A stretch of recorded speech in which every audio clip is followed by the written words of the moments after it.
Welcome to the GunChows.com lobby chat.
We can do some fishing, play chess, hike.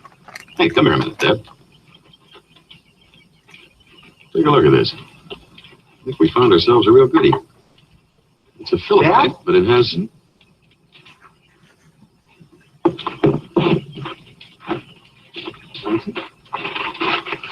Hey, what is it? I feel weak. It's like I ain't got no energy. I see they're playing the second debate already. Almost like a preview up to this one. Oh, they're replaying the last one? Yeah, I saw. Well, I don't know if I'll be able to find it again. I saw it on my other channel. But I saw where they were already playing a feed and had the second debate going.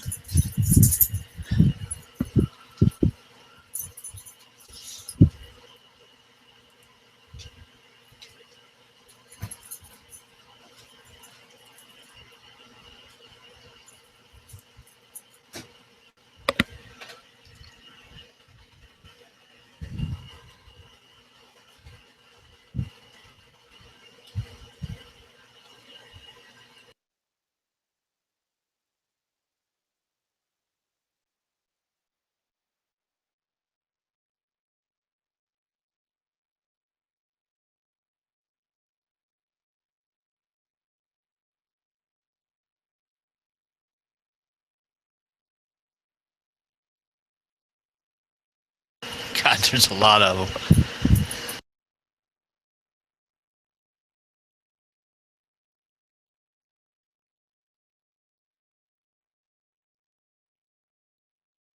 What?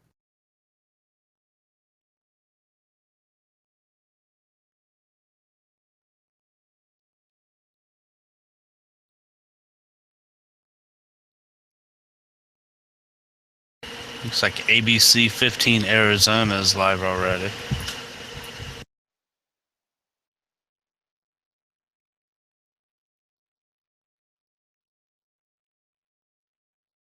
But they're not doing anything. They're just setting up and showing live setup. Yeah. There was one channel that was playing the second debate already, like leading up to it.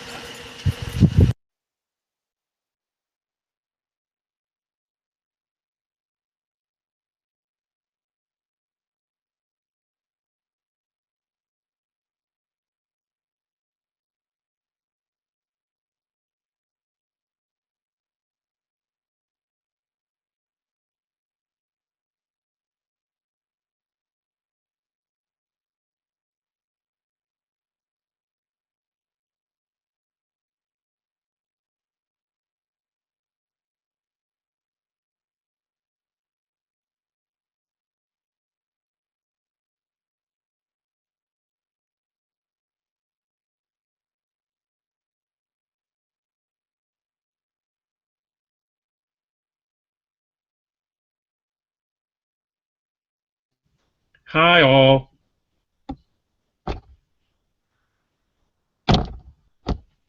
Hey, Raph. Greetings, Pink.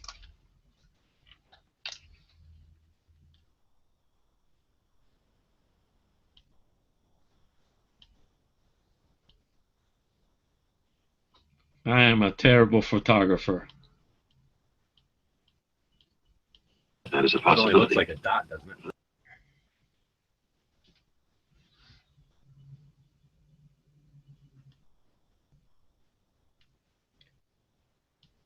It just, I saw the International Space Station, and it kind of looks like that.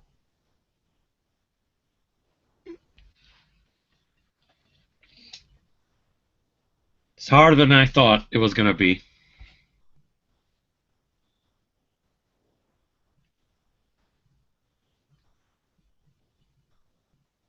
Maybe I need a telescope.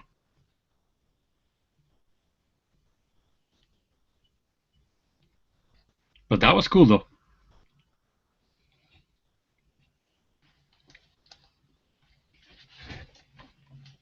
There ought to be a law just in case something happens here on Earth. There are a couple of men and women of Stature. will know that to be able to reproduce in case we have a war down here that destroys everything.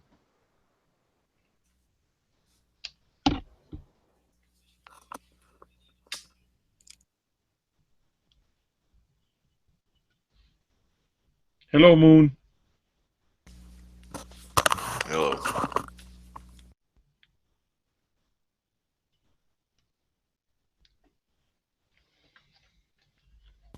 Ready for them debates?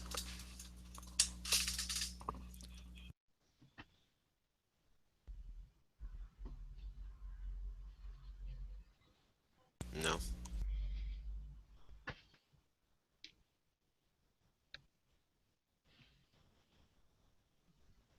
I don't have any snacks. I can't get drunk. This tiny cigar is horrible. I never even thought about having snacks and drinks during the debates. It's a good idea. The snacks part sounds good. Well, I haven't heard any or seen any drinking games being proposed on Facebook or any place That's 'cause for this debate. That's because this shit's getting real now. There's no time for that. So we Everybody's just switched to gonna- bourbon. Yeah, they're just going to be drinking anyway. Every time Hillary talks, they're going to take a shot just because the stress she induces on everybody. Do you see a story I posted on the front page a few minutes ago? No. What was it? There's a Hillary bus down in Georgia pulled up to a Dumping. storm. Yeah, dumping the waste. Yeah. I saw a couple memes today about it too. They were like just a preview of what's to come for the next 4 to 8 years or whatever.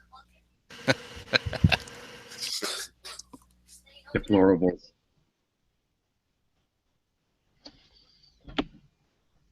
Yeah, that is pretty deplorable. Fucking Hillary. Yeah, put on there. That's not the only shit spewing out of that bus. For real.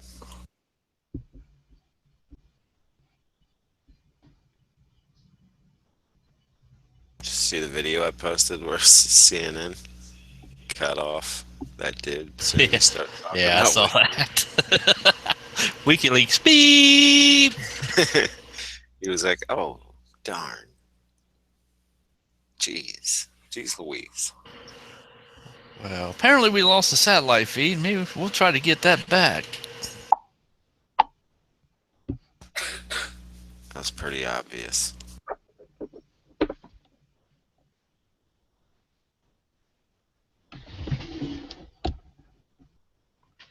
I gotta get the TV ready.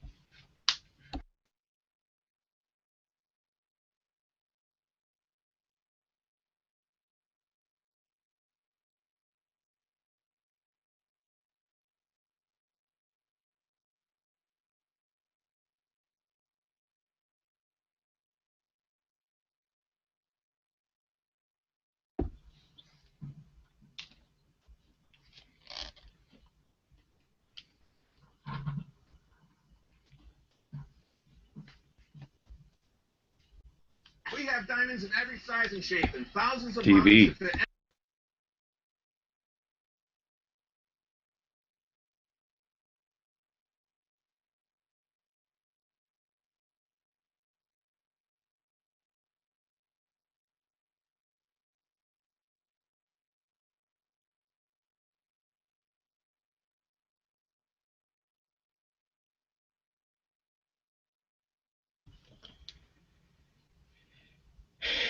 DCM is showing a pretty cool movie. It's called Failsafe. I don't know if anybody has seen it. It's one of those World War III movies in black and white.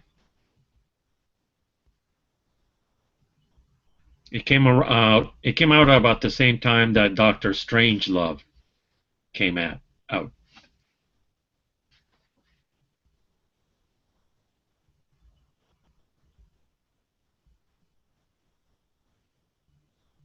It's got pretty good casting.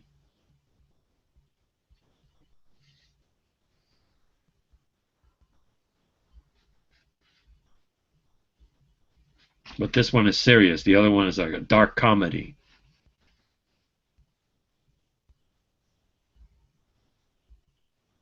Same subject, you know, the end of the world, Soviets against the U.S. I think this one is what would happen if there's a launch from our side and they decide to let the Russians hit us.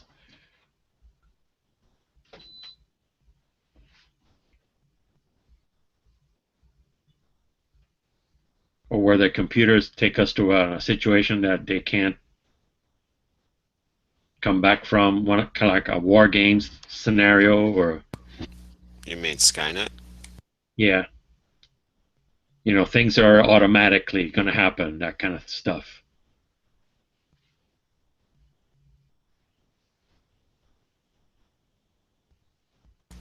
I have no work tomorrow. You can drink.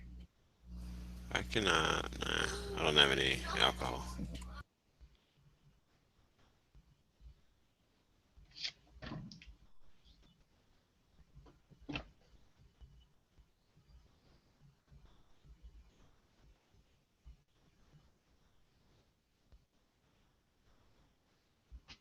Wish they would repeat this.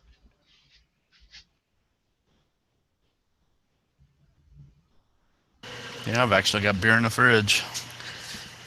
For once. I got 8 years. Natural light.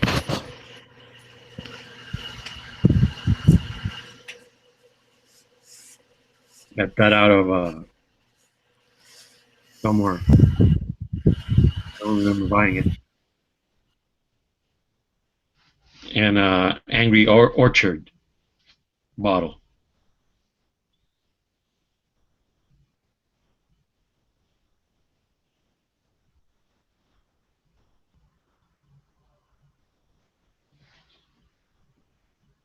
And this little cigar.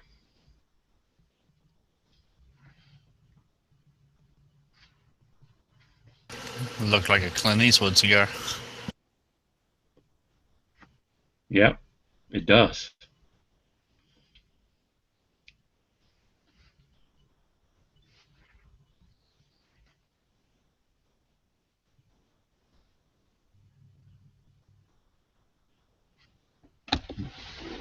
You get something.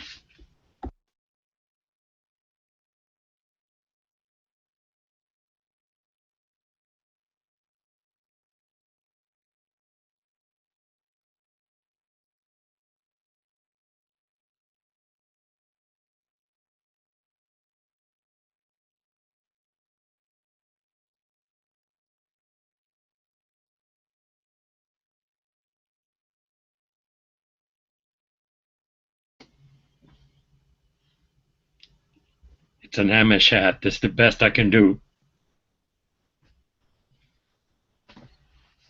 Amish. Yeah. Using flippy verbiage. Amish. When you hang a man, you ought to look at him. That's all I remember. One of the flicks he did. Hang 'em High, probably.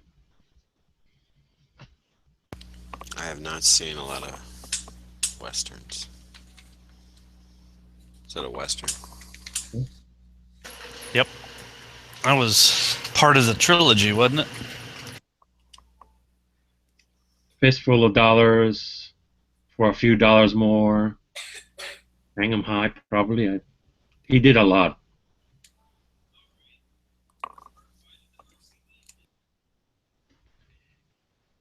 I think the cigar came from where he was, I think in Italy, and he could get this big long foot long cigar and chop it off into little pieces, so he would have a cigar for a long time.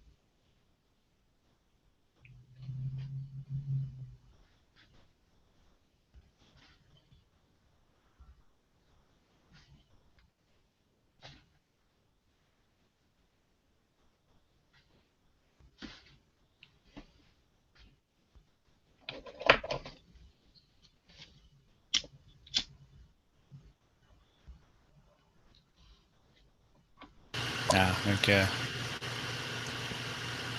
Z pointed out the three that were part of the trilogy. Good, the Bad, and the Ugly, Fistful of Dollars, and For a Few Dollars More. Good, the Bad, and the Ugly. That one had Lee Van Cleef, right? Yeah.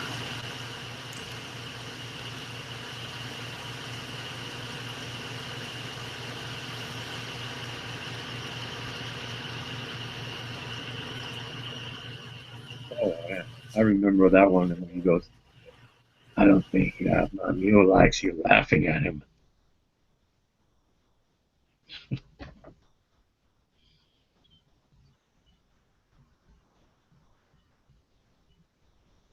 Fistful of Dollars, yeah.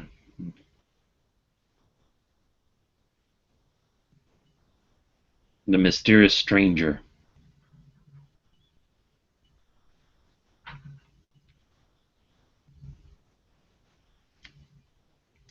He found a low budget option for people who want plate carriers in that movie.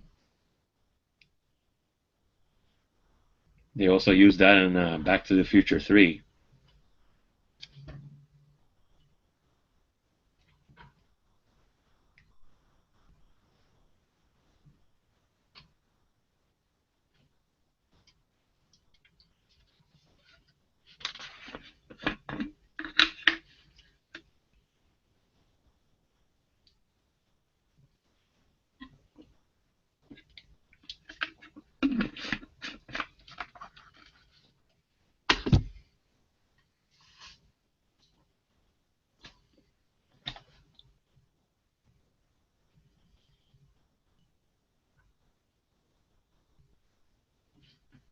My dad is a very big Clint Eastwood fan, but not the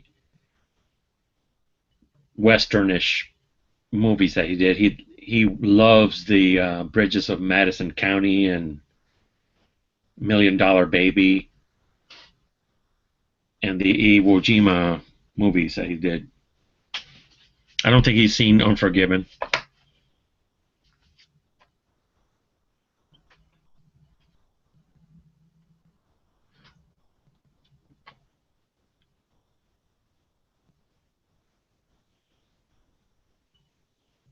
I know he saw American Sniper.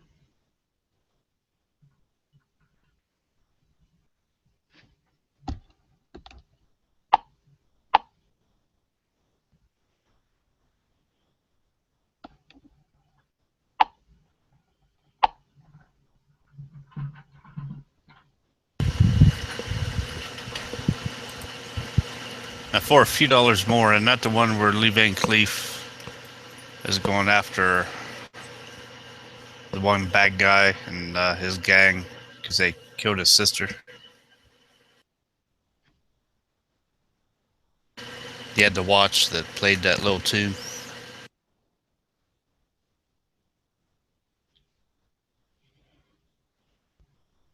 I don't remember.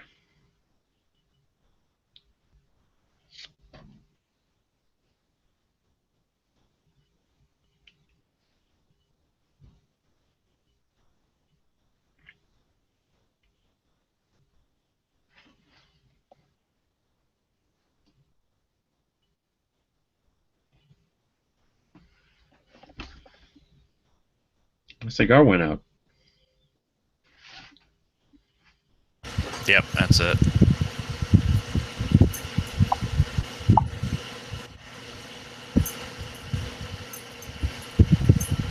Looked it up.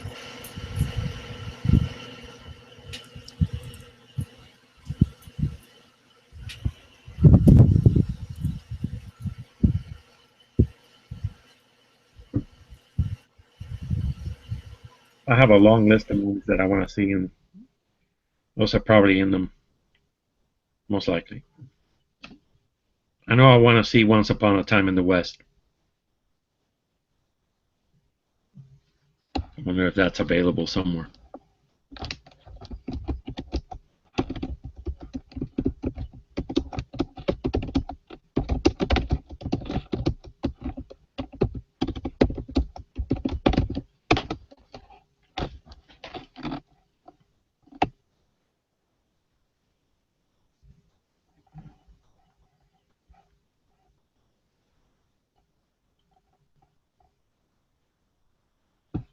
It doesn't say. Well, it says, but I have to pay more. Not going to happen.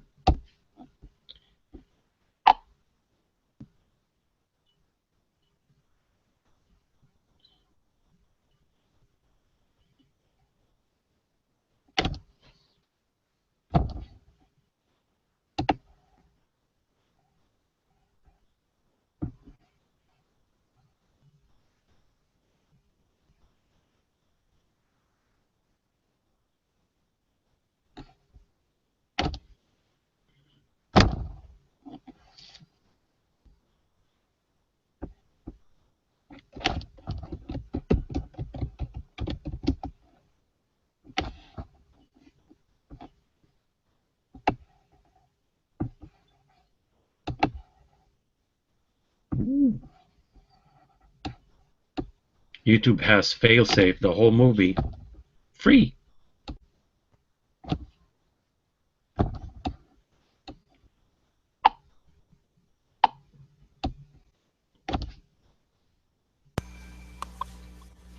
Who's in it? Henry Fonda, the husband from Bewitched, Walter Matthau. What's going on, guys? What's up? What's up, Sean? Too much. Another day in paradise.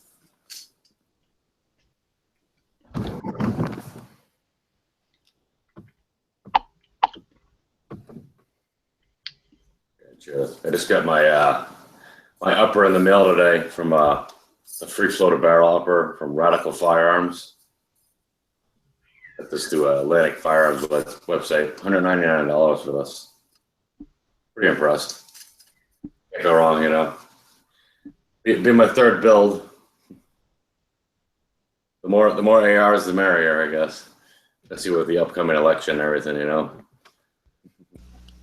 Yep. Makes banning them a moot point. I just ordered an optic for it, a Bushnell Red Dot. I've had good experiences with Bushnells.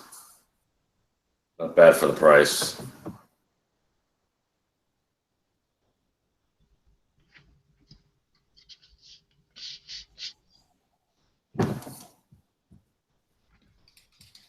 Everybody gonna watch the debate? I'm gonna try. See how drunk we get. I'm voting Trump, but I'm just tired of this whole election thing. It's just getting really old. I get inundated with emails and the text messages from the Trump campaign and everything else. It's like, yeah, I'm ready for it to be done with. You're lucky you don't get phone calls.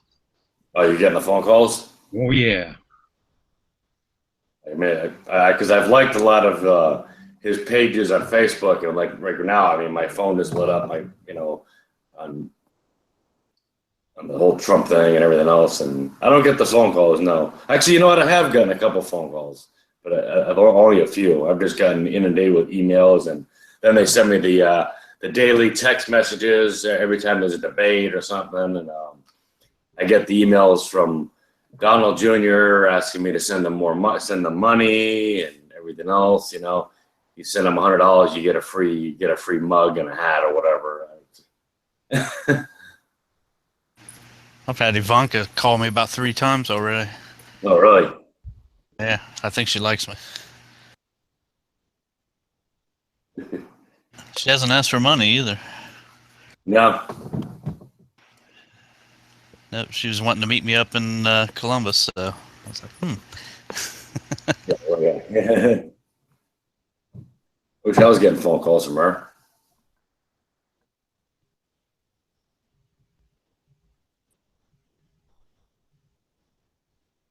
Matter of fact, I think I saved one on my phone.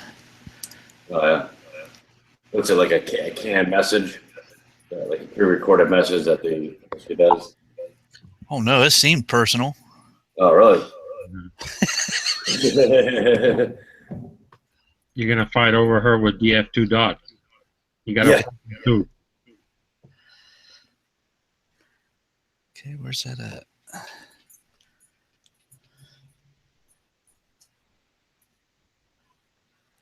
Download these apps and I don't even know where they're at. Yeah. Oh, there it is.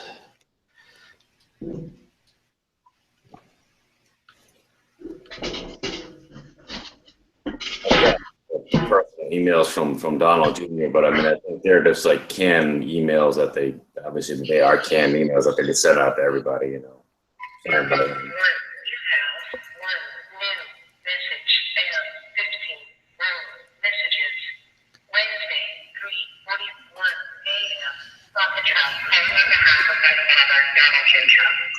incredibly excited to invite you to a campaign event in your area with my father joining me, Governor Mike Pence. I hope you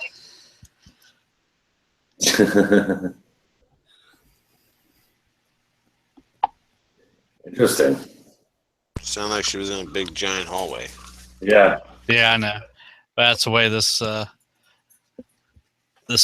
phone does, kind of. Yeah. That's neat.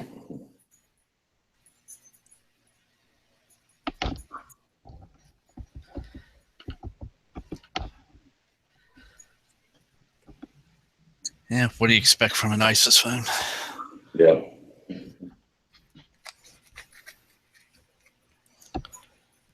Guess I'm going to have to take this thing and trade it in before January. Oh, yeah.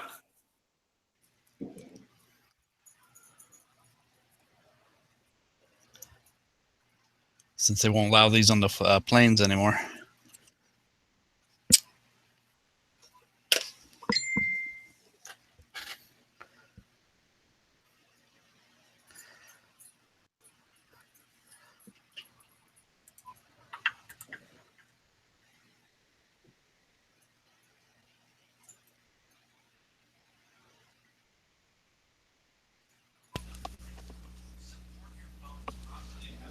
Some of the stuff I see on Facebook it cracks me up on the election, though.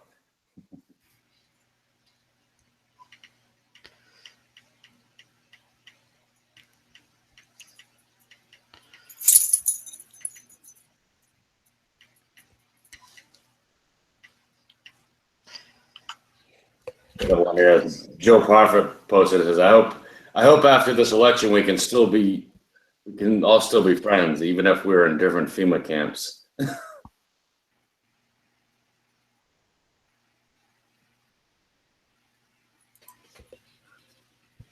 he?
Oops.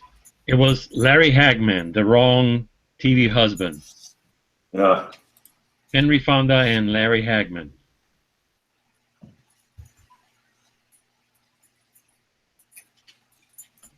It's a good movie.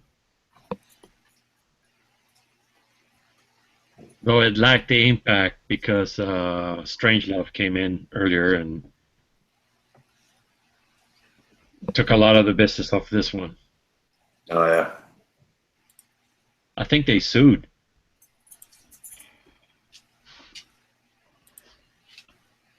Or I don't know if Strangelove sued them or they sued Strangelove, but they were making the movie at the same time about the same thing.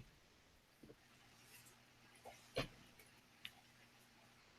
don't know how they figured out who won. It's happened before, you know, Deep Impact and Armageddon. Oh yeah.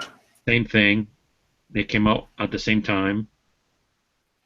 Same topic.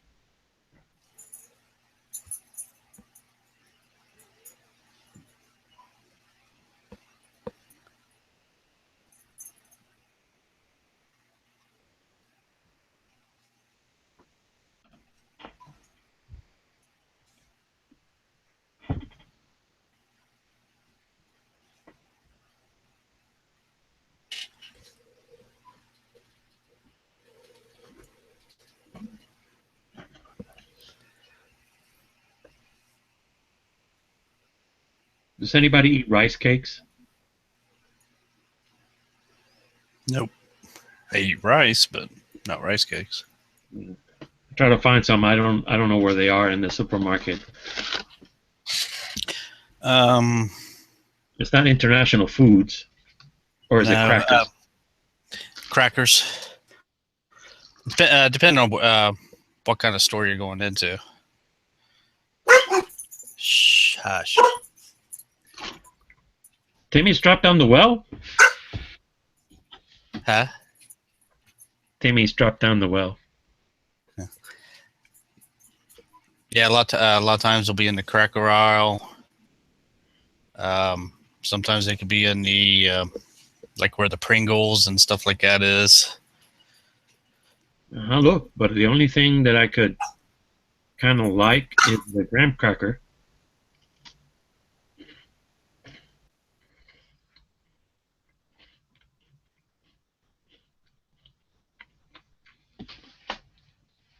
And it was starting to get kind of crowded, so I left and I just bought what I wanted, what I had.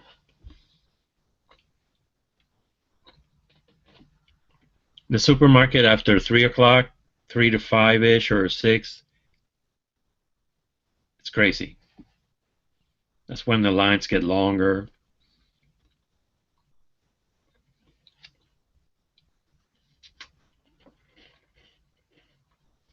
And I had way more than 10 items, so I couldn't go to the express lane.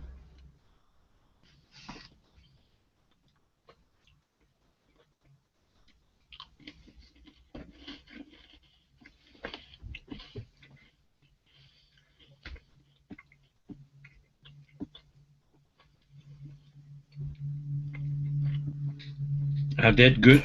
I stayed away from candy. What store are you going into? A Publix or Winn-Dixie or what? Publix is the one I have next door.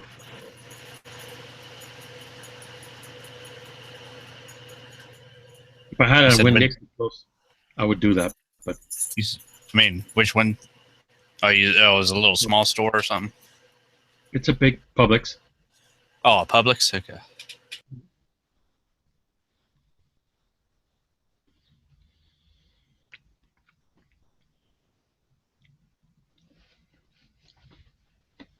But entering and exiting the Publix parking lot is very difficult. I've seen many crashes there.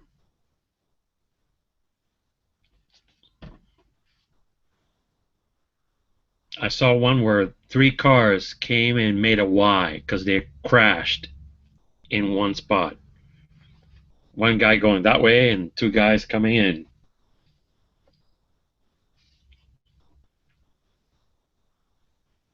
That was during the hurricane madness. That wasn't even on our coast. We weren't threatened or anything. People were just crazy, trying to get stuff.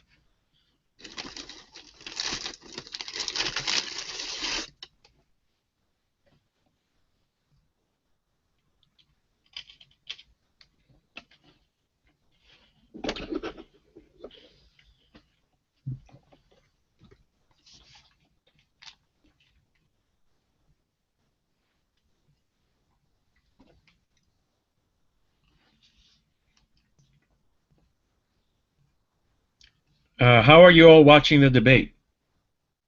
Are you watching it online or on the TV? I'm gonna watch it on TV. Do they have a pre-event, pre-debate chat, or is it straight in?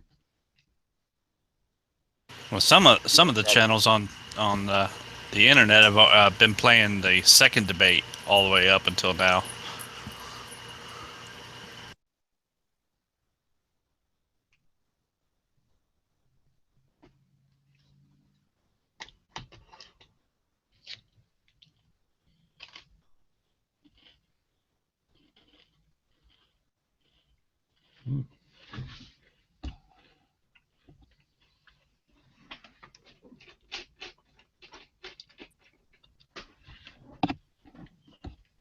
I got the debate on TV and I'm watching as I'm on the chat here. It's on about 10 minutes, I guess. I think Never Enough Ammo, he has his Wednesday night chat tonight. Yeah, 10 o'clock though. I think it's after the debate.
You ever have, if you go, if next time you're into Publix, just look for either popcorn, crackers, or the potato chip aisle. Just look for those three things, and you might find those rice cakes. I went to that aisle, but I didn't see anything that. I've never seen a rice cake, so it was kind of hard to find it. Oh, you don't know what they look like? Yeah, I don't know what they look like.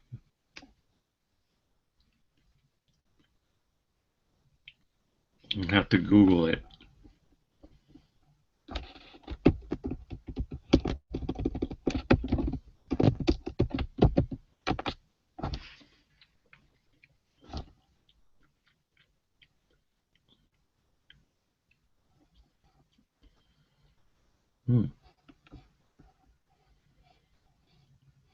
Cool. Right there. Yeah, that's them. I can find that. Quaker makes them.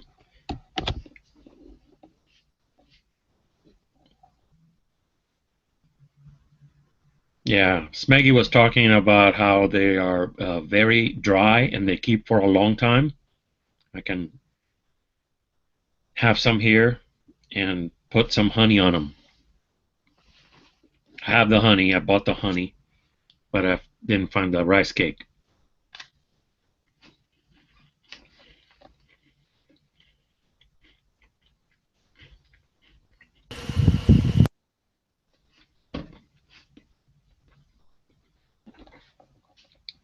Good road trip food.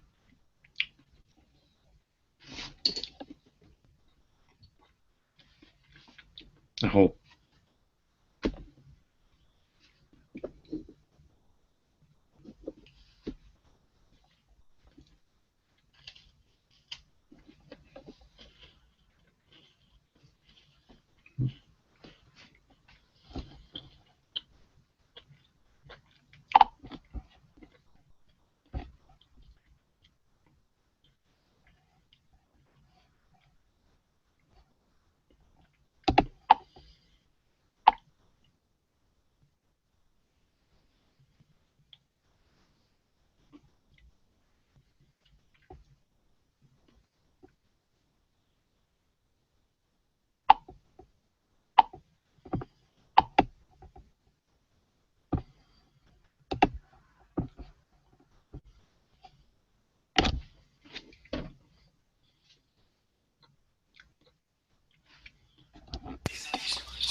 Fight Night.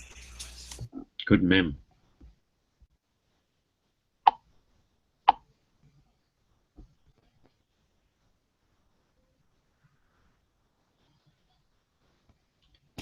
I wonder if they like do Super Bowl commercials during the debate.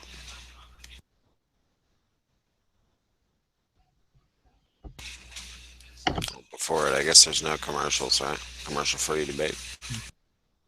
I'm watching on PBS. I don't know about the networks. They can't. There's no time. Yeah, it's on. They get it pretty much on every single channel.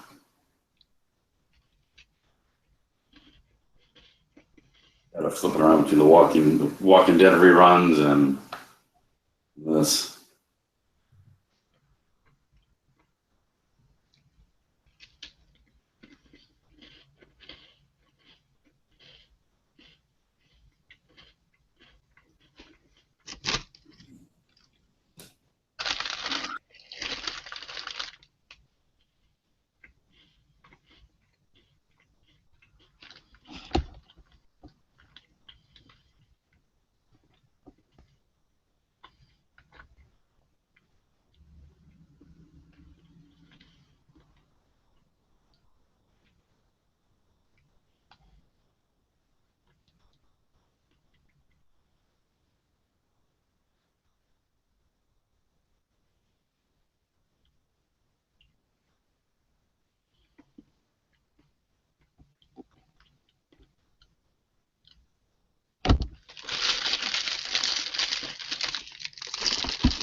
Uh-oh. Somebody has drums.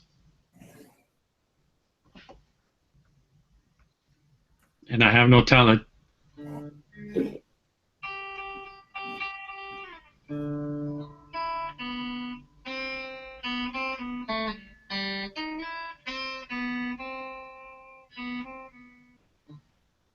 Wonderful, and you're going to want to cheer. Don't. I'm sure in the course of the... It's on.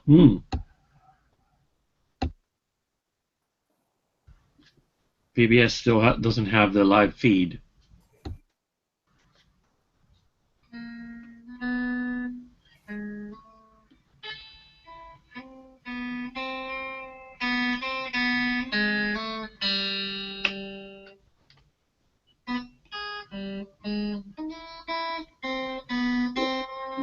It's on.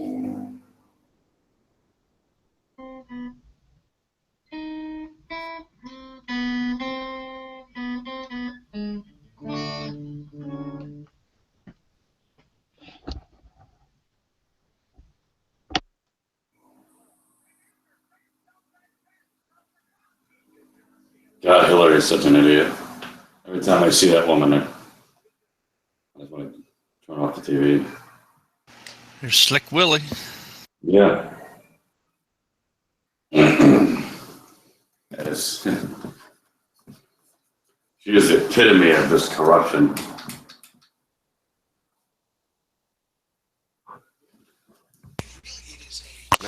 Megyn Kelly's hot. Yeah. She wins the debate. She's a bitch, though.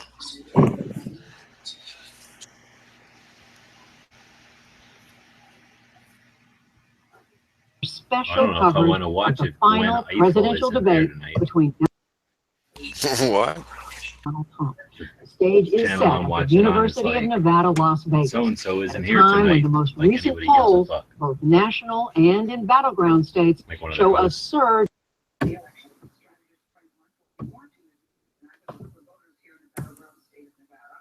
Video. Did you hear when that he's one of heard the using polls was lewd like language, they asked the boasting about being Democrats 4 to sexually 1, aggressive. and then they're like, his Debate numbers are moderator slipping. Chris if you ask Wallace of 4 Fox times as News many announced Democrats as ahead of time Republicans about that there will be questions. Yeah. economy, the Supreme Court, foreign hotspots, and fitness to be president. Good. To watch Nothing it all, about joining guns. the hearing.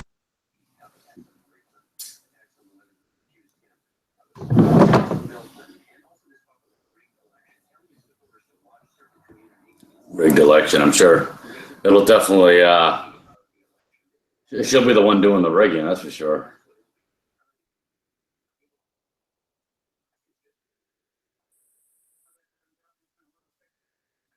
I expect him to go low and they're to go high. For her will be to rebut whatever he says.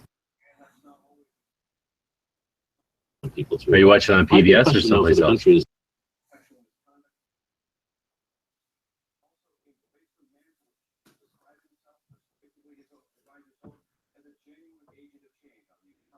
I'm watching I on was Fox. watching it.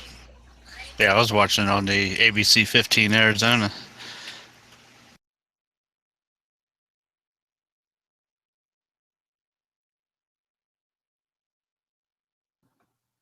But that is He rattled them and he bullied them. after 26 debates he faced in the Republican primaries. Yeah, Slick Willie. for the third They debate, just said with too. 26 Mom always told you debates you with never get a second Obama, chance to make when a the good fuck first did impression. Obama His and first Hillary debate have performance. 26? 10 seconds. First man, first gentleman, whether. You got like a timer, countdown, and everything. Yeah. When does it actually go on? Right now. Oh, you're seeing it already? Between Secretary of Yeah. State Hillary Clinton and Donald J. Trump. Of Damn Fox it. News. Sounds like you're hearing it before me.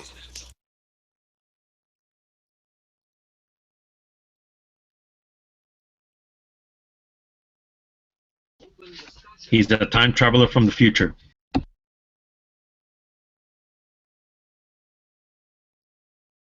Like a second from the future. The audience here in the hall has promised to remain silent. No cheers, boos, or other interruptions so we and you can focus on what the candidates have to say. No noise except right now. Here in the hall has promised to remain silent. No cheer. And the Republican nominee for president. I was going to say, Mr. don't want any boos or cheers.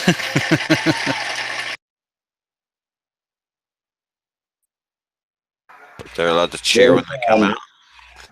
Let the battle continue. Shut up, audience.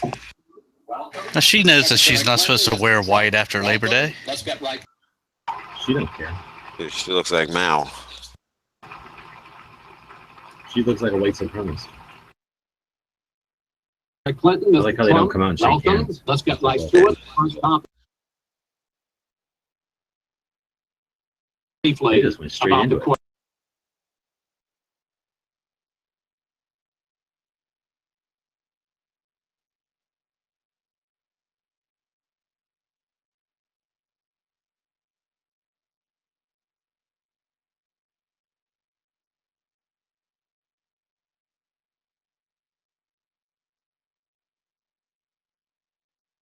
circumstances. Ooh, In that's this a good question. Secretary Clinton, you go first. You have 2 minutes. Thank you very much, Chris, and thanks to UNLV for hosting us. You know, I think when we talk about the Supreme Court, it really raises the central issue in this election. Namely, what kind of country are we going to be? What kind of opportunities will we provide? Will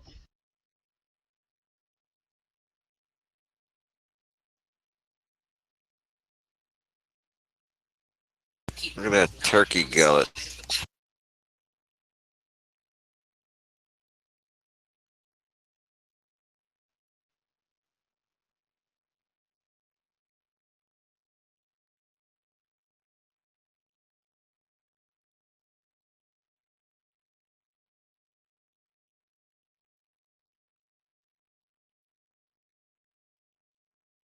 I'm just community glad she's finally standing that will up for stand women's up rights. and say Somebody no to needs to do it. citizens.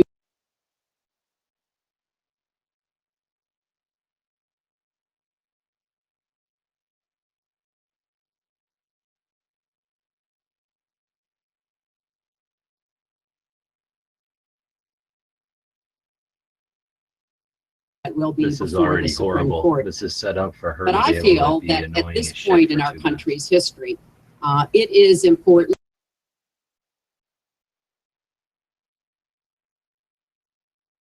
Yeah, where's the split screen? We I stand want to up see for the her rights for of 2 people minutes tell in me the about stupid workplace, shit. that we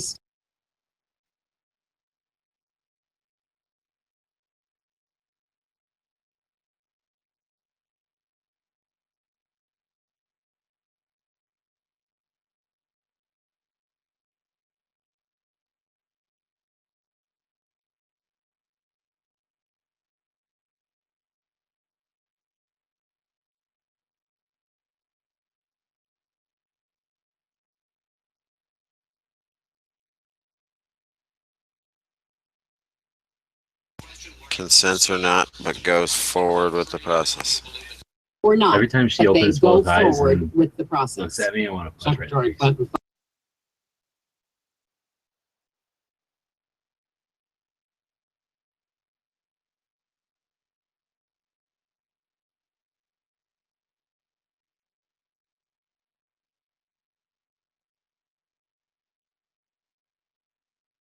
We have Oh the man. right.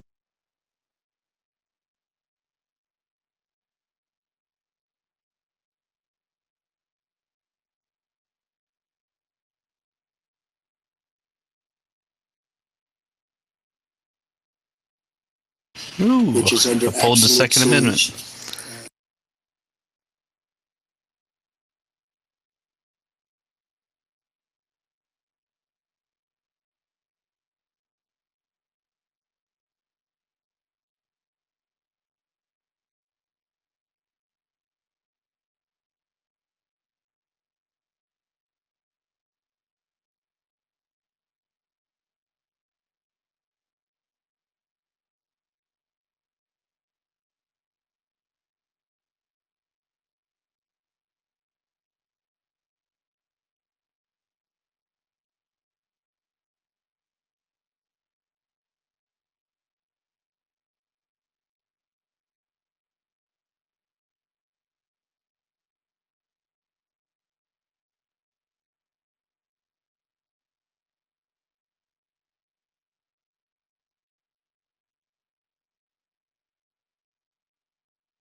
That was kind of weak. Repeated himself.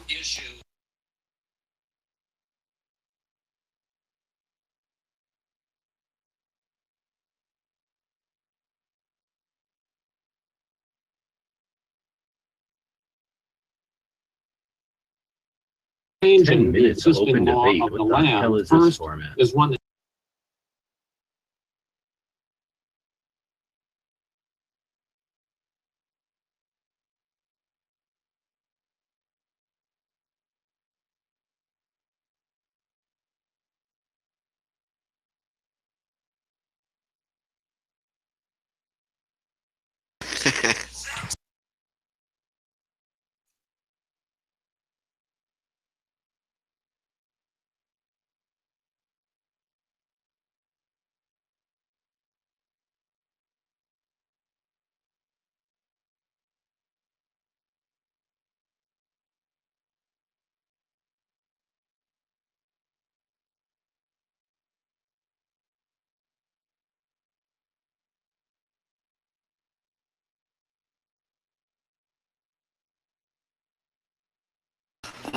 Gun show loophole. There's other matters that I think are sensible, that are the kind of reforms that would make a difference, that are not in any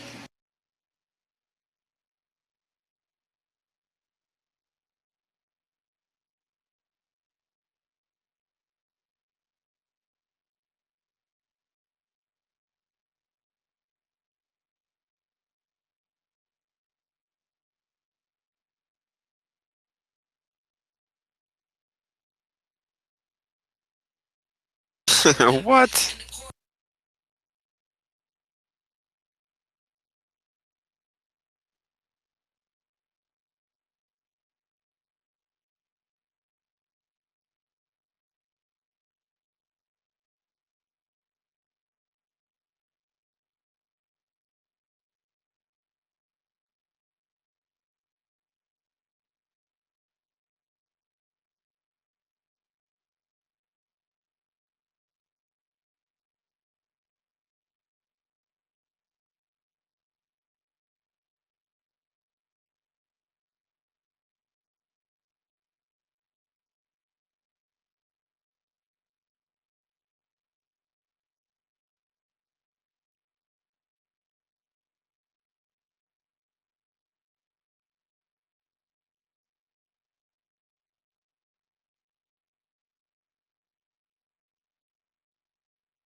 Dozens of toddlers.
Jeez.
It's the Russians.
Try to keep Her it face is quiet, leaking. so 50% more people than Barack Obama.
By uncovering how you influence the election.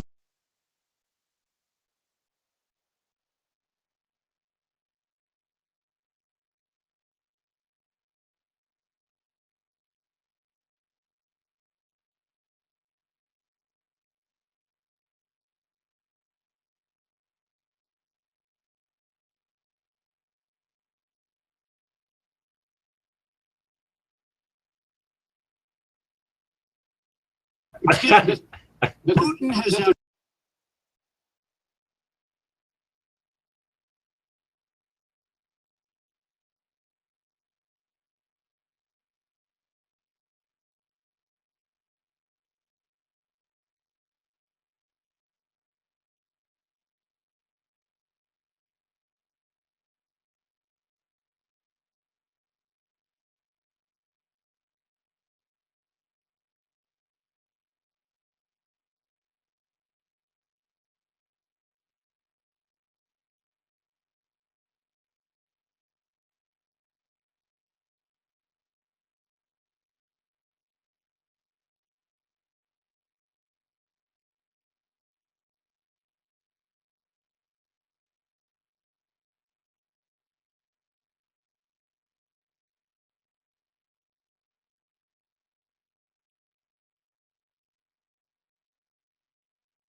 I need to load up my vodka glass.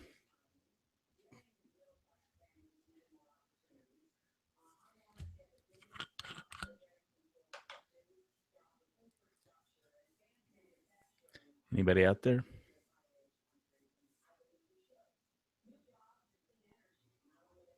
Speak. Yeah.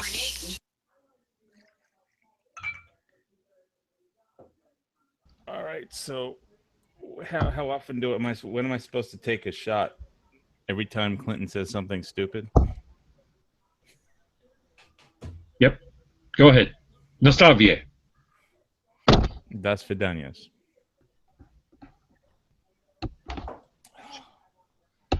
I've got this Kirkland. It's like Grey Goose. It's Kirkland distilled 6 times American vodka.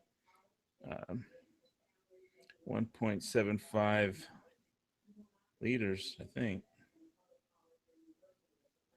60% alcohol? No, 40% to 4. It's Costco vodka. Basically Grey Goose. At least they started this debate with guns. Like, wow, straight to guns. When the first word out of her mouth was a lie, of course. I support the Second Amendment. I was like, fuck you.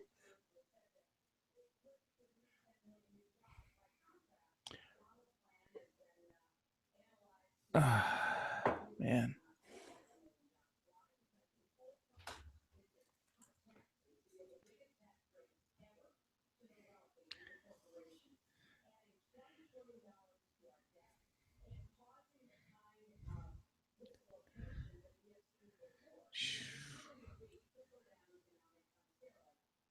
Trickle down on steroids.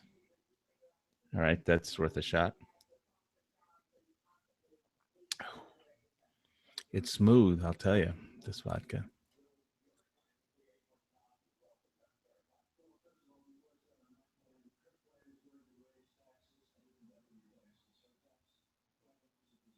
Trump, why will... I heard somebody talking in the background there. G-Web's doing more than one chat at a time. And she can say all she wants.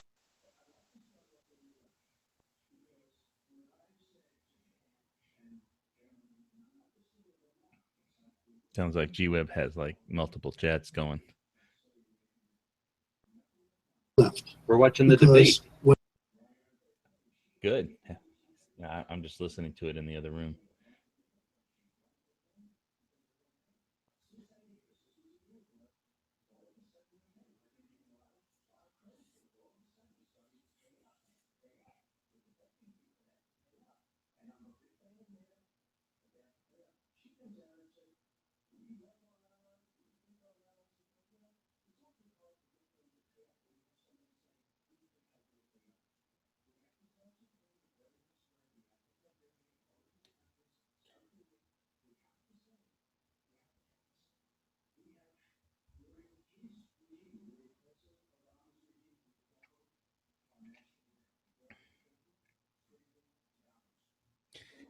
Yeah, that's right. The economy is a military, it's a strategic military asset. And if you're $20 trillion in debt and busted, and the economy goes down the drain, then, you know, you can't afford to put any ships to sea. You can't afford to pay your troops. You can't afford to buy whatever the latest, greatest piece of missile or anti-missile technology, or, you know, you go straight to hell without an economy. It's a strategic asset. And $20 trillion of debt is a strategic non-asset. Big military problem.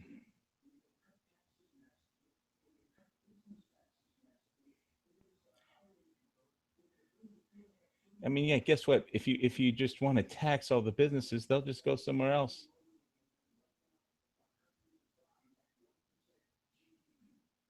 $1 GDP. Yeah, that's right. It's nothing. It may as well be zero.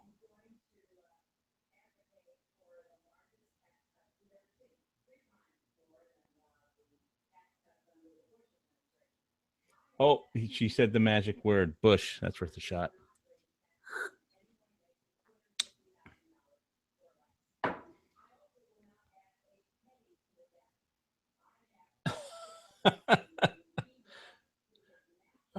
Somebody put up the debt clock. I mean, shit, not at a penny to the debt. Won't be able to find a penny to spend.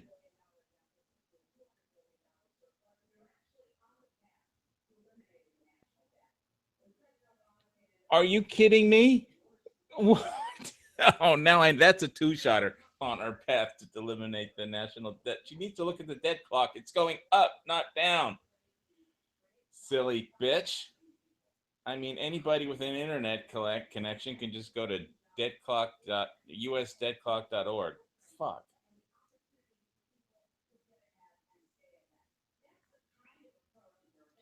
Get ahead. They'd be lucky not to drown.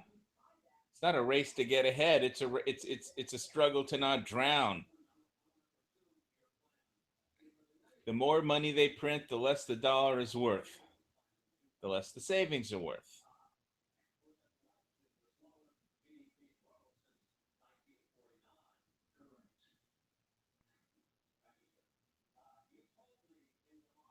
Yep, and we can't grow our way out of this like after World War II.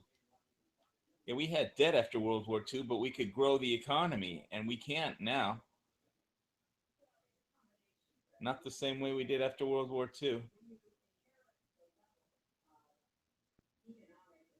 Oh, she's gonna blame George Bush. Here it comes. Oh, where's my vodka bottle?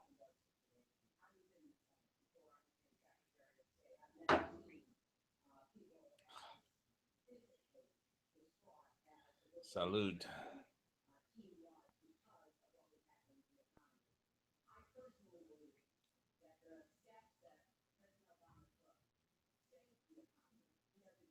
He didn't save anything except some banker's ass's daughters from some banker's daughter's virginity or something, you know.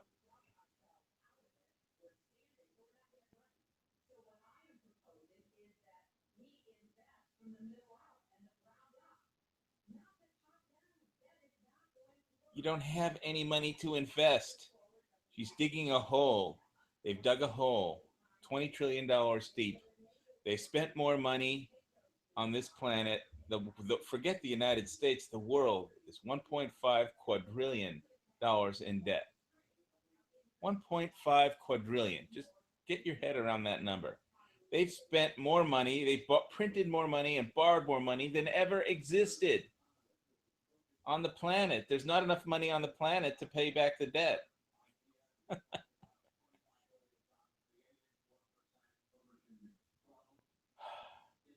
Everybody with a 401k is chasing bond returns on worthless paper, and when the whole thing comes tumbling down, nobody's 401k will be worth anything. Nobody will be able to sell a house because nobody will be able to buy a house.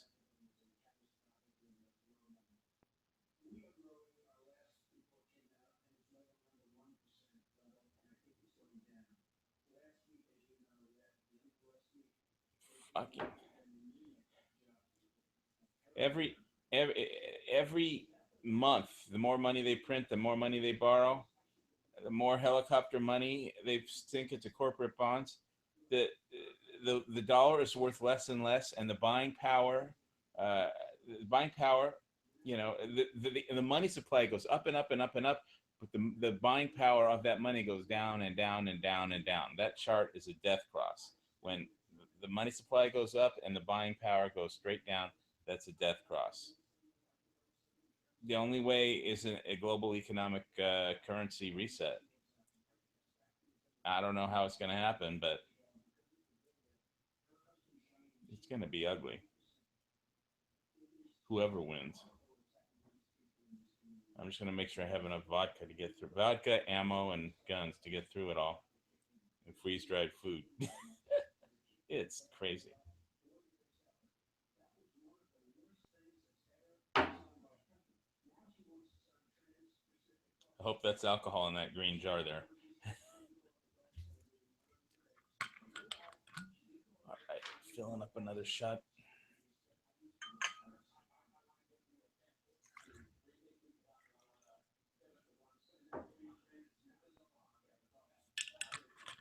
Las Vidanias.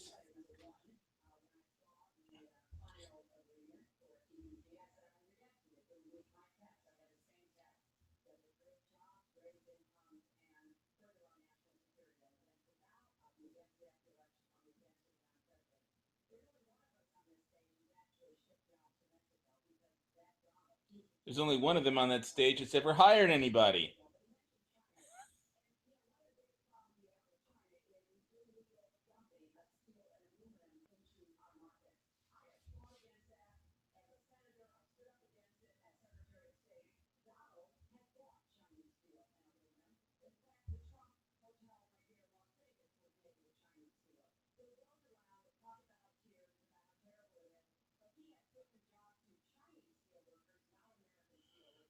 I didn't even know there were any American steelworkers left.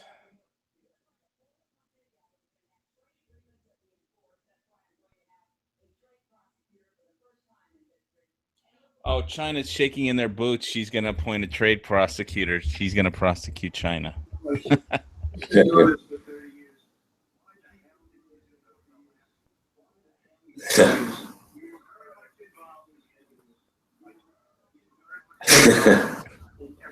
God, they hate each other.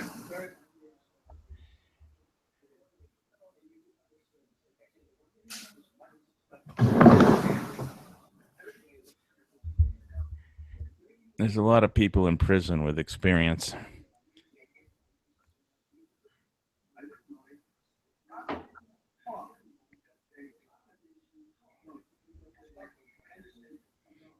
$6 billion was missing. How do you miss $6 billion? Ran the State Department. $6 billion was either stolen. I don't know. It's gone. $6 billion. Become president. This country is going to be in some mess. Believe me. Well, first of all, what he just said about the State Department is not only untrue, it's been debunked numerous times, but I think it's really important to raise the 30 years of experience. Let's just talk briefly about that. You know, back in the 1970s, I worked for the Children's Defense Fund, and I was taking on The 1970s.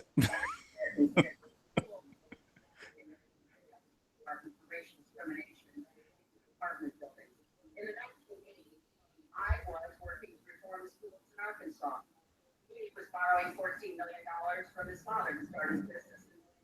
In the 1990s, I went to Beijing, and I said, Sean, can you mute yourself if you're not talking? Because I'm hearing the debate on a delay. Thank you.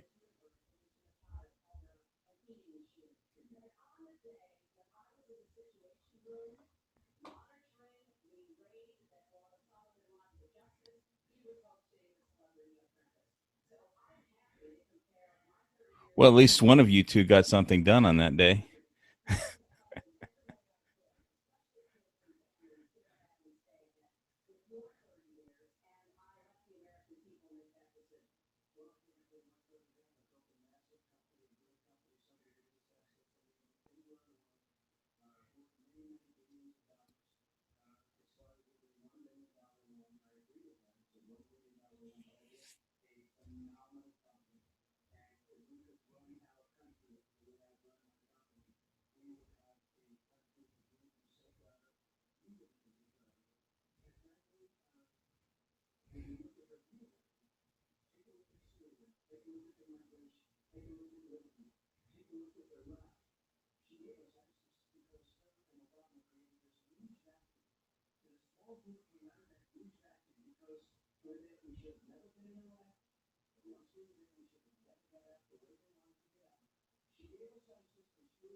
Okay, so one shot for each country that ISIS is in. That's 32 shots.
Yeah.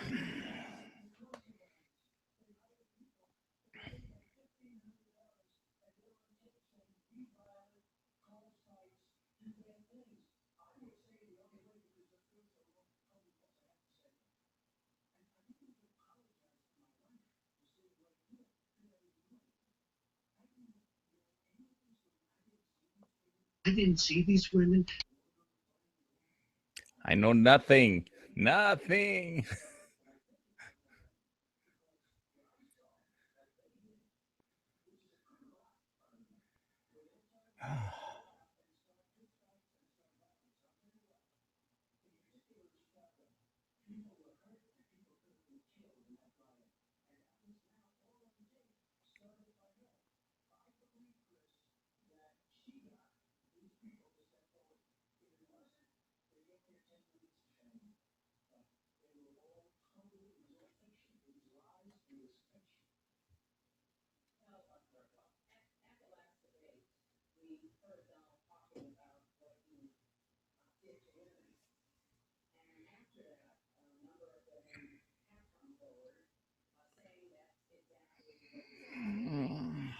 He needs to get off of this topic quick.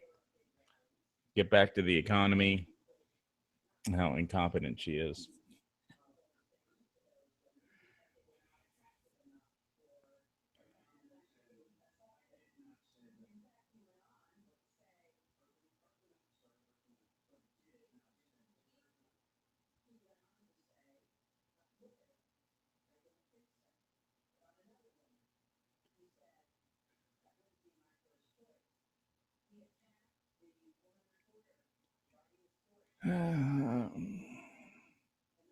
He really needs to get off of this one.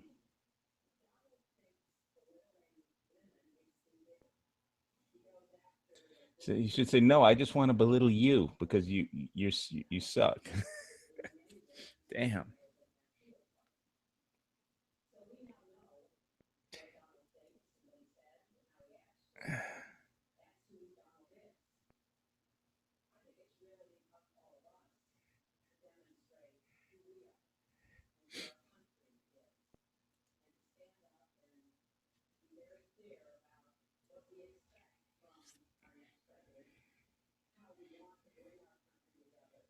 Yeah, well, if Bill Clinton is the next first lady, all the interns in the White House better, wear a chastity belt.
If lying to the people was a crime, that's not lying to the people isn't a crime. It's politics.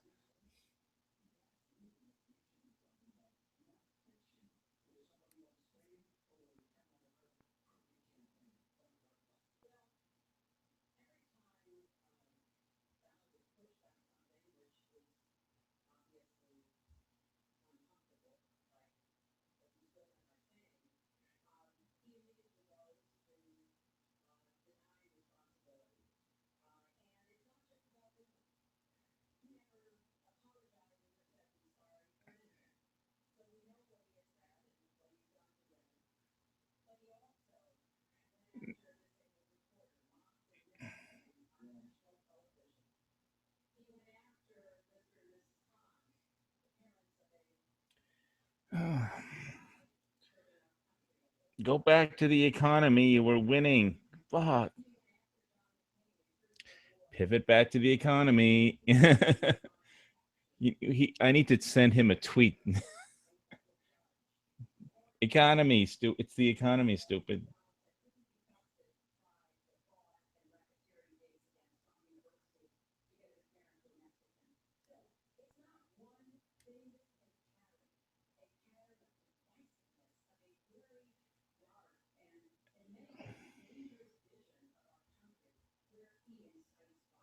You got a calculator to calculate how many times somebody's lying or something in this debate? There aren't enough digits on your calculator for that.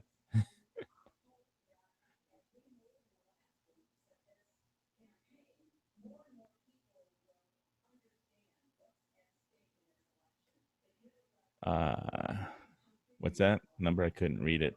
The light, there's no backlight on it, so it can't read it.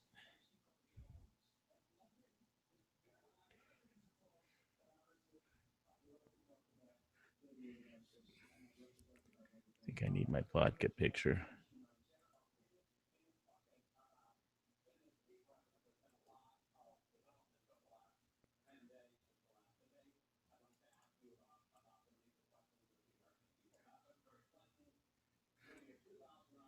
Well, so far, the only thing this debate has done for me is that I switched from scotch to vodka. So where's my picture of vodka? I know I have some somewhere.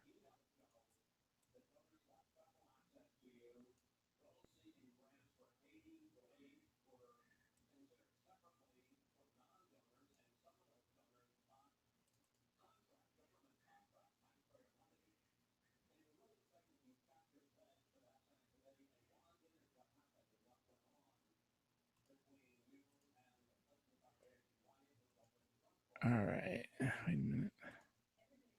Here we go.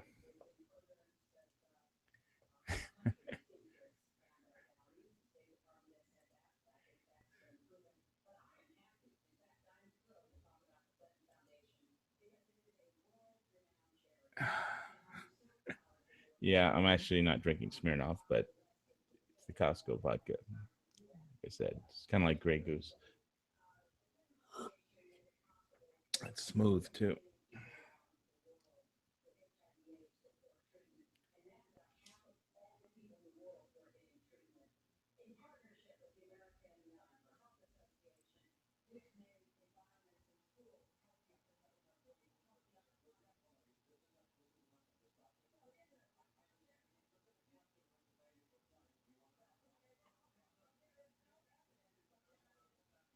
There's no evidence because she deleted all the fucking emails, you bitch.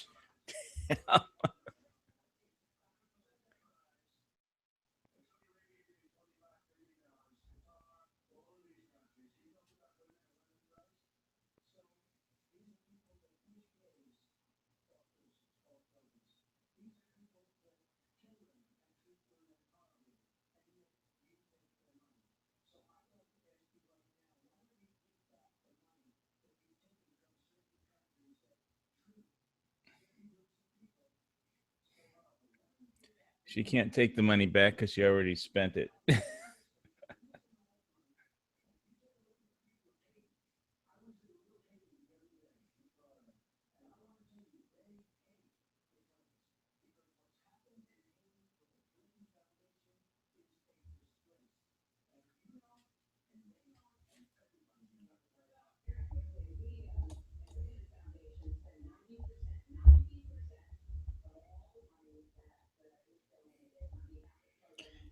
Bullshit.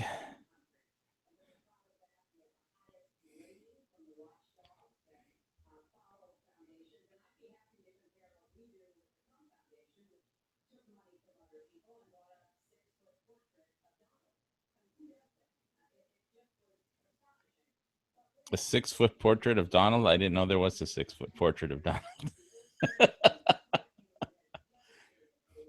My God. I don't think this 1.75 liters is going to be enough vodka. I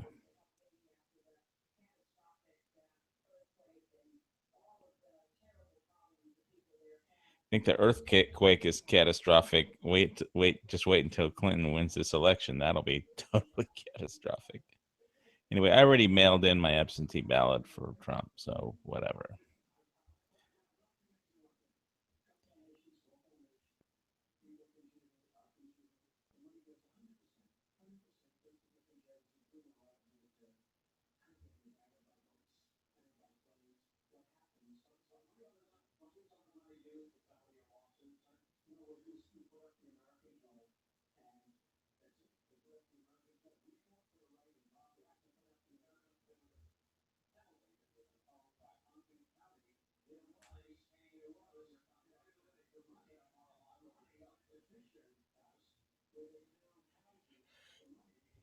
Yeah, Fisher House is a veterans charity.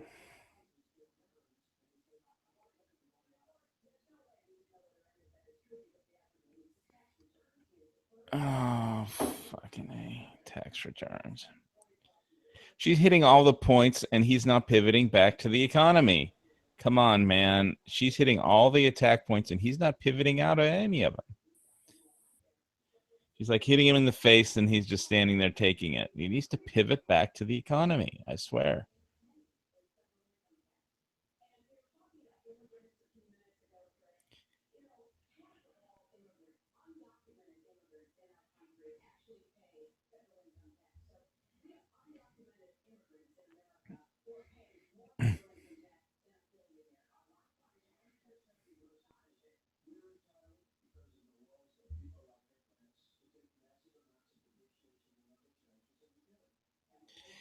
Yeah, I mean, if you can't have businesses in your country if you don't have depreciating scales, the various depreciation, various curves of depreciating your assets that you invested.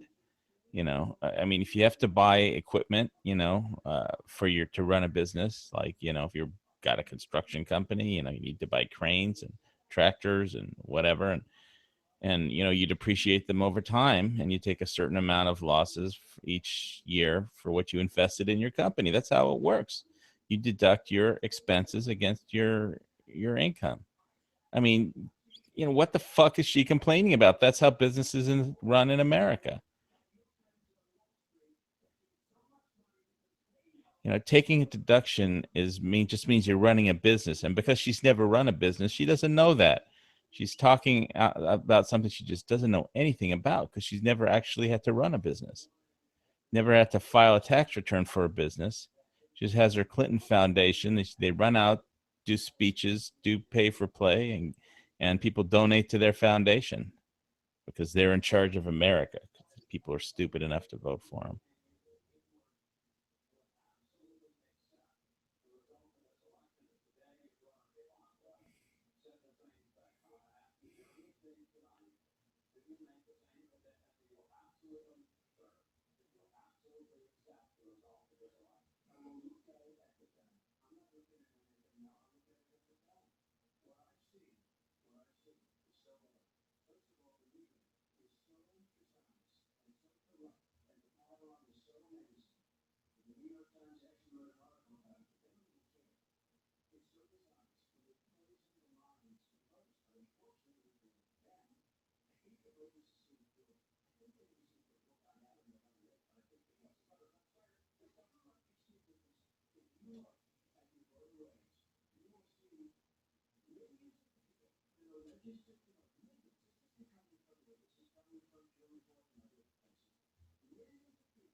I'll concede when I completely run out of ammo and vodka. If I run out of ammo, I'll concede. I'm out of ammo. I concede. Run the white flag up. So, you know, but considering how many thousands of rounds I have, you know, that might be some time. I'll be in the jungle, in the Hawaii Volcano Squad jungle bug out survival Clinton apocalypse location, digging a, you know, lava tunnel, digging holes in the ground till I find a lava tunnel that I can, you know, hide from infrared, you know, Clinton helicopter scanning devices.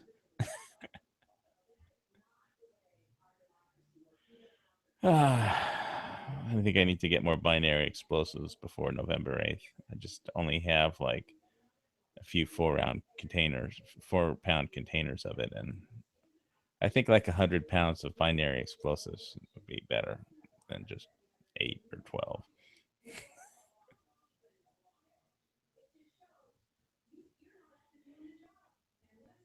I think I need to hit Walmart and get some steel BBs so I could tape them to the containers too, make a claymore out of the thing.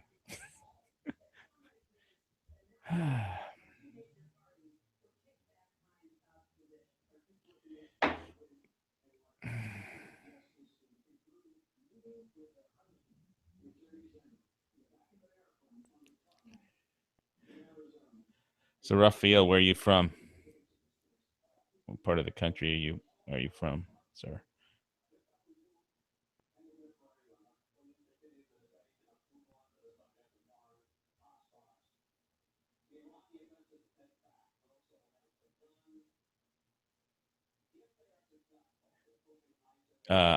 Tampa, Florida. Okay, cool.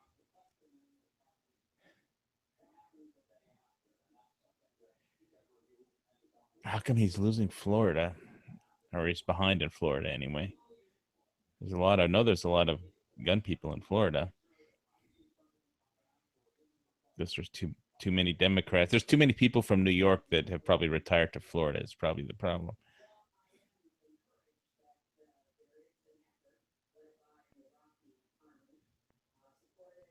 Led by the Iraqi army. Are you kidding me? Snowbirds, yeah.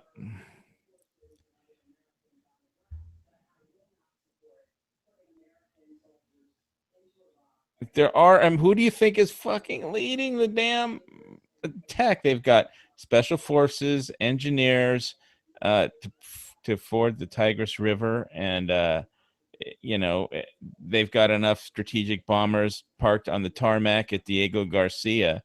There's no room on the tarmac. That they have to park them on the street outside of the airport. You know, B-2 bombers just sitting there on the street because there's no room on the fucking airport because every fucking bomber is on that island.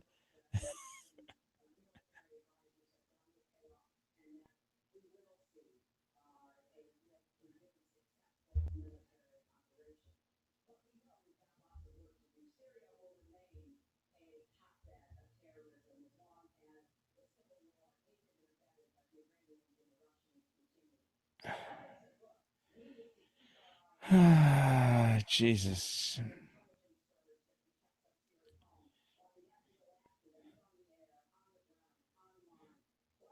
The only surge there's going to be is in Bill Clinton's pants when he gets near those fucking interns in the White House. Chemical supply products, bulk 50 pounds exploded. Well, I just usually buy them from the local shop, but because mailing to Hawaii is, well, I'll click on the link. Hang on.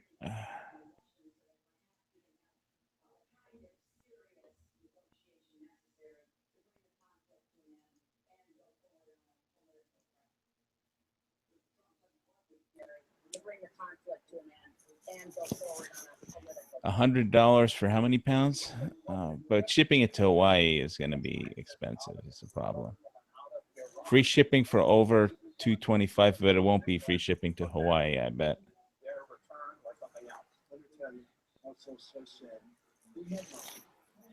basically, you know, these targets are just these targets are just, you know, dried urea, you know, urine, and aluminum oxide, I think. So are the two ingredients. So you could do this with. I don't have a factory to dry, you know, piss, but you could do it with dried urea and, you know, aluminum cans if you know how to change them into oxide. So Talking about like Tenorite? Yeah, he put a link in the side chat for usachemicalsupply.com.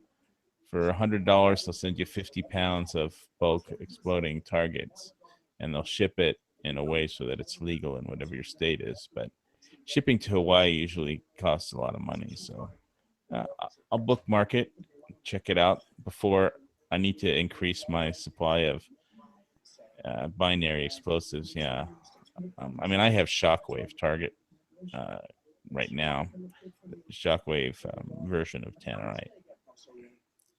But thanks for that link.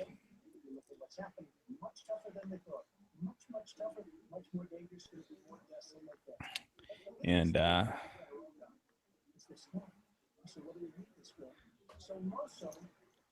Iran should write us a thank you note. I don't think that's the kind of note. They're leaving us a fuck you note. Exactly.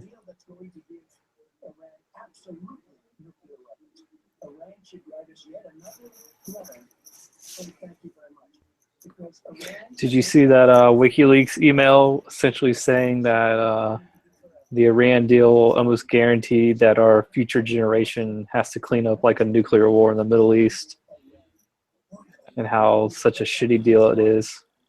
Oh, that was on WikiLeaks? I didn't read that part of WikiLeaks. I mean, you know, I know that Ecuador cut off Julian Assange's internet access, you know, when the Obama started their cyber war against Russia. And Russia, by the way, just moved their entire military off of the internet. They're going to an intranet where so it can't be hacked because it's not connected to the internet, and you can't even like plug in a flash card, you know, to unless it's, you know, been formatted and has the right codes to it. So they're preparing for, I mean, they're saying there's a cyber war going on right now between US and Russia. I believe that. I mean, Obama's been talking about that for a while now. Yeah, I think it's the 10th Fleet. I mean, it's the Cyber Command. It was the 10th Fleet, I think, was what they activated when they had tried to fight the U-boat problem, and they needed to set up a convoy system of ships to get the ships across the Atlantic. And then after the war, they deactivated the 10th Fleet, and then they made it into the Cyber Command when they needed, you know cyber defenses. So, the problem with cyber warfare is once you do all your tricks, you know, you show the enemy all your tricks, and then they can use them against you. Unless you know, so unless you're only supposed to use tricks that you know how to defend against, because they're going to get turned around against you.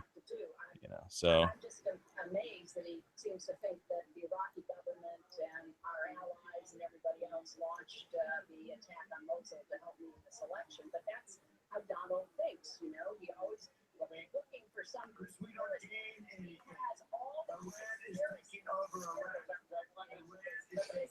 I did like the part of the debate. It reminded me of a bunch of 8-year-olds where she said that he was a puppet, and he's like, "No, you're the puppet. No, you're the puppet." I'm just getting a little worried. I'm reading up that she's really leading him in the polls right now. She's the favorite one to win. Yeah, if you look on Real Clear Politics, she's destroying him on the electoral map. So It's just really scary me. And one of you guys mentioned something about she's leading him in Florida right now, which that's a big state to win. And I hear it's very close in Ohio. Those are like two big states. And you lose one of those states, like over. Well, it'll be all over before it gets to Hawaii. So See, I heard that Trump was still winning in Florida, but they're saying now that she might be able to win Texas. Really? Yeah, I think he's only got like a 2-point lead. for a while there, he was kicking ass in all the good states that Yeah. But what the Well, hell? he started grabbing pussies, and that's just not cool in America. So Yeah. it doesn't help when the entire media is in the pocket of the DNC. Oh yeah. I mean, if she wins Texas, that'll be the first time in a long time that a Democrat wins Texas, right? I mean, I don't know. Since Johnson. Yeah, I mean that's 64, I believe. He seems like he's the guy that we need, though. I mean, when she wins, I mean, Jesus. Hey, I'm running into the jungle screaming. I'm gonna carry all my guns and ammo, and I'm just running into the jungle screaming, and I ain't coming out. But I'll wait for my Tannerite shipment to arrive first. But They'll find you when they start making the new Jurassic Park. He supports the Second Amendment, so she says, but yeah, oh, that's bullshit. He's so full of shit. I mean, she doesn't support the Second Amendment. Her idea of the Second Amendment is, a deer rifle, a bolt action rifle. Well, there's nothing wrong with bolt action rifles. I have one, but I love it. Her idea, I mean, of what we should own is, shotgun or bolt action rifle, no handguns or ARs, anything like that. Well, it's not her idea. Is they use the healthcare system to decide whether or not you're allowed to have a gun. I mean, I just had a sleep study, and guess what? I snore. So guess what? That makes me disqualified probably. If you snore, you're not allowed to own a gun, right? So. Yeah, I mean, I'm always worried. We were talking about this the other night. Like, they're just going to start nitpicking on who they put on their prohibited persons, and I was like. Yeah, I mean, I have a sleep study. I take a Benadryl, to fall asleep. At night. It's like it's over-the-counter medication, but it's like I had Ritalin when I was a child because I have ADHD, and what if they're like, oh, if you've ever taken a psychotropic drug, you're now a prohibited person. Yeah, if I have insomnia or if I snore, there's a videotape of me snoring. For the sleep study, that's what they do. Yeah, my dad had to do one of those. He's got this. Probably woke up. Probably had the video saying, "Oh, look, he woke up with a heart on." Now you have to turn in all your guns. You're not allowed to wake up. And I mean, at least I didn't rape the fucking sleep study nurse like some people wanted me to. I mean, she was a really nice lady. I mean, and she was only like 23, and I'm like 52. So. Hey, it worked. It worked for Trump. Well, I'm not Donald Trump. I'm not Donald Trump, and I'm a gentleman too. So in the end, Ron, being a nice guy usually gets me laid more often than being an idiot. So.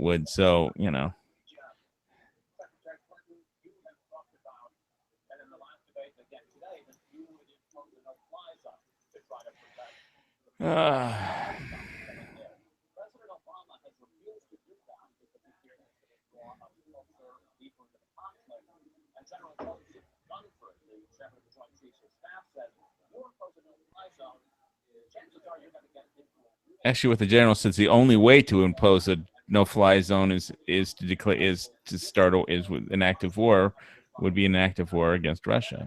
So it's the only way. Yeah, because hasn't Russia come out and said that they're going to do a no-fly zone? Yeah, well, until somebody shoots a missile at an American squadron of fighter jets, I don't believe it. So Putin can say that, but Putin actually doing that is something different.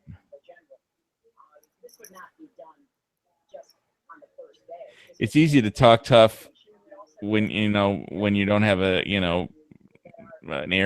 U.S. air wing loaded with missiles, locked and loaded with missiles aimed at your planes, and a couple of AWACS, jammers and growlers and stuff.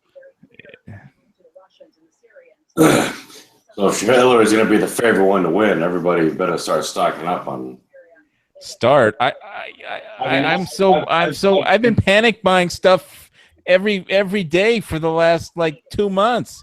I've been buying stuff too. Actually, I just put together my third AR build.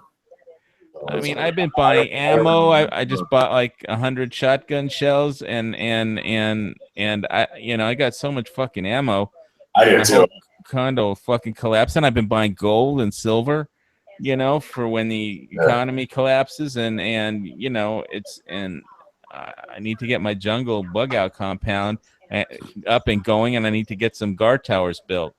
I was walking home from dropping off my ballot, and I noticed there was a bunch of steel telephone poles just lying on the street. I was like, damn, I could build a great guard tower with those.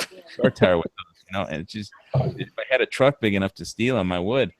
I just can't believe it's coming to this where she's the favorite one to win right now. It's like, Jesus. I thought he had this, nipped in the butt a long time ago. I thought he'd be smoking her right now. He should be the one, lacking in the polls right now. Well, I can't figure out politics, but I tell you what, I'm just trying as hard as I can to be prepared. I got, all my knives. I think I got all the knives I need, except I'd like to get some like an apakatana and a Zakasushi from Zombie Tools. Do you? Excuse me? I don't see like things like knives flying off the shelf, do you? But because you need them, they're going to be hard to get. I just wonder if she does become president. The big if. Is she going to do what Obama did? Remember when Obama became president the first term? He never went after the guns. He never did anything towards the guns. He waited till his second term to go after them. She's going to want to. If she becomes president, she's going to want to be reelected. She won't have to. It's who she appoints to the Supreme Court. Yeah. The court's going to end up doing a sin. Yeah, she's going to use the Supreme Court as her legislature to rewrite all the laws, and it won't be done in Congress. Congress won't vote any new laws. We'll be able to stuff that, but if she gets her nominees appointed to the court, then the court will be a new legislature. They'll legislate, via the court. Just Democrats in black robes will tell us what the rules are. Yeah, well, I mean, the Republican Party is fucking done. I mean, it's just we lose this. I mean, the Republican Party is fucking over with. I mean, it's just, it'll be over with until the next election. But I don't know. I can't worry about the next election because if this one doesn't go the right way, then it'll be World War III will start. The economy will crater. I mean, she wins. I mean, we've had 8 years of Obama. Then we're gonna have another 4 years of Hillary Clinton, and if she gets elected again. That's 25 years of liberal justices on the Supreme Court. I mean,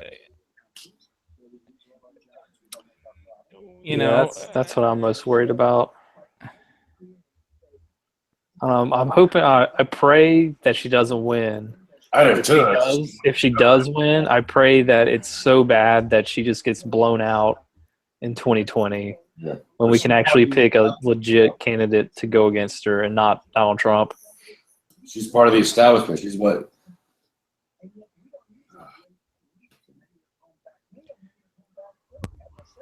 Well, I think guns and knives are worth having, not just guns. Absolutely, it can't hurt. That's why I just, I've been getting stuff. I've been trying not to buy stuff that I don't need. I've been buying stuff that I think, that's more important to get right now. I'm not worried about shotgun ammo, things like that, but I'm more like. I just was worried I didn't have enough. AR-15s, parts for your AR-15. Things like that. I don't even have an AR-15. I've got a Tavor for my 5.56, but I've got a ton of AK ammo. So for my AK, so I've got all the rifles I need. I think unless I plan on starting my own militia. Yeah. I've got enough rifles. A Tavor, an AK, CZ527 bolt action, and a Benelli Supernova shotgun. So those are my 4 long guns, and I've got about a dozen different pistols. So, I got more guns than I can carry.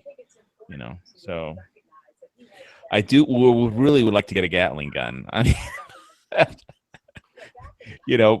the. He took out a $100,000 ad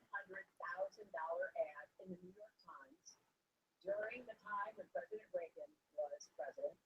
And basically said exactly what he just said now, that we were the laughing stock of the world. He was criticizing President Reagan. This is the way Donald thinks about himself, puts himself into, the middle and says, I alone can fix it, as he said on the convention stage. But if you look at the debt, which is the issue you asked about, Chris, I pay for everything I'm proposing. I do not add a penny to the national debt. I take that very seriously because I do think it's one of the issues we've got to come to grips with. So when I talk about how we're going to pay for education, how we're going to invest in infrastructure, how we're going to get the cost of prescription drugs down, and a lot of the other issues that people talk to me about all the time, I've made it very clear we are going where the money is. We are going to ask the wealthy and corporations to pay their fair share. And there is no evidence whatsoever that that will slow down or diminish our growth. In fact, I think just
Hi.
Is this fucking thing even alive?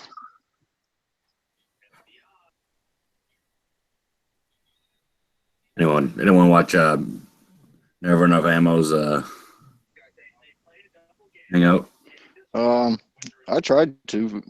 I was in there for a little while, but Oh yeah, I saw you. I tried after a few times trying to get a word in. I was just like, yeah, fuck it. I don't got anything. Yeah, All that. he's only got a couple people on it now. I'm surprised he's still on this long. Yeah, I'm just like, dude, I don't got anything, all that important to say, so I don't need to fucking stick around for this shit. I've tried to get on a couple of his chats. I don't know how to get in contact. Instant message him to get on there, and I don't know. Most of the time, all you gotta do is ask. Yeah, I asked in the comment section, but I never heard.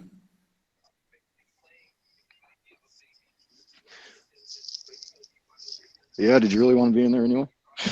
Not really. After a while, I'm like, yeah, okay. It was because I was on this hangout earlier, and I'm like, yeah, we're not discussing anything more than what we've already seen on TV over the debate and already talked about. Yeah, we've been hashing and rehashing this shit for months now. Yeah, I mean, ain't nothing new. I mean, this is what it is at this point. It's a dead horse at this point. It is what it is.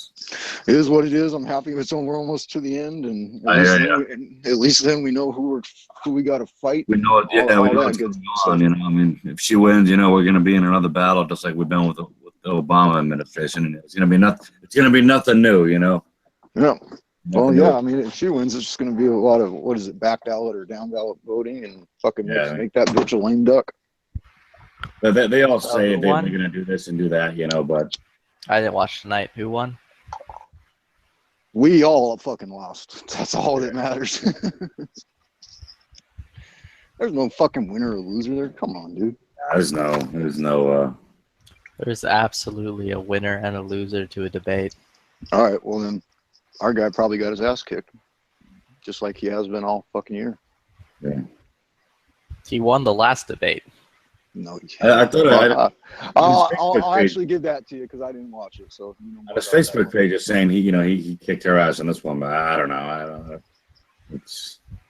I have to see what happens at the polls. Yeah, he still did fucking tear her apart like he should have. Yeah. He made stupid little comments that are going to lose women vote for him, but I don't think she really tore him apart either. It was just kind of. She gets under his fucking skin and knows how to do it and knows how to fucking give him enough rope to hang himself, and he'll fucking do it time and time again. Yeah. Yeah, fuck it. Fuck it. It is what it is, Man, I mean, there ain't shit I can do about it other than vote with my conscience and keep an eye on all my local shit and I mean, gets in office, vote every way I can to local politics. What's that? I said the local politics is what really matters. It's really what really affects you, in your personal life. I mean, the president really doesn't. Yeah, I'm focusing more on local. Yeah, we have to with all the fucking fights that we're about to get in. I mean, Washington, Oregon, we all got fights coming. Well, I want that Kate Brown bitch out of our fucking. She's fucking loony as hell. What's Washington have an assault weapons ban trying to be pushed again? Well, I live in Oregon, and you're talking about the lady running our show wants more gun limitations. Yeah, and then our attorney general came out last month and said that he pulled 350 people or whatever, and that they were his. Oh yeah, they were his underwings, and he comes out and says, "Everybody thinks it's a good idea to do this, so I think we're going to try and do this." Looking for liberals to poll for us. Yeah. We'll start seeing more and more of that popping up throughout a lot of states where every state's going to be. It's not going to be just the. The typical states that we know have bad gun laws is going to be the states with good gun laws that are going to be attacking too. Yep, that they're going to try and take those away one by fucking one. Yeah, that's exactly. Yeah, for being blue states, Oregon and Washington has some of the most lax gun laws. We actually do. We're pretty good for Democrat-controlled states. But yeah, the California representatives keep meeting with Oregon and Washington representatives and trying to build. Bloomberg and all them pieces of shit. Yep. So I'm especially paying attention locally. Yep. They're gonna build that Western Wall, you know. Yeah, that landing zone for Russia. Shit, basically. Well, yeah, we don't have any. I guess Southern California has big bases and then Whidbey Island and Fort Lewis, but Oregon has nothing. You guys don't got much down there for military infrastructure? We don't have any active duty bases in Oregon. No shit. Nope. We have reserve stations and chemical depots out east. Okay. Is it because, between our strength up here in Washington and I don't know what the hell they got going on down in California, but that California, you have to get down to past LA before you even get a base. So, I mean, there's LA to Whidbey Island is all nothing. It's just empty. Unless they got some fucking missile silos at Alcatraz we don't know about. There's missile silos all over the place we don't know about. But yeah, that's true too. Hell, there's old missile silos all over these hills that I fucking grew up in over here in Seattle. I'm sure they're not still active, but even if they were, they wouldn't tell you that they were active. At least we got Montana then. Montana's got silos out the ass. Well, shit, Eastern Washington does too. I mean, once you get over the mountains, there's a lot of that sort of shit. I think, anyway. Yeah, I think we have one Coast Guard station that patrols just one station patrols the whole Oregon coast. And it's just one helicopter. Maybe one or two. Where's that out of? Port Angeles? Oh, man, I don't know. I want to say Astoria. Oh, that makes more sense. But they're strictly just search and rescue, for ships. Coast Guard actually, they, from what I hear, they have with the least amount of manpower, they have one of the biggest jobs out of our military. They do a lot of just an inland covered or water covered. Well, land and water, fuck. They're all over the place, but yeah. And you would know more about this than I, but I don't think they're strictly search and rescue. I'm just saying. I think the one here, that's their main duty. Oh, I got you. I'm not saying the whole Coast Guard. They do fucking drug interdiction and fucking port security down in LA and by Mexico, and of course Florida's got that whole fucking drug interdiction shit. Yeah, it's fucking awesome when we have what seafarers? Yeah. It's awesome when we have seafarer and the parade of ships come in and you see the fucking coasties out there in their inflatables with their 50 cals or saws mounted on the front. And I'll go out and take pictures of them. Them guys are not fucking around. There's idiot boaters out there who will, if they break that, whatever it is, 200 yards or whatever the fuck it is, them guys come screaming in. And I've even got pictures of them guys, of one of the guys up there, charging that motherfucking weapon and getting ready. They don't know. Yeah, you never know. And most of the time, it's a stupid family who doesn't know the actual rules, and they're just out there, parade of ships, we're going to go take a look and have a nice family day. And they don't know what the fuck they're doing. They don't belong on the water.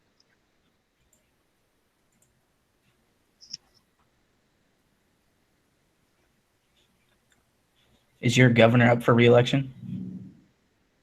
Yeah, we got fucking gubernatorial debate going on right now. Jesus Christ, they're both fucking idiots. But we got to get rid of Inslee though. Yeah, our old governor got he stood down from his seat because of some shit happened or whatever, and so he just appointed the next lady. Most likely something stupid. It was a scandal nonetheless. And the lady that's in charge now just got appointed. And dude, she is fucking off her rocker, man. She's a Hillary Clinton. Like that's the best way I could describe her. She's just like that. So you guys have like a somebody standing in as your governor right now? Because yeah, they were just the next. Yeah, they were just the next seat in line. Oh shit! They didn't even get voted in, so. Yeah, she's pretty much fucking Hillary Clinton. She probably is fucking Hillary Clinton. Scissor me timbers. Oh. That's a bad sight.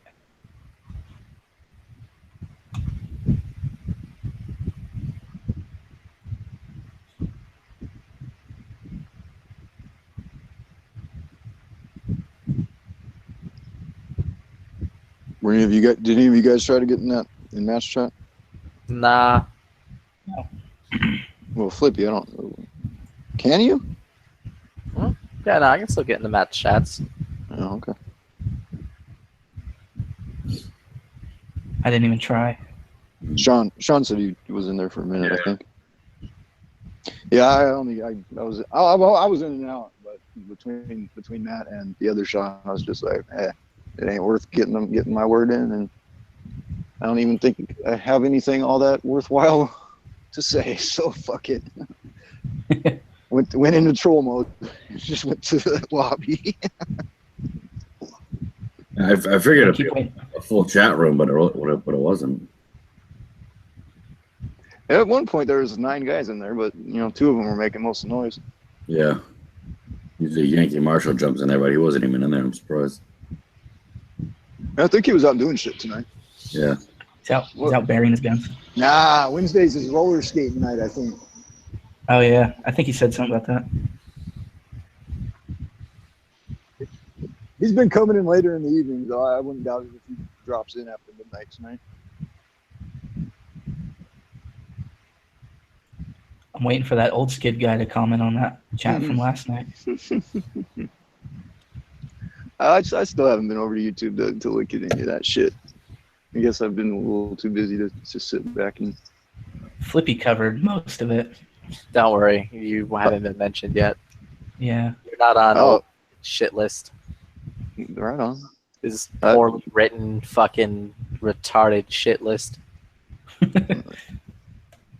Yeah, I really could care less if I was. I don't care what some old SOB Honestly, has like to say. reading his fucking comments, he's the motherfucker who writes a manifesto. Yeah. This is more entertaining. You can't take it personal when a fucking mentally handicapped person's making fun of you.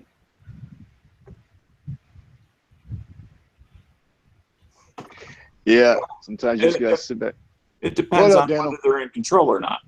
Now we're talking about a YouTube Dano, comment. do you take it personal when I make fun of you? What? I didn't hear what you said. I said, do you take it personal when I make fun of you? No, motherfucker, I don't. Oh, okay. See? But, Point exactly. But if a retarded person is no longer in control of their emotions, speaking them in a straightforward manner about how they're out of line is totally appropriate. You stop making. Wait. It's appropriate or inappropriate? You cut out there. It's appropriate.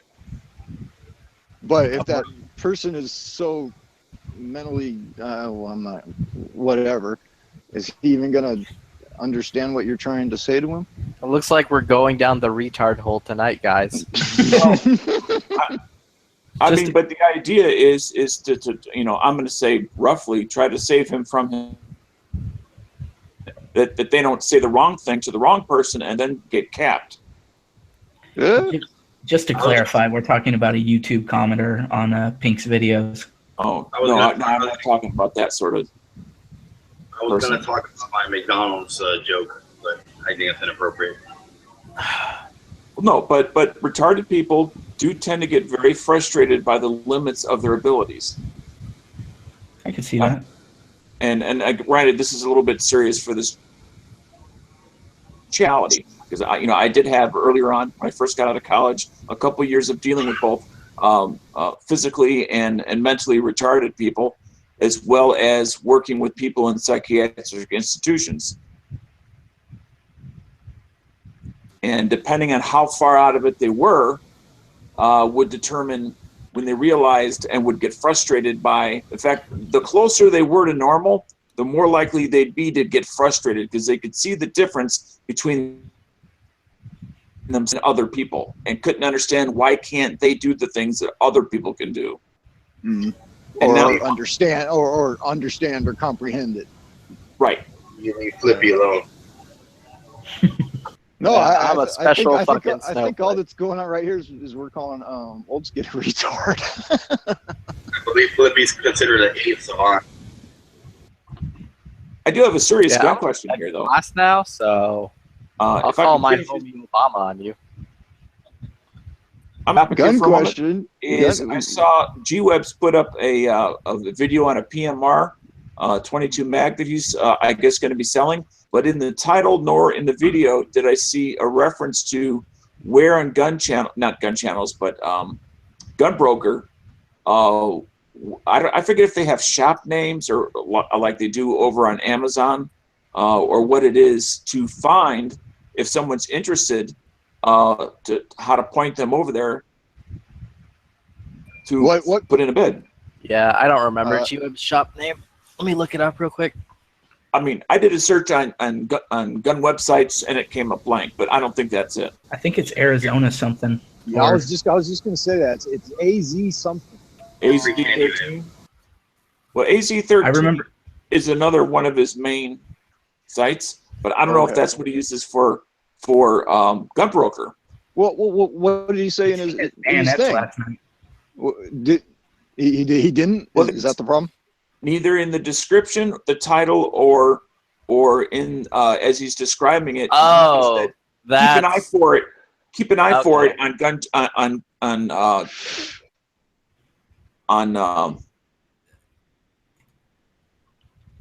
Yeah, gun I auction found site. it. I found G-Web's thing. Okay, what It does what's not enough? look like it's on there right now. Okay, and it may not be posted, but since he's going to be posting things in the future, it'd be people do have questions. We can steer them in the right direction. There you go. That's the Yeah. name he's under on Gun Broker. Now, what gun was that? The PMR 30? Yeah, it's the 22 mag. Yep.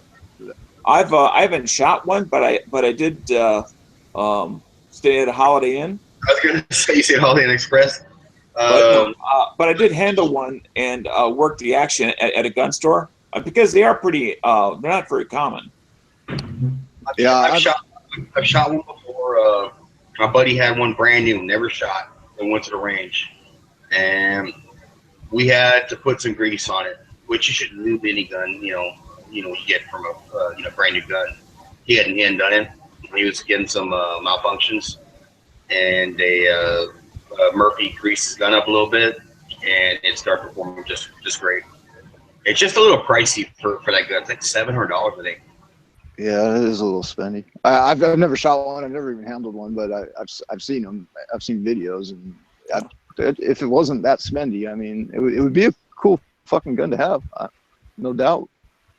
And the one thing that he said in his video that I can confirm is they are a very featherweight gun.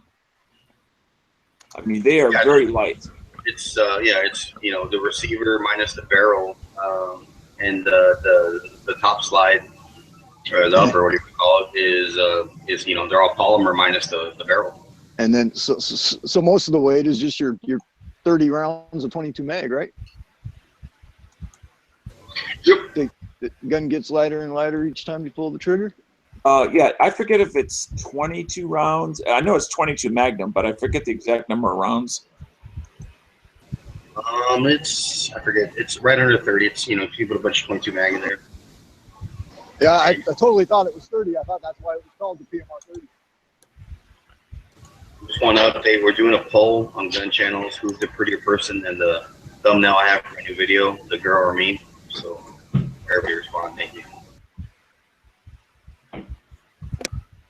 You got the pretty person award. Damn, Edge, how ugly is this girl then? I am a pretty man.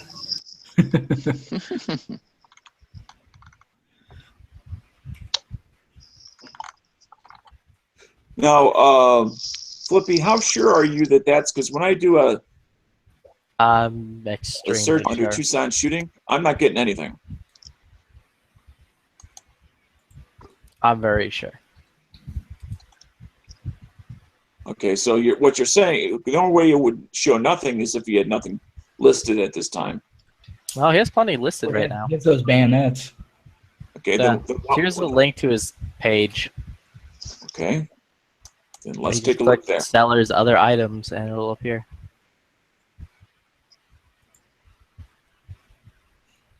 Using the .com as part of his username. Okay. Yeah. Most people just don't use that as part of the username, but now that I understand that, Well, that's why I put the .com in with what I typed. Yeah. Well, I tried to spread the gospel of gun channels today. I went down to my dad's work just to bullshit, and a buddy I used to work with down there was like, "Dude, you build ARs, right?" I'm like, "Yeah." He's like, "You got a fucking castle nut wrench?" I'm like, "Yeah, I do." He's like, "Well, I'm building something. Can I borrow it?"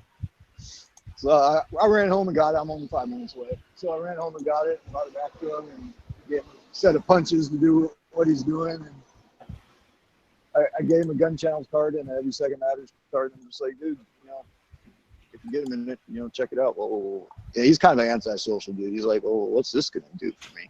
And I told him about gun channels and, you know, online community, and I told him tonight, when you're building that fucking thing, if you have a question, that's a place that you can go and actually get an answer pretty much right away, so you can keep plugging on in your project.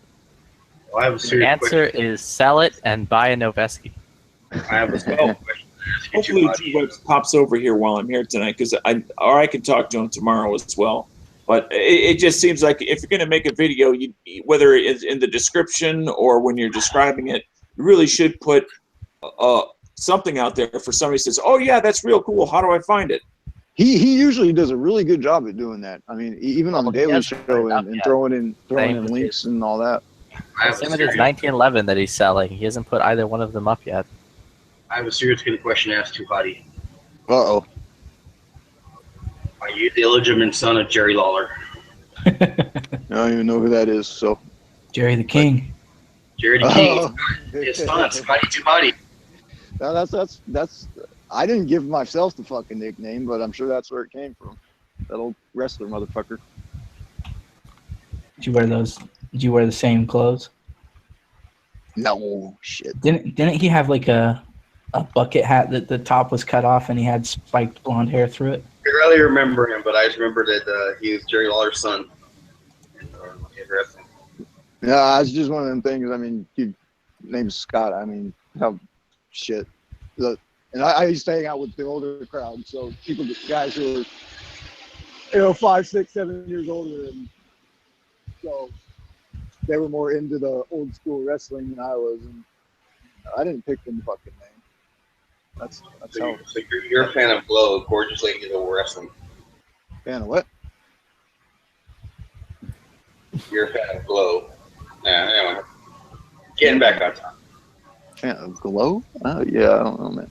Going back to an earlier conversation, he's a fan of China. We were talking about mentally challenged. I put a more inclusive link in the side chat that lists all the items in a row currently selling, as well as anything he puts up in the future. If you use that link, it's kind of like a store link, although they don't call it a store. And I'll go ahead and put it in the text chat outside for anybody who's listening.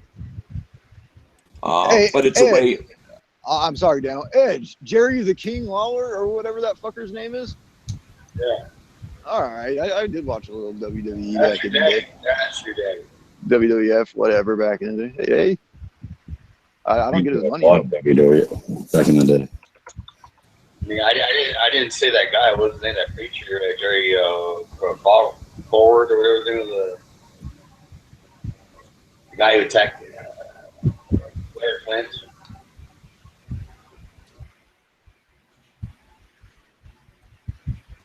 Nevertheless. Save me, Flippy. There's no saving that. So back to some other shit that's not this. Not politics and other shit. What fucking parts kit do I pick? For what build? I don't give a shit. Give me a parts kit. You just want a mil spec one? CMMG Okay. lower parts kit. I've never had an issue. Are you talking about AR or AK? AK. Oh, you're talking about AK? Like what country do I want? Just fucking pick one. Poland? I don't know. I don't know. Well, do you want quality? Do you want rare? I want Clackalakin. A sniper type accuracy? What is it you're looking for? Clackalakin. That makes no sense. You want a chopper? I want to get to the chopper. I mean, do you want a CQB? I want something that makes the big blat and makes the honeys drop their panties and all. Finland. Got Well, it. then I'd suggest Hollywood.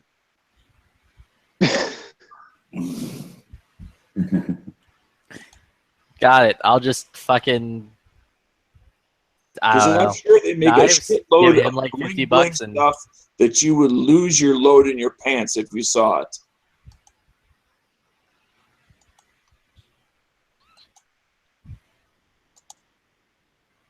Because that's what Hollywood does. They make bling bling stuff that people go, oh, it's fantastic, it's beautiful, oh, it's so cool, I can't stand it. And that's Are you what okay there, Dano? and and that's what you desire, Flippy. I mean, it sounded like you just kind of turned into an ultra flamboyant Dracula. Oh, I want am to what I am. suck your dick. But Blah. I know what you desire. Hey, let me throw a gun question out here. Any of you guys have a good dry fire drill for working on AR reloads? Nope. Next question.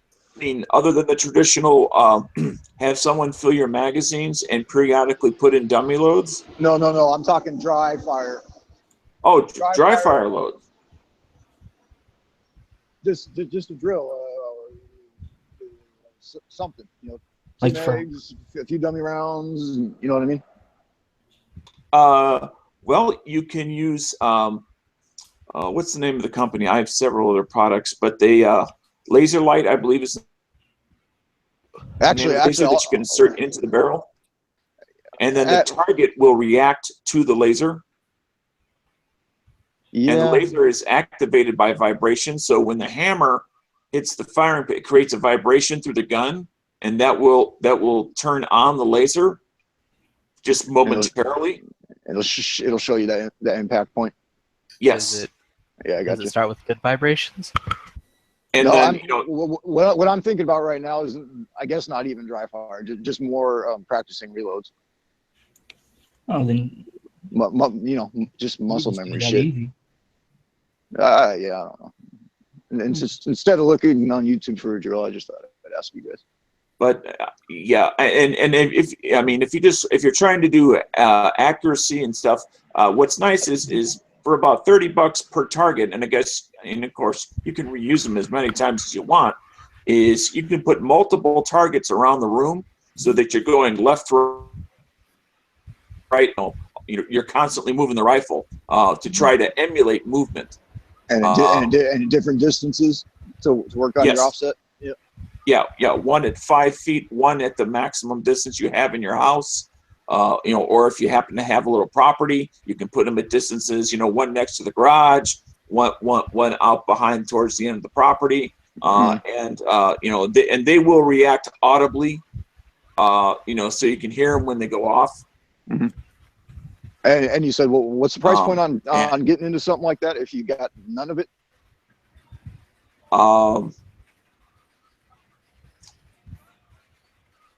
You don't got to give me an exact. I I'm got just mine looking 2 for a years ballpark. ago, and part of it I got as a Christmas present. The other part I purchased. The laser, I'm going to say, was 50 to 65. I'm guessing.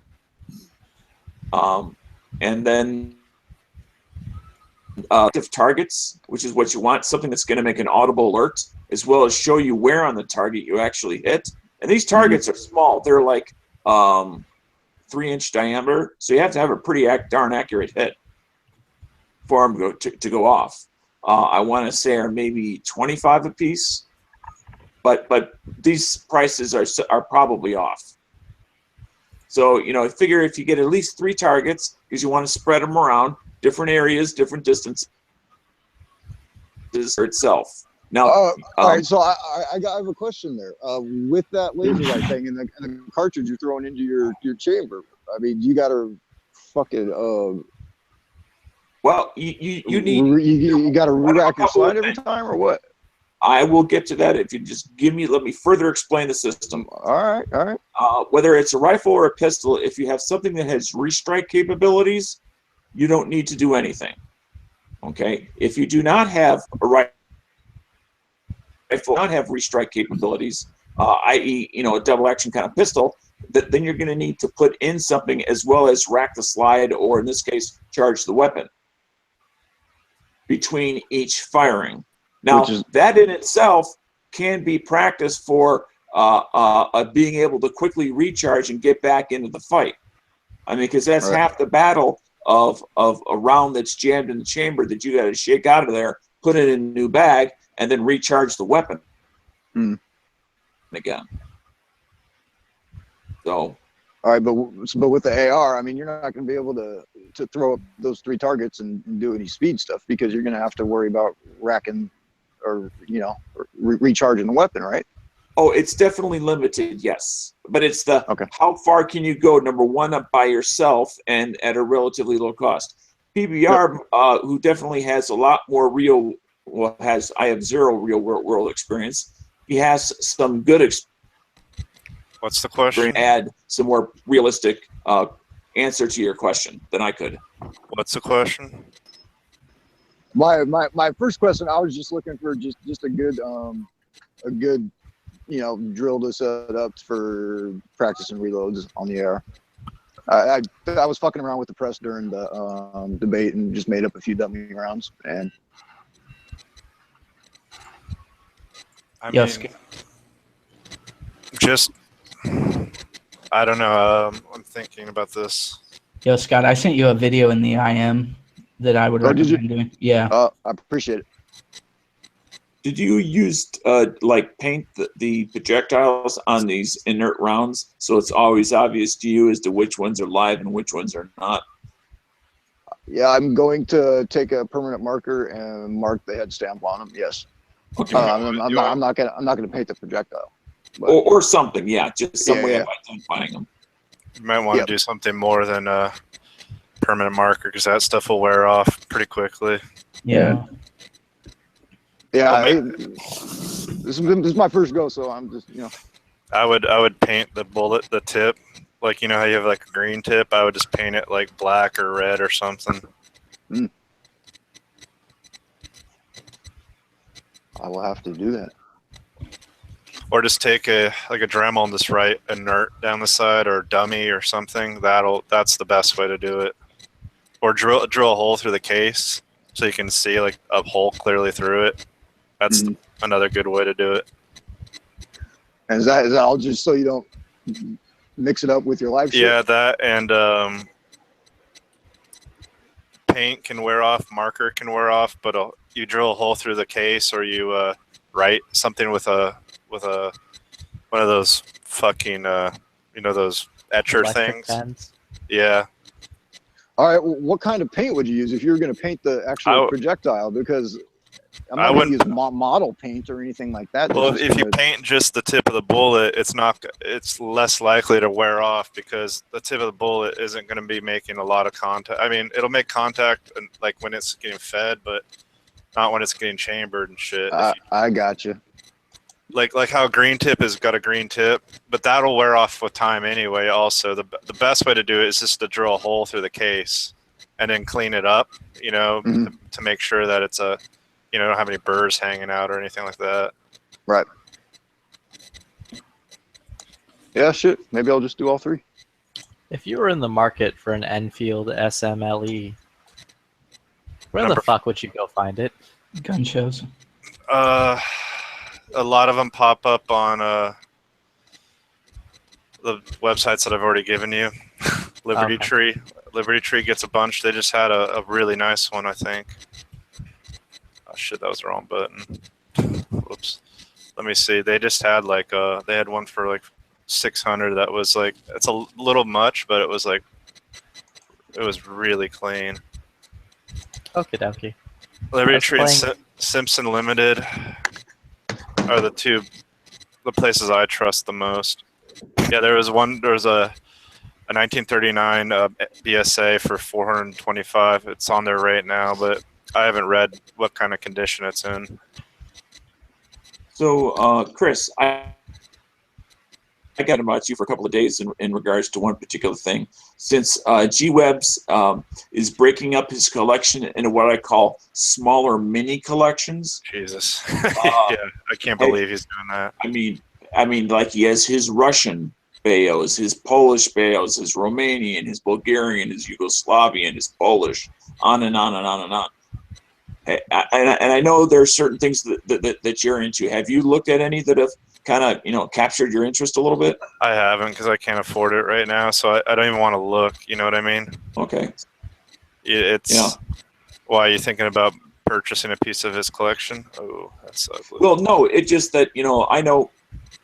You as and to a certain degree I do as well, have kind of have an interest in things, accoutrements that went around the rifle and the person. I mean, I heard about it only on Monday, and I couldn't believe it. So I haven't really looked into it, and I can't afford it right now anyway because he's got an expensive collection. Like, not as in he's asking too much or he paid too much, but he has managed to collect some things over the course of time back when they weren't expensive that are now like I can't even afford. Oh yeah, it's there's definitely a lot of quality stuff, and quality stuff costs money. There's no doubt about that. Yeah. Sounds like good investments or good investing. There was a I know that Sorry. Go ahead. That since nobody philosophically could purchase necessarily so far the whole thing, he's broken it into like smaller collections. Which country would I buy? Is that what you're asking? Well, if you were, of course, I can't say suggestions because collectors already have their own preferences. That'd be a stupid question. But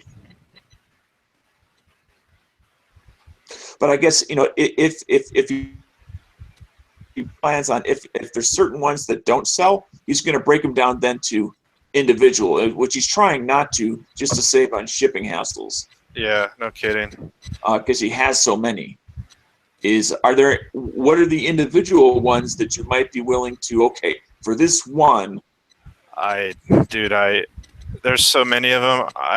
I'm not an expert on their bayonets. To me, it would be more of a matter of what country, as a country, interests me the most.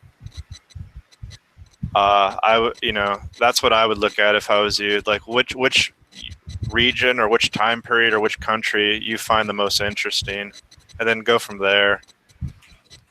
No, this is not for me. I'm just curious what might flick your interest. I would be looking at that. There's countries that I'm personally interested in that I'd be looking at, like not necessarily the most collectible, but areas and time periods of interest. There's I can't afford them all, so right now I have the ones that I just either stumbled across or ones that I found a particular interest in that country, or ones that I have that match a rifle I have. Right.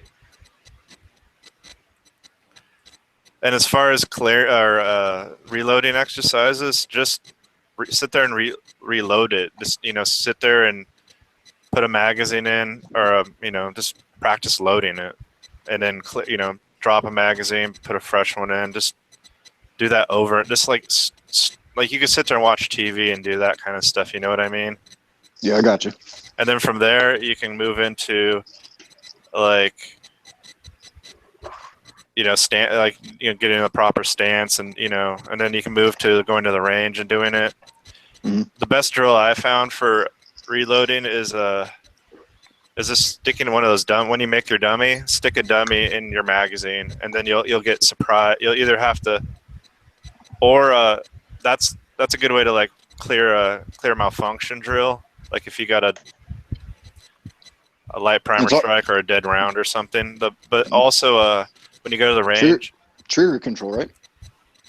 Well, yeah, that's a given. But I'm talking about for reloading. The other thing that's easy to do for like a reloading drill is to load all your magazines differently. Put 8. Okay, first of all, don't all load them to 30. Load them to like no more than 10, because that way you'll be reloading more, or 5. You see what I'm saying? Yep. So you get more reloads in per. And then don't all reload them to the same. Like if you do 10, then reload 1 to 5, 1 to 6, 1 to 10, or a bunch of them to 10, 1 to 8, 1 to 9, and then mix them all up so you don't know which is which. And so that way it'll catch you off guard. You know what I mean? Yep. Yeah, I'm following you. Run them.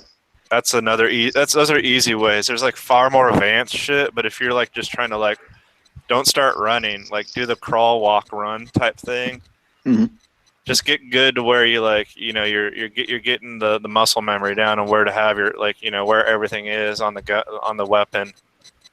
So for that, would it be important to have your whatever you're carrying your spare mag in set up and have that set up consistently, or is it? You can do it any number of ways. I mean, you could be doing it from the prone, just with like you could set a couple magazines like down next to you. You don't have to. You can do it out of your gear. That's like when you get to the part when you're doing it for real, you do it out of your whatever you use to carry your magazines. Right, either off your battle belt or chest rig or whatever. Yeah, but when you're first starting out, it doesn't really matter. You could just be there like, just plinking and just have another magazine laying next to you're shooting on your shooting bench, or if you're shooting from the prone or whatever you're doing. Because that's the other thing too, is like everybody practices shooting standing. If you're fucking shooting, if you're in a gunfight and you're standing and you're not behind something, or you're kneeling behind something, or prone on the ground because there's nothing for you to like hide behind, you should be moving, right? Yeah, or you should be like so practice from the prone, practice from sitting, practice from kneeling, because that changes where you're, if you're no matter what kind of gear you're wearing, when you're in a different shooting position, it changes everything. Like reloading from the prone is a bitch, so you got to get used to that. But shooting from the prone is the best way to shoot a rifle. I found that the biggest restriction to doing exactly what you've said is the range itself. Yeah, that's huge. They don't want you to get moving around with a gun and rolling, going from a kneeling position to prone, back to kneeling, back to standing, looking around a corner. They hate that stuff. That's why I like going to the mountains and letting them ranges just kiss my ass. Lean back against a tree. Use a little branch out of a tree as a shooting stick. But you can do it at the range too. You just you go to your bench and you sit down on your bench and you get you're just planking, and you have like 3 magazines that you've preloaded a different amount, so you're surprised, you don't know you're going to run through 10 rounds, you know what I mean? So it catches you off guard. Totally. So PBR, how do you feel about weighted floor plates for let's say? They're unnecessary. I mean, on ARs, because I always buy metal ones, they are definitely unnecessary. PMags, because they're so light, it kind of depends on the fit of your particular lower, seems. If you have a lower that isn't letting your mags drop free, it's time to get a new lower. But it's not that it won't let it free. It's that some drop, boom, instantaneously. Some there's like that hesitation. Well, you should honestly, like, the best way to like reload is to like, your hand's already up there, so you can help the magazine out. You know what I mean? Like as you're moving to your hand to wherever your next magazine, your next fresh mag, you can strip the magazine out of the rifle. And Right. Isn't there the whole like do a little flip technique or whatever to give it a little momentum to drop out of there? I don't know where I've seen Yeah, that. that's more of a handgun thing, at least in my knowledge. I've never had. I practice just. You've never had PMags take a little longer than normal to get out? Well, I never use in real life shit. I never use PMags. I understand that, but I'm saying, but a lot of people do at the ranges today. Yeah, I mean, number your mags. So if you have a particular mag that has a problem, ditch it. You know what I mean? And that's a great tip, whether it's AR, AK, or pistol. ID your mags in a permanent way. And if you start to have a problem with it, draw a fucking Even if squiggly it's just line that on it, you get a stovepipe and you notice, well, wait a minute, this is the third stovepipe I've had with number 7 magazine. That tells you something. But I wouldn't put a weight on it, because honestly, if the mag is sticking, a weight's not going to really help all that much, because there's not going to be a heavy enough weight to matter. And if the weight's heavy, then all those weights on all those magazines is going to build up, and then you have like a pound of extra fucking shit you're carrying around. Right. That could be a pound of water or food you're carrying, which is far more important, especially water, than. I mean, it's most commonly a problem on pistols, because the smaller the magazine gets, the more the weight becomes an issue. Yeah, I wouldn't be weighting stuff. But I can say, just in my own experience, like with smaller guns, I've absolutely seen a difference between pushing the button and then waiting. And that's the last thing you want to be doing. I mean, granted, you just grab it and chuck it out. On a rifle or pistol. But a lot on a rifle or pistol. Okay, I'm confused by what is that to me? Yeah. Oh, on pistols. The smaller the pistol, the more likely the problem. Yeah, you can give a pistol a flick with your wrist. That usually will help the problem. Rifle, since you're releasing the magazine with your firing hand on an AR, at least AK is a whole nother ball of wax. And the last rifle question, at least I'm going to ask you, is how do you feel about couplers? Whether it be duct tape, electrical tape, or something else.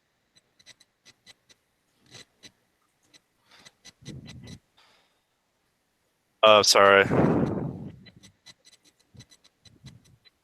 I don't. I mean, maybe if you have like the rifle you grab, I don't know. I never used them. When you were, I would say no to coupling. I mean, you have to have something that would hold them. When yeah, if you go through the magazine, where are you going to put it after it's fired? You're gonna either have to have a cargo pocket or a magazine pouch to stick it in. Well, I mean, if something goes bump in the night and all you're going to be grabbing, if you do that with a rifle, which I highly suggest you don't, but if you're like John Rambo and you need an AR-15 to go after a burglar, then maybe that would be a because you're not carrying a web gear or a belt. But I mean, if you're, I don't know. Was a dump pouch out of favor when you were? No, they can't. The mountains. No, that was yeah, but the dump pouch is only so big, and where are you gonna if you're not walking around? You have to have the couple magazine in the rifle or in a dump pouch, because they don't really make mag pouches that fit them. Right. And when you start coupling that shit together, it just takes up so much more space, does it not? Yeah. Yeah.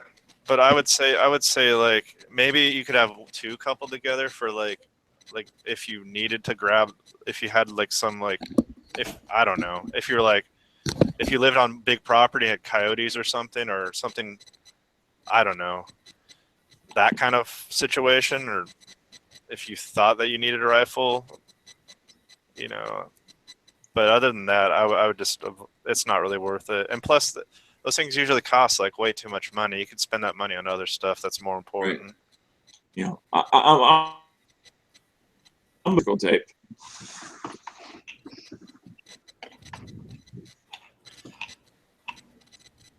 Also, because it doesn't leave, you know, adhesive residue all over the fucking place. You can get that off with a lighter fluid.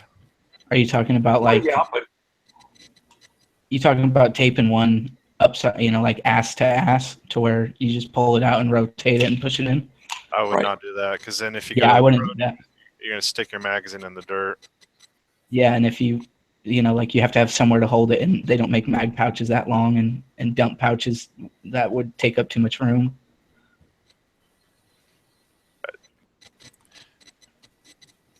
But yeah, keep it simple, stupid. That's the Mhm. best. That's the best. That's the best way to look at it all. Yeah, plus if you already have a reload pattern muscle memorized, you know, you throw one of those into the mix, and you're most likely just going to drop the mag out of pure habit. I also don't recommend dropping mags. If you're gonna start reloading, by the way, if you're talking about reloading, reload with somewhere to put the mag, because you're gonna want to retain. Dumping the mag is like, if you're dumping mags, do it because the situation demands it. But most times you're gonna have time to retain the magazine. Do you think that to snatch it out of there and throw Like it? if a ninja's about to chop your fucking head off with a sword, dump the mag. But most of the time, that's not going to be the case. Do you think whether it's, you know, practice or the training stuff that we go through, that leaves a real potential training scar? Depends on the trainer. And if you're going to a bunch of different training classes, a bunch of different trainers that all train differently, yeah, you're going to be yo-yoing all over the place. I would find something you like and stick with that, because that way you're not going to be you're not, one guy's going to tell you what he thinks, another guy's telling you what he thinks. And both of them think their way's the only way, right? Yeah, for me, with my support hand, my firing hand releases the magazine. My support hand, as I'm moving my hand down, I'll use it to strip the magazine, which I then throw in a dump pouch. And then on the way back up, because I put it, my dump pouch is on my left, since I'm right-handed, I'm stripping with my left hand, moving to my dump pouches, which is on my left side, going back up to my magazine, or the magazines I always use first are the ones on my left side, because they're easier to get to than ones on my right side. I pull a magazine out, which is already pre-faced to be in the direction I need it to be. So when I pull it out, it comes out with the rounds facing the direction. When I flip it over and shove it in, it's just automatic. Yeah, as long as you consistently grab it the same way, right? Well, you just don't want to put your magazines in your gear willy-nilly. You want them to be faced so that when you're bringing your hand up, you don't have to, and pull your magazine out. They're going to be the same. The rounds are going to be facing the same direction every time. Makes complete sense. Yeah, you want everything to be fluent, and you want to take things out of. You want to situate your gear so that you're not reaching across yourself or having to Some people put their dump pouches on their asses. Mine was on my right side or my left side. But you want to be. I just didn't like reaching around myself to dump my fucking magazine. Well, is any reason that you don't put it back by your spine? It's just not fast. That's kind of like reaching around yourself is more motion. Having it right on my left side, where it's just like, if I pull my hand, if I put my hand if I hang my hand down by my side, I'm literally touching the dump pouch. And with the mags, with the mag that you're grabbing, your hand's already got to go there. So and then when you pull your hand back up, you grab your magazine out, and it's faced like. So all you have to do is when you turn your wrist around and start inserting in the magazine, you don't have to think about which direction the magazine needs to go in, because as you pull it out, it's already facing in the correct direction. Well, no, that part I understand. It's the dump pouch, because if it's in the center of your spine, both your hands can get back there to drop off. I'm not reloading with my right hand. An empty magazine. Yeah, but if you have a vest on or whatever, it's going to be more hard, and depending on what you're wearing and situation. Plus that and you're always going to want to keep your firing hand on your weapon controls, right? Yeah. Yeah. Even I don't even like some people do the weak side shooting. I just move my whole rifle to my left side and continue using the same hand. Some people switch all their hands around. I just move my rifle to my other shoulder, because you can shoot like that. It's goofy as fuck, but you can shoot like that. But it doesn't feel any more goofy or any worse or better than switching my whole hand. Switching hands completely. I've done a little bit of shooting like that. Just seeing people's just seeing the way to do it, going out and trying it. And you're right, it does feel goofy, but I mean, it fucking works. Offhand shooting feels worse to me than just moving my rifle to my other shoulder. Yep. Yeah, just keep everything simple. It doesn't need to be like, you don't need to be high, like all this Mall Ninja Magpul shit. You really don't need a lot of it. Like all the the Magpul comes from the things I used to make, which are like Magpuls. They were like the little floor plate things, so you could yank them out of your gear. And none of it, like I remember when they first came out, and we like saw they brought a bunch around. They're like, "Hey, you want these?" And we're like, we call them Ranger plate, which is when you take you can either take we'd take either 550 cord and 100 mile per hour tape, and you can either tape it. Let me see if I can find a picture. But we used to just make them. We'd make Magpuls out of Ranger tape and 550 cord.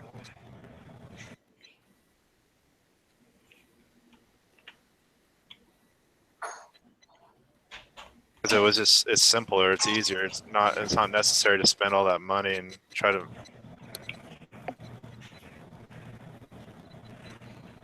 Yeah, I got you. Let me see What's if I up, can. gentlemen? How you guys doing? I'm all right. What up, Heavy? What up? Hey, Abby. Hey, what's up? So, sorry, I Finally didn't mean finished to up interrupt over. your conversation. Finally finished up over in Never Enough Ammo's chat, huh? Yeah, well, right before I went off there, I just said, don't be a dick, don't try to, Operation Stir the Pot. You're roboting bad, dude. Hold on a second.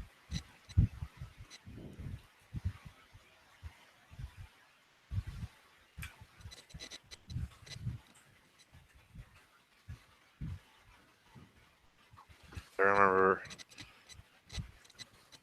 Yeah, I came into all this right before people realized they can make a fuck ton of money off Mall Ninjing out every aspect of the AR-15. Or well, I'm gonna use the AR-15 as an example. So Is that better, or am I still roboting? Much better. Way better. Much better.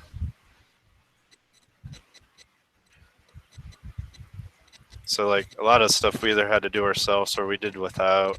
And honestly, like you'd be amazed at like how much like shit you really honestly don't need, and like in the long run, like if you added all that crap together, you could probably buy a fucking pistol or another rifle with that money. Yeah, here's the easiest way to Ranger plate a magazine, which is hilarious because I don't know how much those Magpul things cost, but Isn't guys, it just like duct tape and? No, it's like you can do it with a GI mag with just 550 or 5 piece of 550 cord. I don't know how you do it with a P mag. I'm sure there are ways.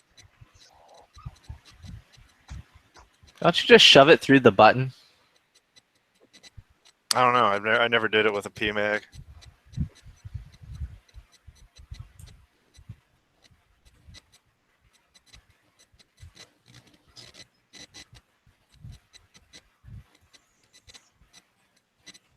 You can tape it. Use tape 100 mile per hour tape to tape it to the side, but I don't.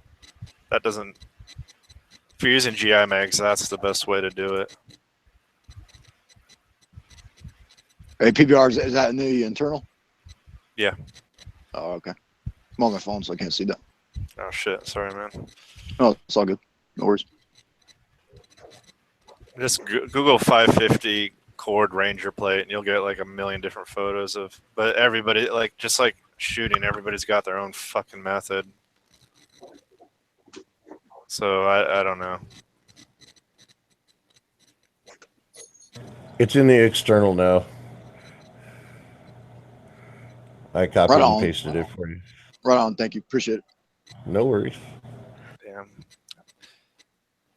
I need an A2 upper receiver fucking bad. Why? What's going on? I want to build an A2 upper. Well, I at least want to get the A2 upper, maybe a barrel before. Which one's the A2 upper? The one with the carry handle attached. Oh, good luck finding one of those. For 6 to 9 months. From where? No, I mean, which one's the A2? Is it the one that? No, it's not a non-flat top. Yeah, I know. There's two versions though. There's the one with the sight on the back that can be adjusted elevation, and there's the other one. The other one's an A1 upper. Oh, okay. A2 has got the more modern rear side. Switch. The first A2s had the A1 uppers on them, but then they modified it. I guess that's what I was told. I don't know if it's true or not. But yeah, A2 uppers are gonna be hard to find, dude. Yeah, I don't know where to find them. Just go find an old Bushmaster. That's a good point. I don't want a whole fucking rifle. I just want to. Oh no, like there are people who have parted out Bushmasters. I'll hunt one down in like a bit after I kill some more crowds. What are you playing now, Flippy? Battlefield 1. Oh. Okay, now this confuses the shit out of me. Demolition Ranch, Matt, or whatever his name is from Demolition Ranch. Anyway, he says he wants to play Battlefield 4 before he plays Battlefield 1. How does that fucking work? Does it count down in reverse? Battlefield 4 came out like 2 years ago. Battlefield 1 came out like tomorrow. Okay, yeah, okay. So how is Battlefield 4 before Battlefield 1? There was never a Battlefield 1. Battlefield 1 is like World War 1. Battlefield. Oh, gotcha. There's Battlefield 2, 3, 4, and then they got this great idea because they're doing World War 1 that they'd make a Battlefield 1. Well, the original Battlefield was Battlefield 1942. Then there was Vietnam. Then came Battlefield 2. So it basically makes no sense whatsoever. Yeah. Their fucking labeling scheme or their numbering system fucking blows. So if they do like Battlefield Korea, would that be like Battlefield 2.5? No, or probably Battlefield Korea. They'll probably call it something like that. Yeah. Battlefield 1.5? I don't know. I don't care. It'll be called Battlefield Shit is Fucked. Fuck. Battlefield 6, just to fuck with your head. Battlefield 8, we're now fighting Nazis in space with dinosaurs, motherfucker. Are you ready? All right, on. I will say, however, though, that like Battlefield 1 is making me want to pick up some fucking old ass shit to fuck around with. Well, if you want World War 1, then you need the SMLE. If you want World War 2, then it's the the number 4. Yeah, I want an SMLE. Okay, then I'll tell you straight away that the number 4 is a better rifle, hands down. And anybody that says different, I don't know why the fuck they're saying it's. Are you talking about the Enfield Mark 1, number 4? The number 4 Mark 1. Number 4 Mark 1. Then the SMLE is the Mark. It's yeah. Nomenclature's all goofy, just like Battlefield's all goofy.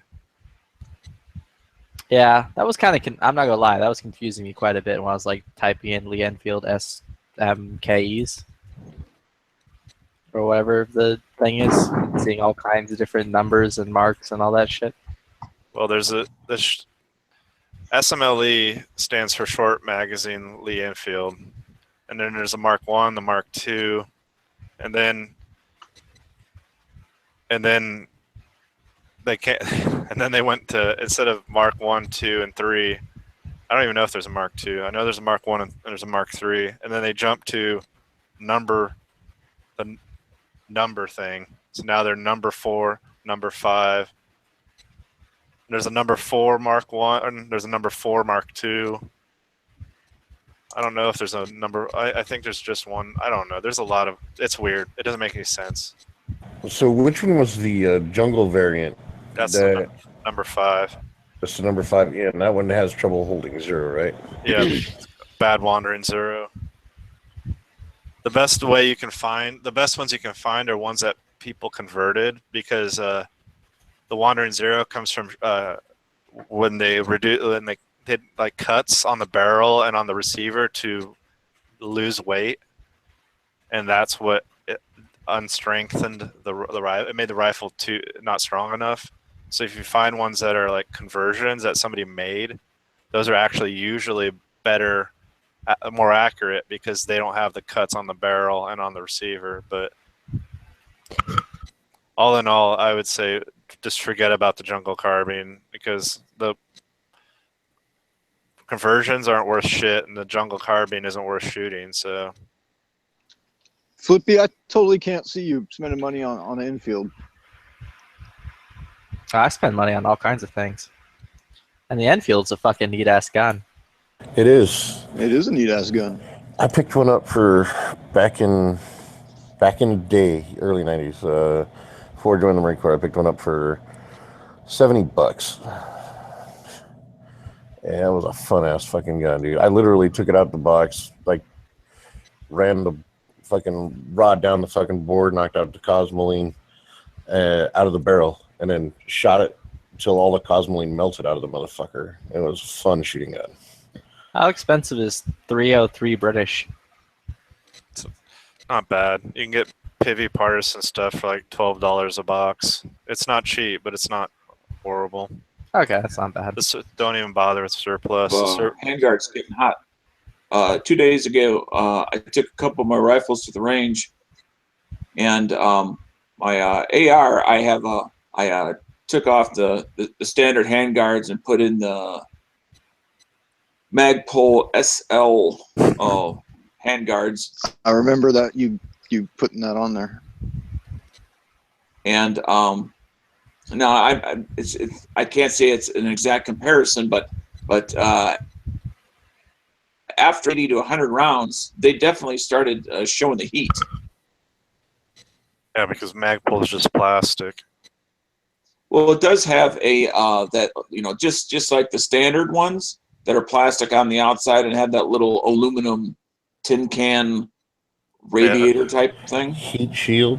They have a heat shield. There is one on the inside for the lower piece, because the upper piece has the slots for the heat from. But I mean, it didn't get to the point where, you know, it was uncomfortable to shoot, but it did get to the point where it was starting to get close. That's why honestly, like, the best handguards are just, if you're not attaching shit to the rifle, just the double heat shield GI ones, because A, they're fucking cheap, and B, they're gonna melt on the front and the back before they actually melt your hand.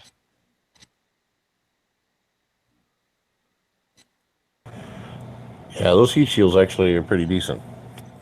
But there's a difference. The cheaper companies do a single heat shield, and then the mil-spec ones have a double. So on top and bottom, there's 2 pieces of metal spaced. Right. That's what saves you. That's what keeps it cool, is the 2 pieces of metal. Right. The standard ones that I took off, there was a piece of metal on top and a piece of metal down below. Yeah. But the ones the bottom had the metal, but the top did not. Yeah, those are non-mil spec. Yeah. Well, I didn't expect them to be mil spec. But well, The double heat shield USGI handguards are excellent for heat. Yeah, it just the reason I got them is because I really wanted to put a some light on the end of my rifle, and I wasn't, and in its current configuration, I was not able to. Because I was able to put on one of those little scout mounts. When you shoot, are you C-clamping like a motherfucking boss hog? Like I don't know about a boss hog, but I'm C-cupping. C-cupping. C-clamping. No, I was just quoting one of Matt Best's fucking videos. I mean, that's how I was taught to hold my M16. That's great for 3-gun shit. But I mean, when you're doing extended searches and shit, you're gonna find your arm creeping back toward the magwell. I mean, the only training I've ever had on rifle was through the Army, so that's all I know. I was never taught the C-clamp. That's when you put your finger over the fucking top. And the reason we never did is because we had infrared. That's your thumb over the top, right? Yeah.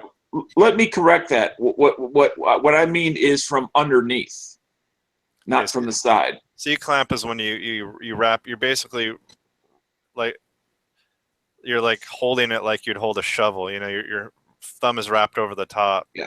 No, I'm not holding it like that. I'm holding it more like a U from underneath. Okay, that's how you were. That's what. Yeah, and the reason why I was never taught to C-clamp was I couldn't, because we had an infrared freaking laser up at the front, so there's no way we could anyway if we wanted to. But unless you have a giant fucking hand. Anyway, I just wanted to put a flashlight out front so I'd cease to walk around blind. Well, no, it's not a bad idea.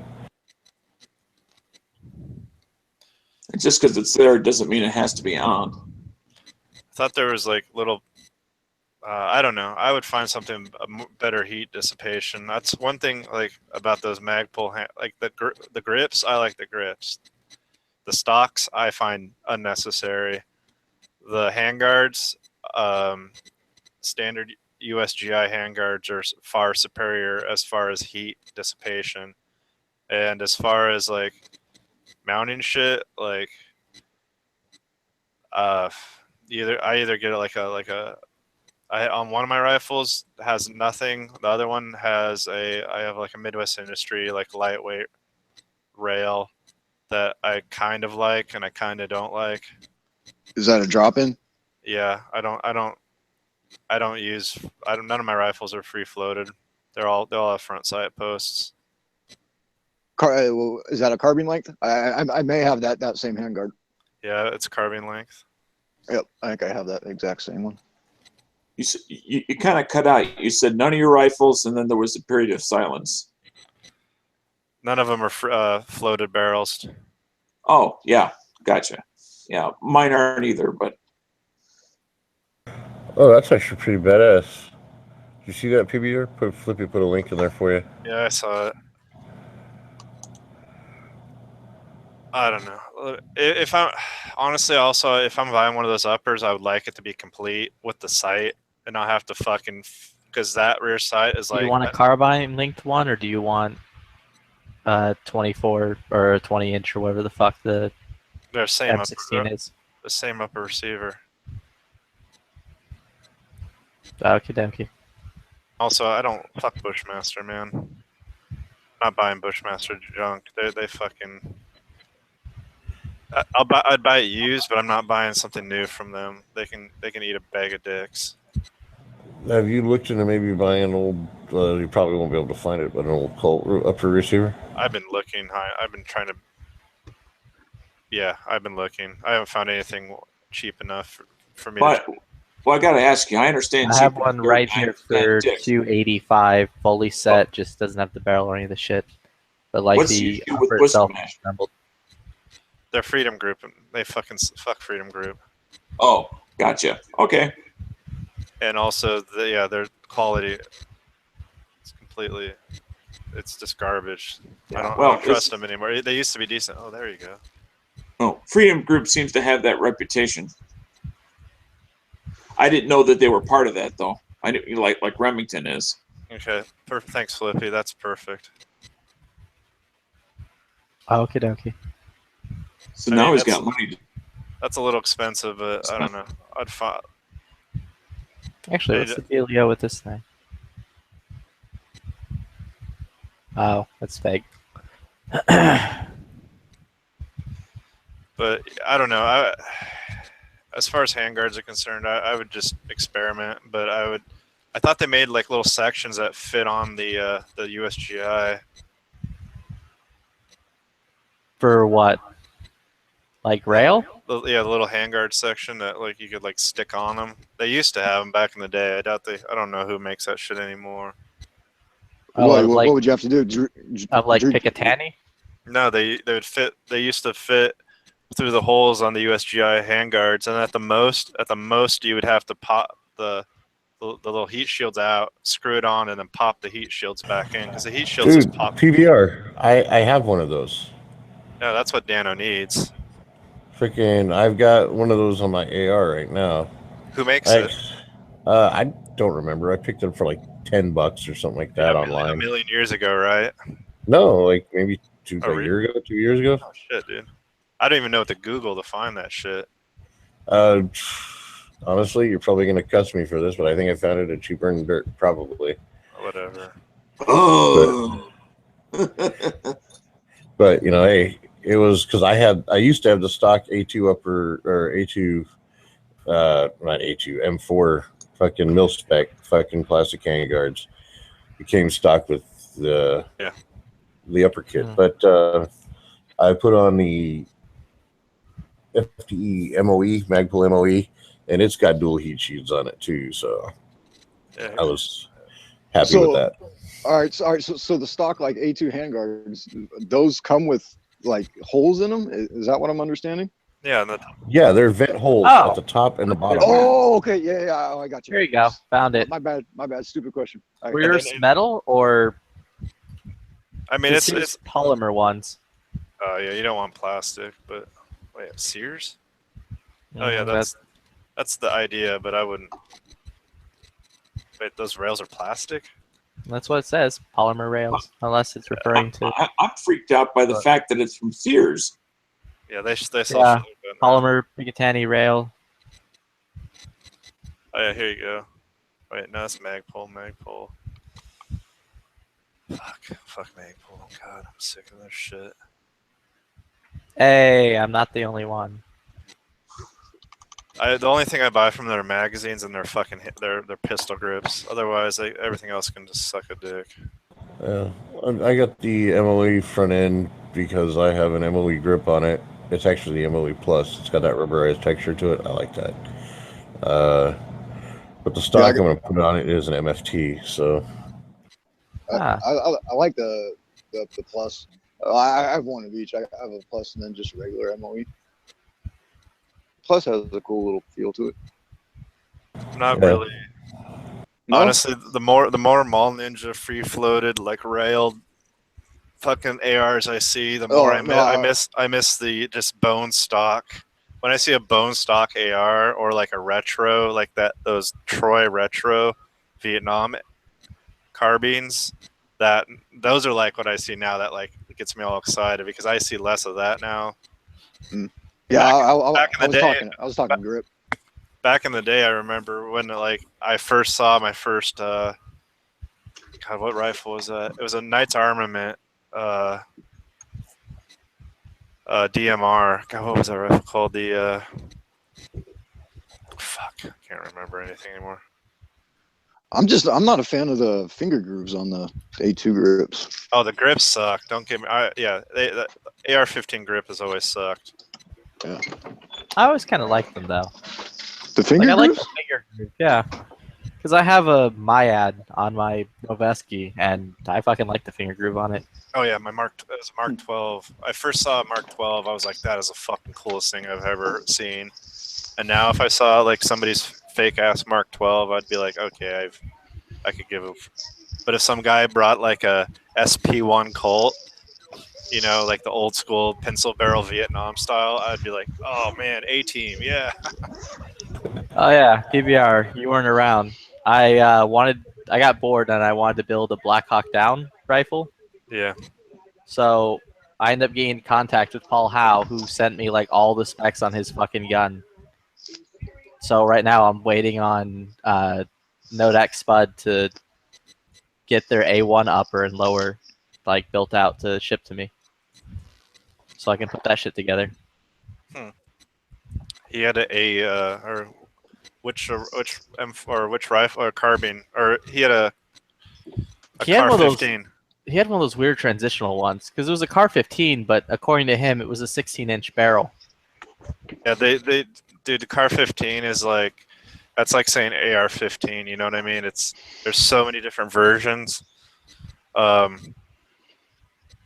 and the earlier ones had the weird flash hider. The later ones, like in my era, when I first went to basic, they had a couple sitting around. They're like, here, this is what you could be carrying, but instead we're gonna make you carry that fucking A2. And then later on, we got M4s, and they're like, that was a full transition. The first one I saw didn't even have the grenade launcher cut.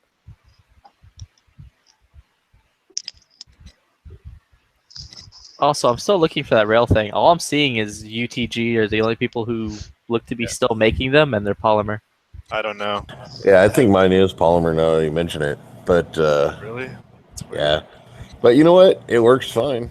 I have one of those for a Harris bipod. Does the same exact thing, but it has a sling swivel, so you can mount. You know how Harris bipods mount to the sling swivel. Yeah. But like, it was neat because he was explaining. I'm like, so how the fuck did you put your lights on and that shit? And he's like, well, we bolted them to the barrel. Yeah. Well, he didn't bolt his to the bit. He told me like what he did was he got those Weaver scope mounts and just bolted it into the handguard. Oh, weird. And then from there hooked his light to it. Yeah, a lot of them back then, they would bolt them underneath, like right where the underneath the front, like around the front sight post. There was like a few different a few different ways to do it.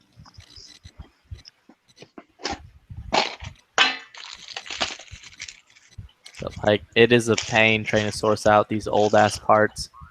Yeah, it is. It's kind of, it's annoying too, because honestly, like those rifles are just as good as anything you'd buy now. There's nothing wrong with them.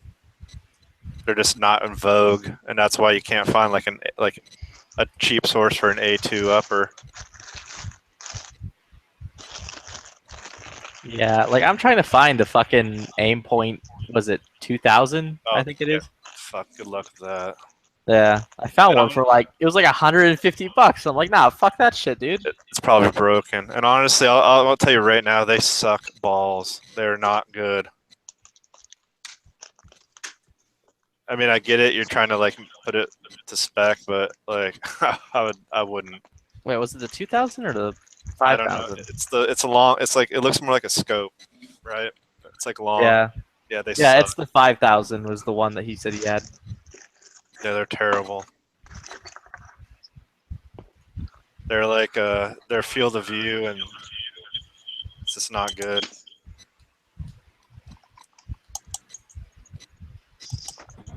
We had M68s, which is, I think, I don't know which one the M68 is in civilian. Comp M2, that's what it was. I actually got one of those A2 rear sights from my AR. It's not a flip up. It's just kind of like a bolt on. It's just a sight, no carry handle. Yeah. Then it sticks up a little far, but it gives me my old A2 sights back. So I was like, hey, I know how to use these. I zeroed those things a lot easier than I did the fucking aim or the fucking red dot I have. I think can't remember. Somebody makes them. Like you said, the one I got was UTG. So. Oh, okay, well, yeah, I got a pair of those from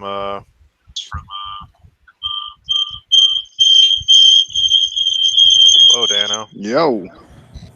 What the hell is that? That was Your Echo. Feedback. That's bizarre. I'm sitting in a room by myself. Yeah, both your You got- devices you- are working.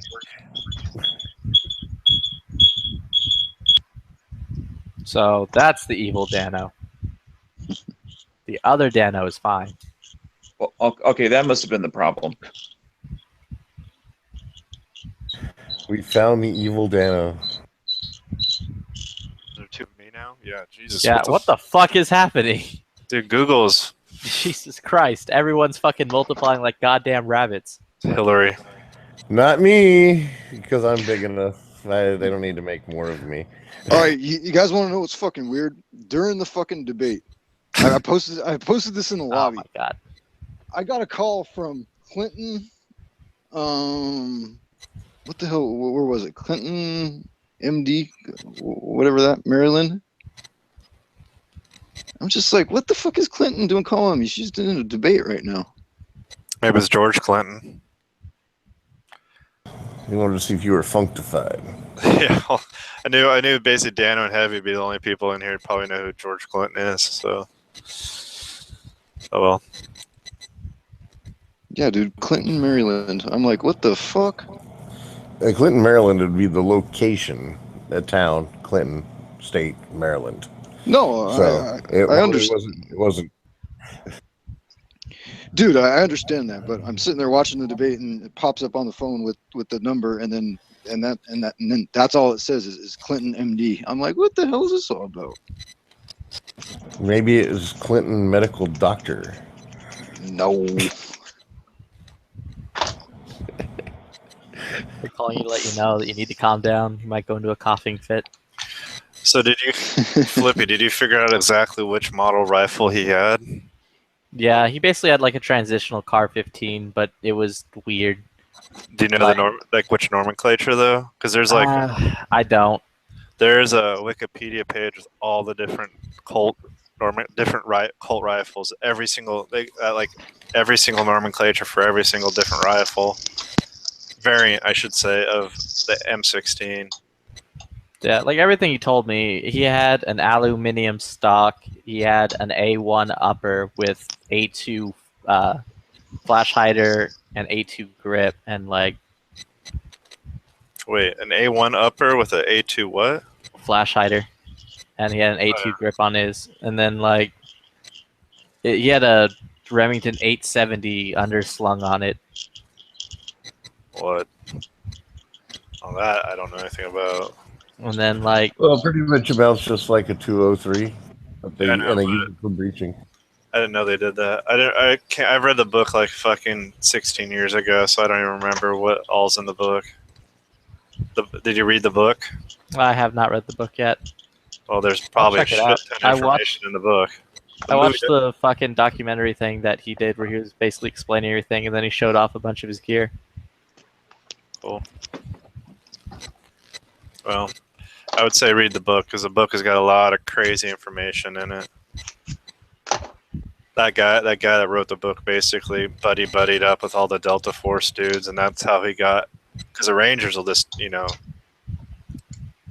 that shit's not that it's not that classified, but Delta Force stuff is a completely different fucking world. Yeah, like he's been super fucking chill and helpful and like a really nice dude, and I'm probably gonna go take classes with him next year. But like this rifle was neat. And I still like every time I like ran to like a question, I would just fucking email him and be like, yo, what the fuck is this? Why is that there? How did that work? He got back to you right away, didn't he? Yeah, nah, like straight up.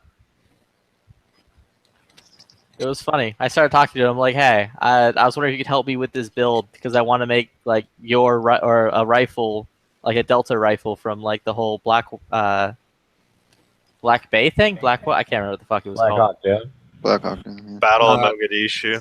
Yeah, I was like, I want to make like a Mogadishu rifle. He's like, tell me. He sent me an email back like pretty much the next day, being like, tell me about yourself. I'm like, all right, I'm some fucking dude from McKinney who likes to shoot and thinks that that rifle was cool and wanted one. And he's like, all right, what do you, I'm like, here's my number. He's like, contact you rather quick. Like, all right, what do you need to know? That's cool.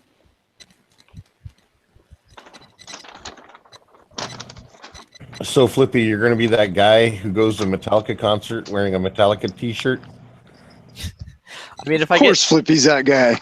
if I get that rifle built by the time I'd have the opportunity to go to his class, I wouldn't say I would use that rifle for his carbine or for his rifle class. I would probably use my Noveski, but that rifle is a good chance it's going with me. I would damn sure go with you. You can go, look, I got a rifle just like you. We're the same. Nah, like I'll just whip it out. Like, how the fuck do I set up this sling? Because I don't know how the goddamn hell this works. What sling was it? He told me it was a standard issue. He had 2 standard issue, fucking M14 or M16 slings that he hooked together, and then 550 cord, 100 mile an hour tape to the front sight post and shit. Hold it up. Why is he using 2? I have no idea, but he hooked both of them together. Does he need his rifle to hang down to his ankles? I don't know why he did. Like, you can see in the fucking photo I linked. Well, if you shorten them up the full length, that might be a decent 2-point sling that you could sling over your body. Or did he build in the loop to go around your arm maybe for stability? No, that link's not working. Oh, there it goes. There. Oh, okay. I can't see. Oh, wait. Yeah, wait. Hold on. What the fuck? Go back. Yeah, I don't know why he's using 2 slings. That's weird. Yeah, I'm like, I don't understand. How do I hook this together? He's like, oh, there's clasps, but you just thread them through. I'm like, yeah, I'm sorry. This isn't working for me, bro. All right, I have a question here. Why can't you just take a standard sling, wrap it around your arm to create another triangle, and create a support point right there? You can. Can you? That's how they teach you in the military, isn't it? Yeah. That's how they Well, right. taught me. I'm just wondering why is that deficient that it needs to be modified? Well, I don't think actually, those slings were not meant to be hung across your body and give you mobility. Yeah, the original bring up the gun and those original leather ones were made for marksmanship. They weren't made, or sling it over your shoulder. They weren't made for carrying it like these guys are carrying their shit. And the Army realized it was more important to be able to carry your rifle at ready than it is to do some fancy marksmanship skill. Plus, since the fact that you're only shooting at a short distance in real life, you don't really need to do all that.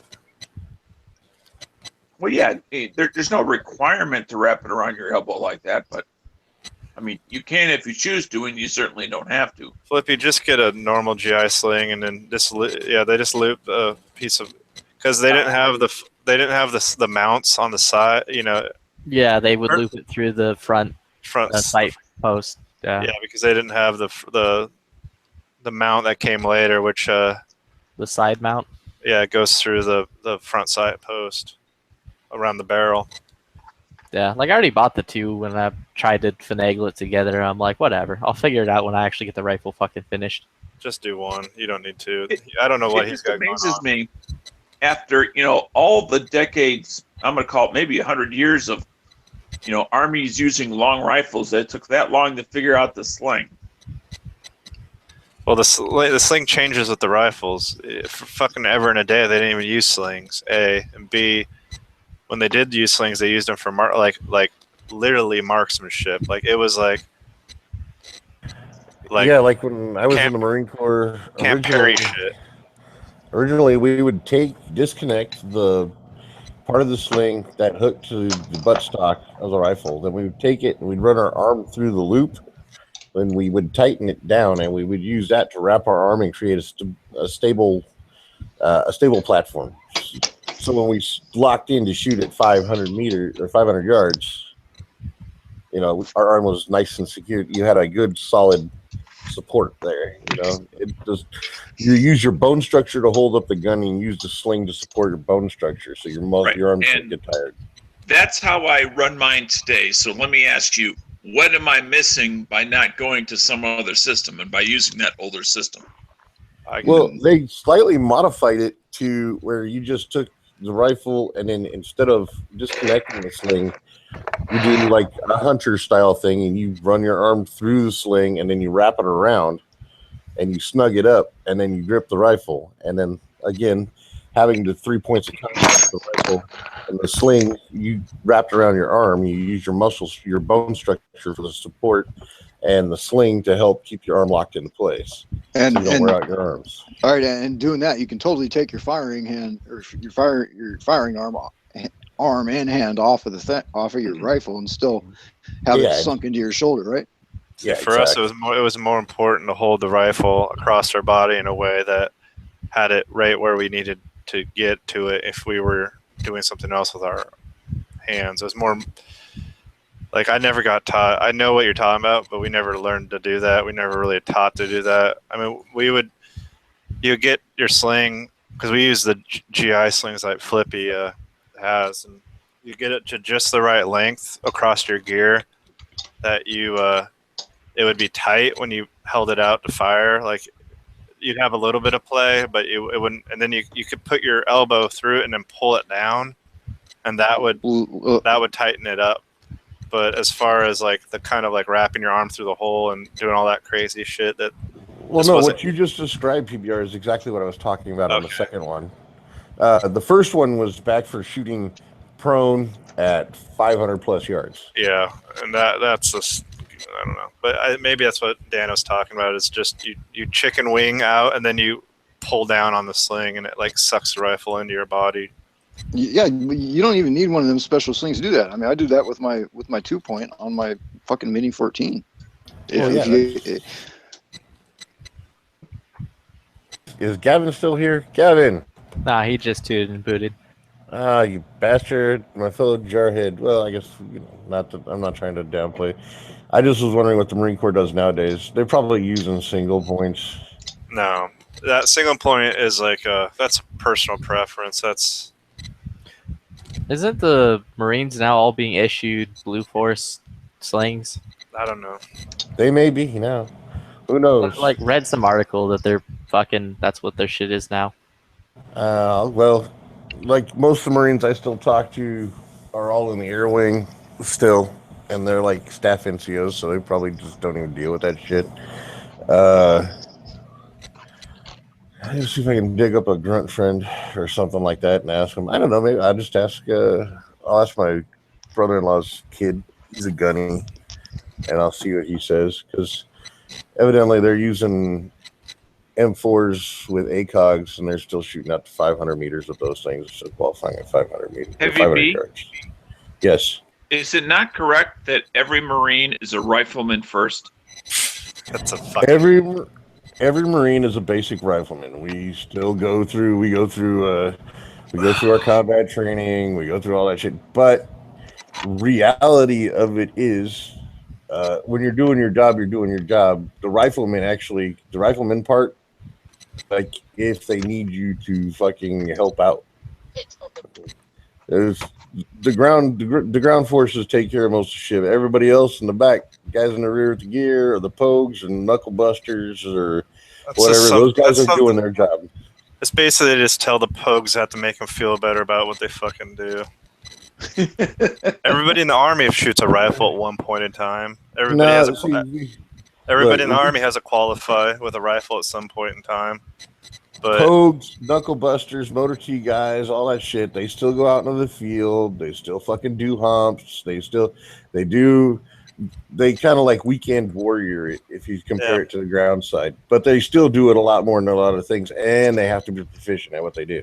It is part of their fucking pros and cons, stuff like that. Same thing as the army does. So my brother-in-law was in the fucking Air Force for a bit, learning to be a fucking linguist or whatever. That's totally different. And even he still had to fucking go qualify with a fucking rifle. Well, no, every branch you like. I think according to him, he was quite shit at it. It's like I think the Navy only fucking fucks with a handgun or qualifies once in boot camp or whatever. After that, they don't really do shit. Not all the jobs. And if you don't qualify, that's you just don't qualify. Whereas if you're in the infantry, you don't qualify. You're gonna stay out there until you do qualify. Oh, dude, yeah, if you go UNC, dude, you're shit on heavily. I mean, at least in the Marine Corps, if you get your pizza box, you made it that far, which is marksman, and then go sharpshooter and expert. Freaking yeah, but every Marine still has to go to the range once a year, requalify. Fucking, they have to shoot with the gas mask. They have to do the fucking all that bullshit. Blah blah blah blah blah. But yeah, no, they're not grunts. They're not out there doing it like grunts all the time. But yeah, every Marine is a basic rifle. But well, let me ask you a question. I don't support staff, either Marine or Army, at least annually requalify? Yeah, that's what I just said. Yeah, I just said that. Same thing Is in the that Army. true of the Army? Yeah. Oh, okay. I don't know. I was never a Pogue. I mean, I worked with them, and I ended up having to go qualify and teach a bunch of them how to fucking shoot, because none of them could fucking shoot straight, and none of them could qualify. So we had to remedial train them. And all right, will you break this down for me? What's a Pogue? people other than grunt. Oh, okay. Yeah. Nicely done. I've forgotten an acronym. I was just gonna say anybody who wasn't a ground pounder, but okay. Yeah, and there really is a difference. I mean, I joke, but I you know, if you did your time, I don't care. I mean, unless you're in the Navy, fucking crackerjack motherfuckers.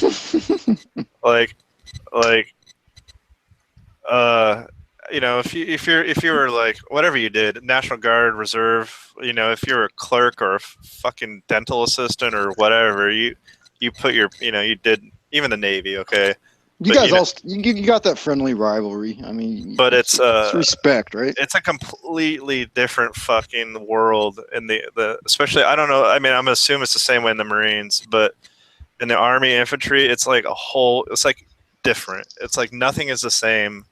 Like even our living conditions are different. Like we usually have like, I don't know, when I was in, we always had the worst barracks, and like the Pogues always had the brand new barracks, and like our our living quarters and our like all our shit was just worse, and like our jobs were worse, and we were like always in the fucking field, and we were always fucking training, and like it was like our job was basically to go out and train until we were like deployed, and when you weren't deployed, you were training.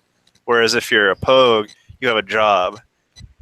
Like you could, you know, you're some kind of clerk or you're some kind of admin. I don't know what you know what they all do, but you have a job where you go and do that job. Or even if you're like a radar tech or something, you're like working on radar, or you're practicing fucking shooting stingers at fucking, I don't know what all those fuckers do, but like the quality and the intensity of the training is a lot higher with like infantry and special forces and like everything like that. Like infantry would be like the lead of all the combat arms, like from like infantry to ranger to SF.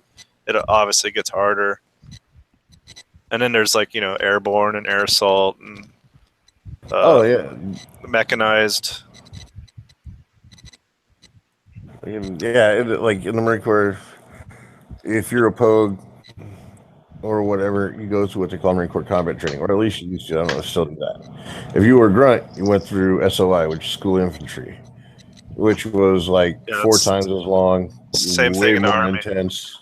And the Army has this place called Sand Hill, which is where the only infantry go to Sand Hill, and infantry only goes to Sand Hill. So it's like you're isolated from everybody else, and everybody else you can see them, like you can see the other training battalions, and they can see us up on Sand Hill, but they stay away. And when we intermingle, you can see the difference, because we're usually a lot like buttoned up. You know, we're a lot like you're squared away, and you don't grab ass as much until you're in a place where you're comfortable. Once you're comfortable, then okay, you know, you can start grab assing. But especially when we're around other units, you don't, especially in basic, you don't fuck around, because the drill sergeant sees you fucking around, he comes down on you. Whereas drill sergeant sees them fucking around, and he tells them to stop or something, or makes them do 10 push-ups, or you know what I mean? Like, in the Marine Corps, everybody goes through the same boot camp, so you get fucked with the whole time you're going through boot camp. see, not us. Yeah. We there's basic, and then there's AIT after basic. And that's for like Pogues go to basic, and then they go to their AIT, which is advanced individual training. But infantry just has the School of Infantry, which is basically a really long and really hard basic training that's like 3 months long instead of 3 weeks or whatever that everybody else does. I see, like our boot camp is like right at 3 months, and then after that, we go through MCT and or SOI. Like I was open contract, so I had to go through MCT, and I was fully expecting to go from MCT, Marine Corps Combat Training, to School of Infantry, because I went in open contract to be a grunt. Nice. Because grunts was closed when I signed up. But I was too fucking smart for my own good, and they made me a helicopter mechanic. Yeah, aviation. What do they do all day long? They work on helicopters, you know. So like, Yeah. everybody's got a job that they do. But if you're infantry, your job is basically get yelled at and do push-ups and train and clean your rifle about 400 fucking times a week. So in this room right now, we got a Marine and we got two PBR Army. I was Army, yeah. Army and Dano, you were Army as well, right? If you're still hanging in there, if you're still listening. Yeah, didn't he say he was Army PBR? Yeah, I don't know. Yeah. I don't know if he was National Guard or Reserves or what. Right on. Which is Thank also, you. don't thank us. And there's also like, there's a difference between, I went 3 years active duty and then 2 years in National Guard, and that was when I was really exposed to Pogues and National Guard, and that is a whole fucking other world where it's like, it's most of these guys are like, some of them have been active duty, but most of them are just National Guard guys, and they're a whole nother level of soup sandwich. I love that. So you were 3 active, 2 National Guard, and what, 3 inactive? And then 3 inactive. It doesn't mean shit. This means I did nothing. Yeah, like if they called you up, you had to go weigh in or something. They never did call me up. They threatened to, but then I told them I was in the National Guard, and then they didn't. Yeah, they never even bothered to call me. They were just I was like, yeah, I'm still inactive. They said they'd get a hold of me if they need me to. I got a number I'm supposed to call in and check in once a year. And then, like, I did that the first year, and they were like, yeah, you don't have to do that. So where's that "don't thank us" comment come in? Don't what? Oh, don't thank us comment come into play. I don't. It's just weird. Yeah. Okay. You want to thank me? Buy me a beer. I don't need that. Yeah. Dude, doesn't it fucking freak you out when other military people thank you for your service? No, they never do. I never do other. I ran into a fucking Master Chief today, and he thanked me for my service, and I was like, "Thank you too. You're wearing the uniform still. You're in your dress blues, and you're telling me, thank me for my job, dude. What's wrong? I don't know, dude. It's just everybody's like, okay. At first, it was cool. People were recognizing and all that, but now it's become more of like a trend. Well, that's it's like people just say it without it was like, oh, thank you for your service. You know, it's like, yeah, okay, you're welcome. Well, it's like, it's just the fact that I'm in here bullshitting with you guys. I hope you know that's not the type of dude I am. I'm just passing along. Thank you for your service, man.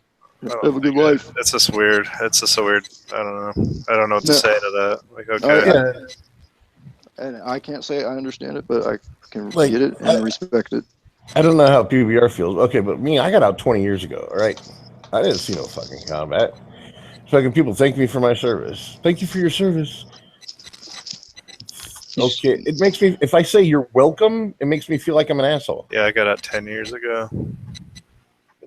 It's like, thank you for your service. Oh, you're welcome. Yeah, I just, that seems like so condescending. So I'm just like, whatever, no big deal, I don't know. How do you feel about that, PBR? I don't know. I don't feel much.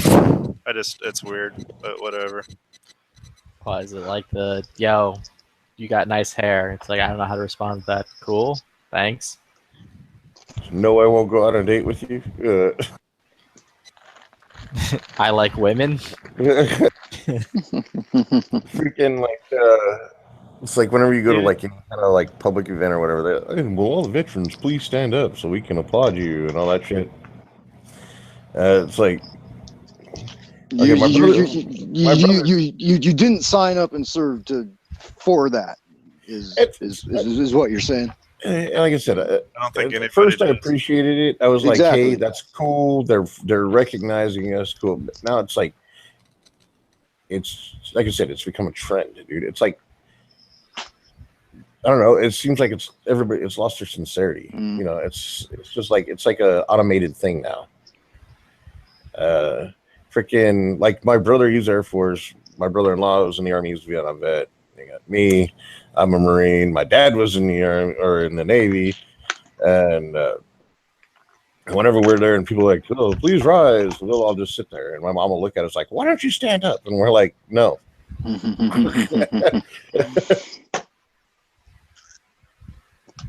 Yeah, you guys, you didn't sign up to do what you do for the attention afterwards. You signed up to do what you do to fucking go out and do what you wanted to do and serve this fucking country.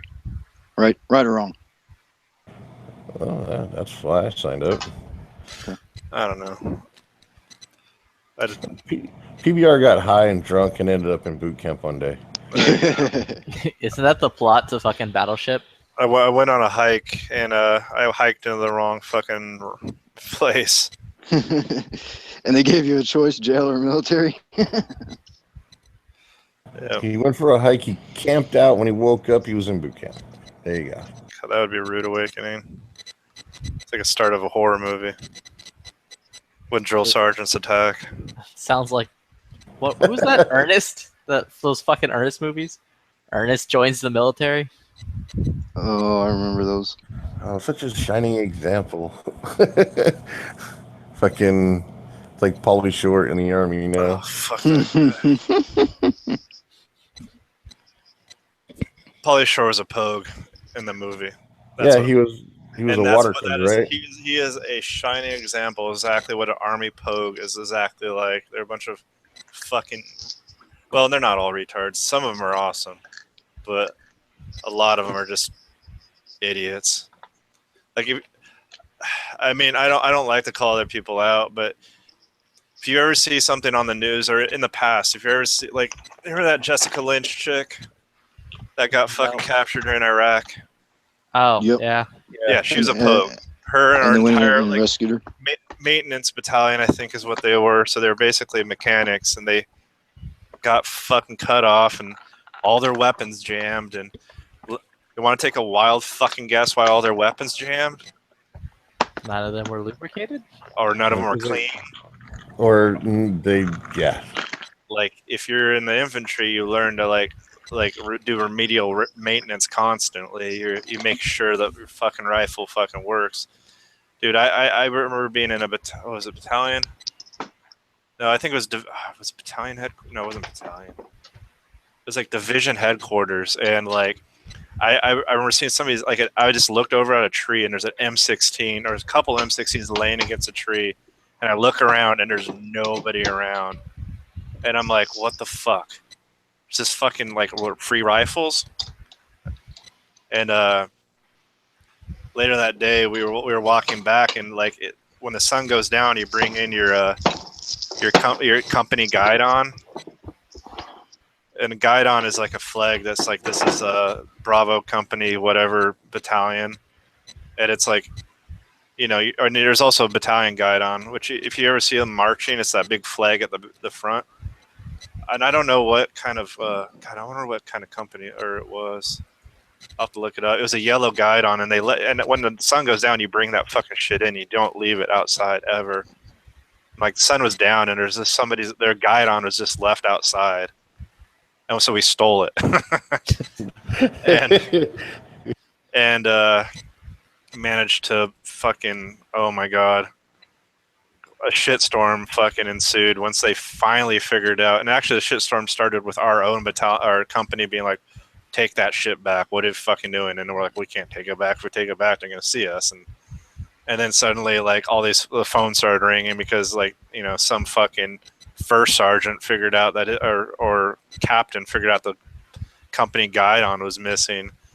And so we had to like fucking sneak that shit back while all these fucking pogues were outside like beating bushes and trying to like look under fucking shit like their guidon snuck away or something. Like they like your dog or cat, you know. So we eventually like snuck it back to their shit and stuck it back where it was, and it ran away. And then like it came down the next day at formation that they were trying to figure out who stole it, because they, you know, obviously somebody stole it, and we all just like looked at each other and weren't gonna rat each other out. But it's that kind of thing. Like yeah, it's boring. Whatever. What the fuck? No, I was listening. Oh, dude. is Dano asleep? He might be. Dano's working on his multiple chat napper badge. Oh, what do you want, Flippy? A lot of things. A buxom woman, cocaine, sack full of money. I'll take a sack full of money and Maria Brink. You want a box of women? No, a buxom lady, a big-titted woman. What I was getting at before Dano fell asleep was that like there's like a certain level of like discipline, and like if you fucking don't take care of your shit fucking doesn't work. And so when you see I did not shit, fall asleep. all right, when you see like fucking you know, like that whole Jessica Lynch incident, I mean basically they took a wrong turn, which is that could happen to anybody, but it shouldn't have happened. Then their weapons jammed, and that should not have happened because your weapon should have been clean and ready to go. And then basically like half of them just fucking froze in their fucking footsteps because they didn't know what the fuck to do. And a lot of the guys that died were the only guys that were fighting back because everybody else just shit their fucking pants.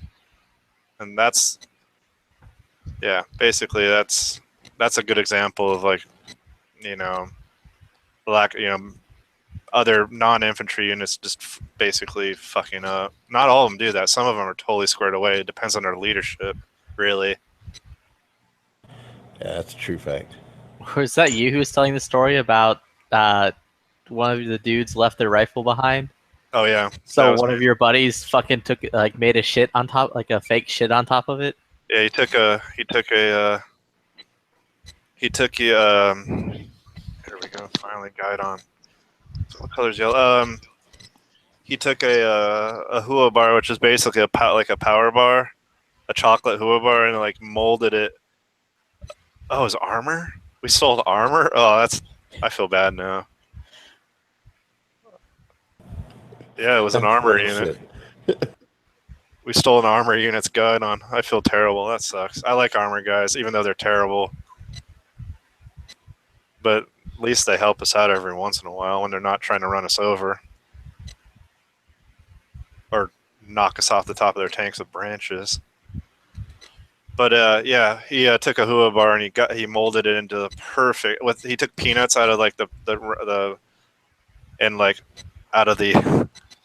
trail mix and stuck them in there, and then he slathered it with like a thin layer of like Tabasco so it looked shiny, and then he took toilet paper and he made it look like somebody wiped their ass with like little bits of chocolate from the chocolate Hua bar, and then he stuck it on the guy's rifle, and then we all hid in the bushes, and the guy came back and he like goes down to pick up his rifle and he like recoiled, like, and he sat there and just stared at his M4 forever, and then made a sound I've never heard a grown man make, like the most defeated, upset, kind of half whiny, kind of half about ready to like explode. And then we couldn't, and then I guess he noticed that the bushes were all laughing at him, and then he jumped in the bushes and tried to beat us all to death while we ran around laughing. And then platoon sergeant came over and asked what the fuck was going on, and then we ran. We just fucking took off, and then he had to ask him, or no, somebody grabbed the shit, and like that scared him away. And then the platoon sergeant came over because somebody was chasing somebody else around with a shit. It was, yeah. We also knocked I on accident, kind of on accident, knocked a Porta John over with somebody in it with a Humvee.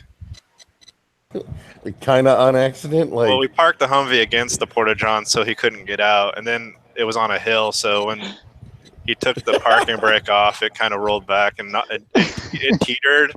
It was like teetering, and like before he could like floor it and get the fuck out of there, it like rolled over backwards because the idiot in the inside of it wasn't holding still. He was like freaking the fuck out.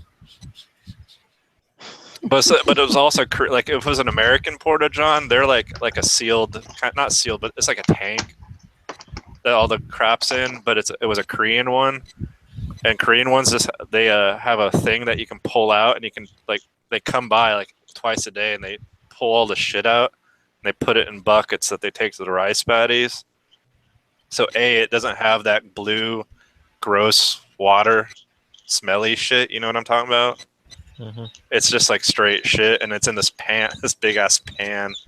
And so I guess when it started tipping backwards, he freaked out, and then he tipped it the rest of the way over.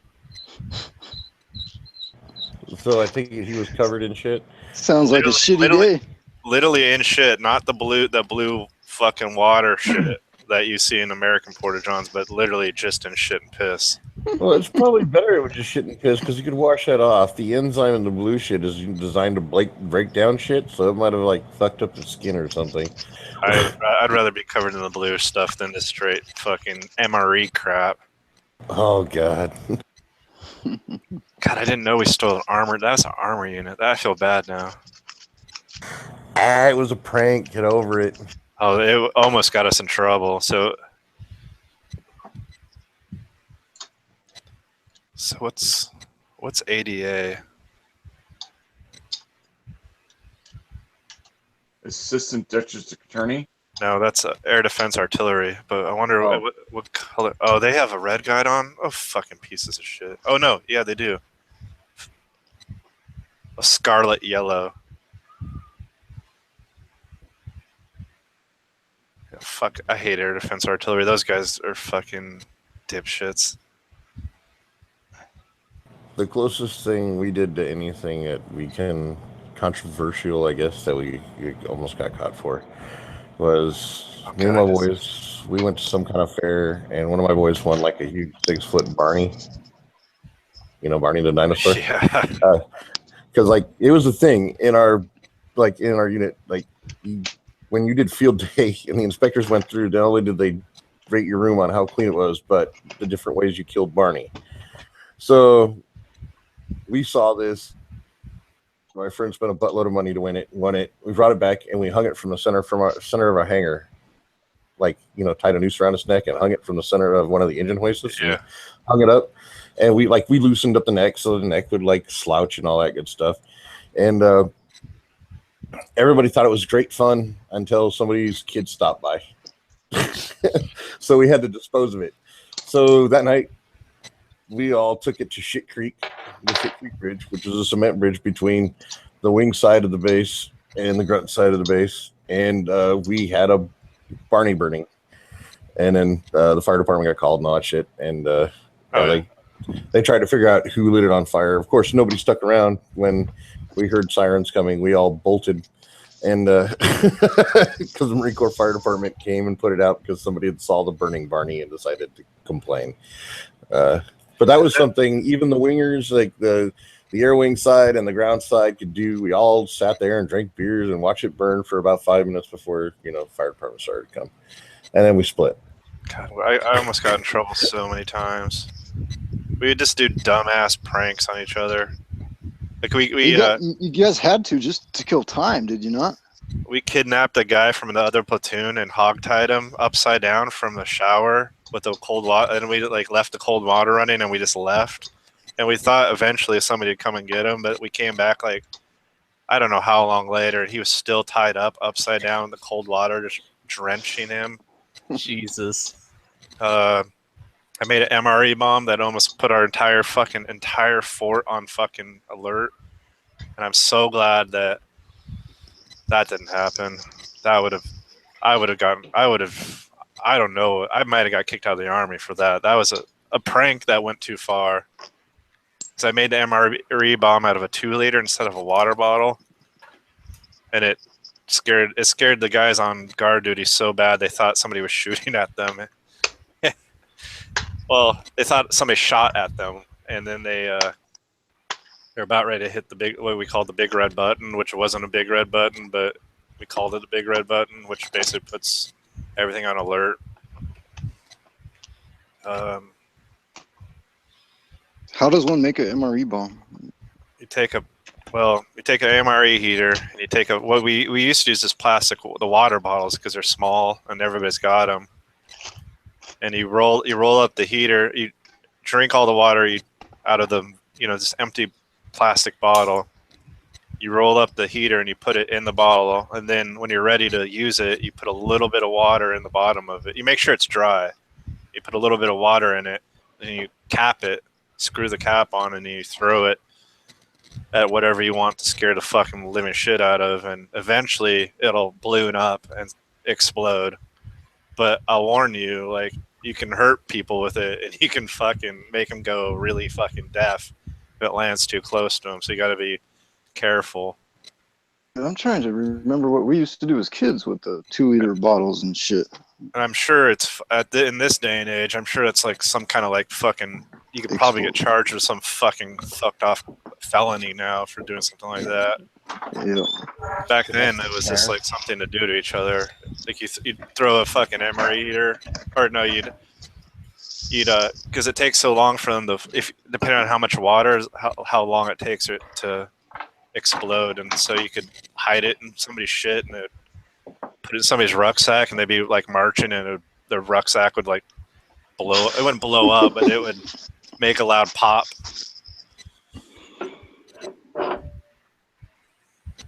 Or simple things like every time we took a break from on a road march, training, you'd take a rock and you'd stick it in one person's rucksack, and then you keep doing it at every stop. You'd stop every, 10 miles or hour or something. You'd take a 10-minute break or whatever, 5-minute break. We just grab another rock and stick it into the same guy's rucksack. See how many you can get in there without him noticing? Oh, dude, we stuck like I don't know. Why's my fucking pack getting heavier and heavier? Oh yeah, well you get tired and you start just thinking you're just getting fucking worn out. And you get back to the barracks and you'd open up your rucksack and there'd be like 8 rocks in his rucksack. That's funny shit. We the doors in the barracks faced directly. The doors are directly across from each other, and the doors open into the rooms. And so you take 550 cord. I forgot what kind of knot you make, but basically a self-tightening knot, and you tie one end around a doorknob with somebody that's in on the joke. So basically, everybody get them out of their room so they don't get stuck in their room. And the unsuspecting person that you're playing the prank on, you tie it around their doorknob. And then you take an MRE heater and instead of water, you fill it with Tabasco sauce.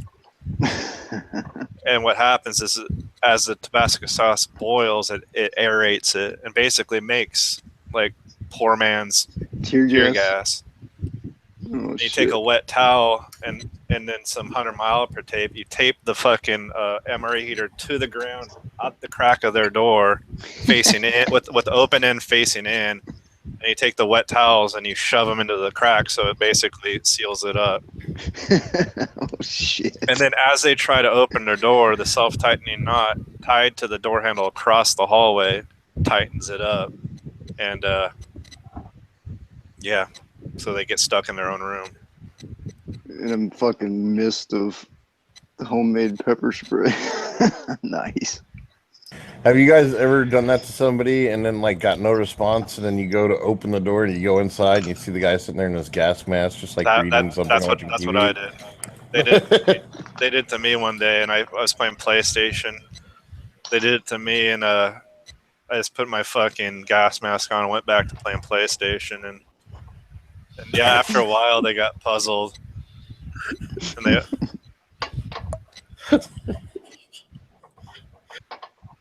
And they're like, "Are you?" Oh, And you're just chilling in there with your gas mask playing your PlayStation. Fuck yeah, dude. and I when it's kept that all shit. over, Yeah, I kept that shit. We never used them. We never ever fucking used them. So it was just in my wall locker, hanging on the door. Oh yeah, that reminds me. Sicario is up on Amazon Prime now. Good movie. Yeah, it was. I'm pretty sure I've watched that one. All right, That- I gotta go, guys. Talk to y'all later. Later, PBR. Good to see you again, brother. Don't let Daniel snore too loud. Yeah, well, I might try. fall asleep and out snore him. Nah. All right, Flippy. Mm-hmm. Uh-huh. Take it away, So- brother. Like, no.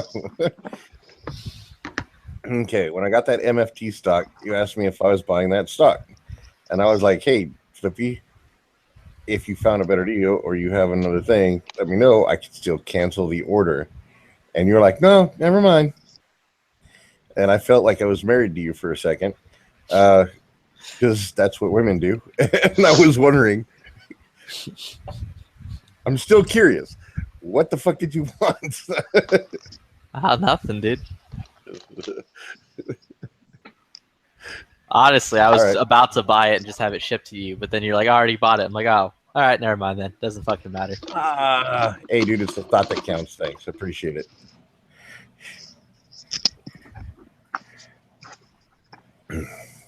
But like, So- the rescue rail came in today, so my gun is almost done. There's just like a few So what are you parts that come in this weekend. What'd you decide to do with the barrel, dude? The right thing. Good for you. I That talked, like, actually my brother surprises came me. over today and was like, basically, today's Wednesday, so fucking we go to Chipotle and then we watch some shit, and then I help him with his fucking like Twitch show he does. So like, basically, I'm like, oh, on our way to Chipotle, I'm like, oh, I need to fucking like drop this shit off. And he's like, what happened? And I like basically explained the whole Noveski thing to him. He's like, you really should just fucking send it back to him and let him know that, like, they fucked up. And I'm like, yeah, that's a good idea. So I decided to ship it back to him, not say anything, let him like fix it, ship it back to me, and then after it gets shipped back to me, called them up, be like, oh, I guess I just got this back. I got another bolt carrier and barrel from you all. What do you want me to do? Do you want me just to keep it, or do you want me to like resend it back again? And chances are they're going to tell me to keep it. So that way I'll be morally correct, and I'll get free shit. More free shit. Well, they'll tell you to keep it, and they'll give you a discount on it if they're really concerned about money. They will give you a discount on it, I'm sure. Just because you did do the right thing. My question is, so, okay, you got your barrel back, but it didn't come with the mated bolt. And right. So you called and let them know. And they I shipped called you them another Monday. one? No, what happened was basically, long story short, they fucked up and sent me a free barrel, which I received the first barrel that didn't have the bolt carrier group and all that shit. So I thought, like, oh, they must have made a mistake. So that Monday I called them and I'm like, hey, I guess a mistake happened. I was supposed to get a bolt carrier group that was like fucking headspace to this barrel. What do you want me to do? Do I send it back in? Like, how's this work? And they're like, oh, well, we're really sorry. We didn't mean to fuck up. Let me check our records real quick just to like make sure. The guy got back to me. He's like, yo, it's chill. Our records show that like the fucking bolt carrier group never even left. Like, so send back in the barrel. We'll headspace it, make sure everything's all chill, and then send you the barrel and the bolt carrier back. And I'm like, that's cool. On the way, I'm like, also on the way, can you like, when you're shipping it back out, can you put a wizard on the side of the box? The guy immediately, which I'm not gonna say his name because the dude's like super chill. And he's like, they're all fucking great. But the dude like immediately he's like, oh shit, you're the wizard dude. I'm really sorry we fucked up your shit. Like he's like, legit, I feel honestly bad. So he's like, this is what I'm gonna do. Or I'm cutting ahead of it. I'm like, don't worry about it, it's all good. And he's like, no, there's gotta be something. I'm like, dude, it's chill. I'm like, however, in the meantime, I need to buy a charging handle, one of your Giselle charging handles. And the guy's like, no, you don't. I'm like, what? He's like, we're making this right. I'm sending you the fucking charging handle for free. There's going to be a wizard on the side of that box. And, like, when you get your fucking... He's like, I'm putting it in the order right now to send it out. So it'll ship sometime this week. And he's like, we sent you a RMA and the fucking, like, shipping label. So just ship us in the barrel. We'll fix your shit. It'll be, like, great. And then he apologized, like, a bunch more times for, like, the fuck up. I'm like, it's all It's good. a good company, dude. Yeah, I'm like, it's all good, thank you, and all that shit. So when I got the fucking slip and all that, I packed up the barrel, I fucking slapped the slip on top of it. I was on my way to UPS to ship it out when a box from Noveski arrived. Same day as I called in to, like, complain that your shit didn't come. Correct. Yeah, fucking, I open up the box and it's my barrel, the barrel I ordered with the Headspace bolt carrier group. And I, like, looked at it and I'm like, huh. So, wow, that's awesome. So you're getting a free charging handle out of it, and then you get to keep your morals by sending the fucking barrel back. Well, kind of. I'm just gonna send the barrel back, let them, like, put a charging hand or put the new bolt carrier group and do all that shit, and then have them send it back to me. And then when it gets back to me, after, like, it's in my possession again, I'm gonna call them up and be like, hey, I got a second one of these that just came in or whatever. So you guys sent me 2. What do you want me to do? And chances are they'll tell me not to ship it and to keep it. That's basically what I did with. Well, it didn't happen in that exact way, but with that PSA fuck up. You know, when I ordered that upper, and they sent me the wrong color. And I'm just like, dude, I'm building a black fucking rifle. I don't want this sniper gray bullshit. So I called them and they wanted me to send the shit back to them, and then they were gonna send out the proper one. I'm like, oh, that's not how I work. You know, I already paid for this. It's your guys' fuck up. Send me the one that you were supposed to send me and a return label, and I'll get this one sent back out to you same day. And they're like, yeah, the guy's like, oh, that's not how we operate. And I'm like, well, that's how I operate. And so go talk to your supervisor and see what you can do. Comes back a few minutes later, yeah, dude, we're going to be able to do that for you. So they send it out, and, you know, the other one comes, and it's exactly what I ordered. And I had the other one, and I'm just like, you know what, I'm going to give them a call and see if they'll cut me a deal on this, just to save the hassle from shipping and all that bullshit. And, you know, I ended up getting that fucking upper for like $160.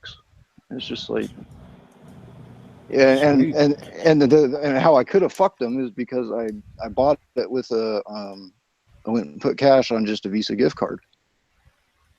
I have to register those or anything. I mean, yeah, they would have had my address, I guess, but I mean, I could have just fucking emptied that gift card and never fucking paid them. I mean, worst case scenario is they just fucking blacklist you from from their website. Mm. Well, I'm too honest for that shit. I mean, I'll give them a call and work it out with them, and usually that shit works out for the better, you know. Yeah. But, like, now, instead of me getting a free $455 barrel, like, if everything goes according to plan, I'll get a free $455 barrel with a $200 bolt carrier group that's Headspace to it. Oh, wow. That would be cool. That would be seriously cool. So, on top of that, a free charging handle, which was like about $100. $100 for a charging handle? Yeah, it's one of those Giselle Does it give ones. you blowies? Does it give you blowies when you're not shooting? I don't know. It's not a Fucking Raptor charging handle. Yeah, so $100 it's one of those for a charging handle? It's one of those Giselle charging handles. You mean Geisley? You mean Gizzle? No, Gazelle. As in the animal? I guess, or the stripper. Dude, I used to have the company is called Geisley. I used to have a chick whose name was. I used to have a chick in my life whose name was Giselle, and my nickname for her was always Jizzle. You jizzle a bit on her. Guys, quiet. Don't move. Don't make any sudden movements. There's a turtle in the room. Oh shit. That's okay. Their eyesight's based off of movement. That's why I said don't make any sudden moves. Yeah, there's the charging handle. It's a gazelle. Where? In the side chat that I linked. Oh, fuck you. I'm not Here, on I'll the put it in side the chat. fucking lobby thing because you're fucking lame. Cause I'm mobile right now. I'm doing shit. I'm There are not these tied things down called to confuser. laptops. I don't know. I'm plugged in. I don't got one of them ear or cordless thingies. So should probably That get is one of pretty them two cool looking. motherfuckers. Yeah. I will say, yeah, that is a pretty cool looking. It's an ambidextrous, all that good shit. Like, personally, I like the fucking Raptors better, but Noveski's discontinuing the Raptors. They're not making them anymore, or they're not getting Raptors anymore. Well, is that thing as big as is the latches as big as they look? Yeah. So it's like, that's like my only option now. So it's like, fuck. Yeah, I'm happy with the stock freaking. The only Although- times I have problems is Assuring me that the is on next the one that comes in will be mine if they get any more Raptors. Yeah, that's a bunch of extra fancy shit that gets caught on clothes and crap, dude. heavy. But the only thing, the reason why I would want something like that, and I don't have it, all my stuff is just regular mil specs, cheap charging handle shit. But when you're running a scope, having that extra little latch or just length on your latch on your offhand side is fucking nice. Or I could see how it would be nice. Yeah, the but only one I would hate mil-spec consider charging handles. The only one I would consider getting would be that one that makes it a side charger. Oh, that thing's dumb, dude. I mean, The that's thing's gonna really, break. yeah, I know, but I mean, that would be the only one I would consider, and that would be specifically because I was running a scope. But seeing as I don't run a scope on my M4 clone, and I'm only going to be shooting out realistically out with it like 300 yards, and I'm proficient at iron sights at that distance. Yeah. Oh, fuck. And it'll be at paper or steel. So, I mean, maybe if my eyes get a little older, I'll throw a scope on. But I mean, put a fucking scope on a carbine length gun is, I don't know, maybe an ACOG, which is already magnified, but No, just last night my scope came off of my carbine length and went on my 18-inch rifle length. Hey, Heavy, you want a $60 red dot? shit, dude. Why do you always talk to me when I'm broke? Like, it's a $200 red dot that I'll sell to you for $60 just because I'm sick of it being in my house. I would love to do that. How long can you wait till I pay you? I don't give a shit. Just send me fucking MP5 mags, dude. Same deal. I will try again. We'll see if we can make it work. But Oh no, it's actually easier now because H&K parts have surplus mags for like $35 a piece. So send you two, Yeah, just ship me two. or ship you one and send you one and pay for shipping. One and shipping. Nah, here you go. There's the link. Just send me two. That's all I need. That's yours. Wait. 35, makes 35. That makes 70. You're asking 60. Yeah. What the fuck, dude? You're trying to pull one over on the Marine? Come on, man. They ain't trying to pull it over. It's still a deal. I'm not trying to pull anything over. I'm accounting for shipping. He had, because he's gonna have to pay the shit. If you want to drive over here to pick it up and give me my mags, I'll give you a discount. But Shit, if I drive if I'm to shipping that Texas, shit- I'm staying there. If I drive to Texas, I'm staying there, brother. that's cool. You can stay here. I just require fucking 10 MP5 mags a month as rent. 350. That ain't bad, dude. Shit, dude. I might jump on that. Yeah, no doubt, dude. You're gonna have some company, Flippy. We're gonna make the freaking Gun Channel's frat house yet. Turn to the gun channel's fucking compound. I've never been to Texas, so shit. I'll come down for a couple weeks. Who the fuck was that crazy dude? Was it David Duke in fucking Waco, Texas? It was David Koresh. There we go. Who the fuck was David Duke? That's the KK. Yeah. Okay. Yeah, David Koresh then. We're gonna have some Gun Channel style David Koresh action happening. As long as you don't want us to fucking like put everybody into a building and light it on fire, I'm cool. It depends how high I get. We'll see. The night's young.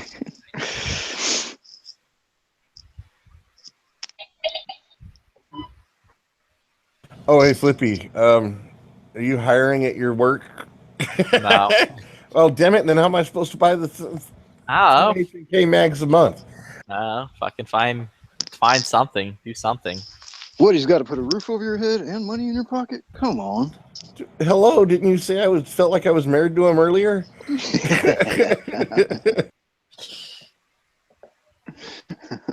So who's a man in a relationship? Knives. If you got to ask Knives, you know. Who's on top? Oh, I think this is going to be like any other relationship. As a bottomer, so. Well, actually, I'm going to treat this like any other marriage, and it would be like hallway sex. Fuck you. No, fuck you. And then, of course, a lot of cheating. So, you know, whatever. Loads of it. Oh, Jesus. Daniel's that snoring napper. again. Hold on a second. Let's see if we can hear him say anything in his snores. You know, in like 5 minutes, he's like, "Fuck you! I wasn't asleep. I was awake the whole time." You know, I Prove actually me wrong. When I back before I was getting treated for my sleep apnea, I used to do that shit all the time. I used to like get like pissed off at people too. They're like, "Motherfuckers, I'm right here. I can hear you." And they're like, "Dude, you were asleep. Calm down." I'm like, "I wasn't fucking asleep." And I was. Like, you know, it's like I got pissed. Hold on. Are you getting ready to toast? Like, what the fuck are you doing? Oh, my bad. I'm stirring my apple cider. No, just hear Knives going. Hold on. Ding, ding, Ding, ding, ding, ding. Can I have your What? attention, please? Well, I guess since we were talking about marriage, Yeah, Knives is like, gonna I'm be about to give the best man speech.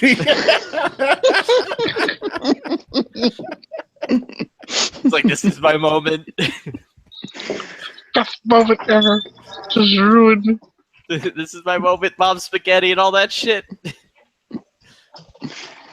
And me and Knives just came together to help give that speech, huh? Well, if Knives is the best man, I guess that makes Too Hottie the maid of honor. Oh, motherfucker. I don't like this shit. I don't like the way this shit's going. This shit's getting awfully gotta say- gay. I kind of want out. My name's Knives. Fuck Knives. He's the one who just called me a chick. I mean, at least you were the best man.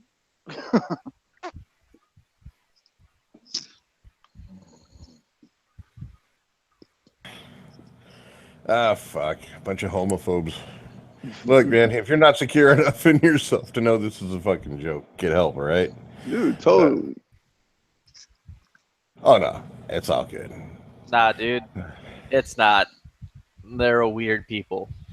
They do weird things. Fucking Flippy. That's true. Fucking Flippy just be like, it's gonna be the easy way or the hard way? I'm gonna take that booty. Evidently, it would be the really hard way for Flippy because I don't know if you've seen me, but I'm a big guy. And if I chose just to sit on Flippy, he might disappear.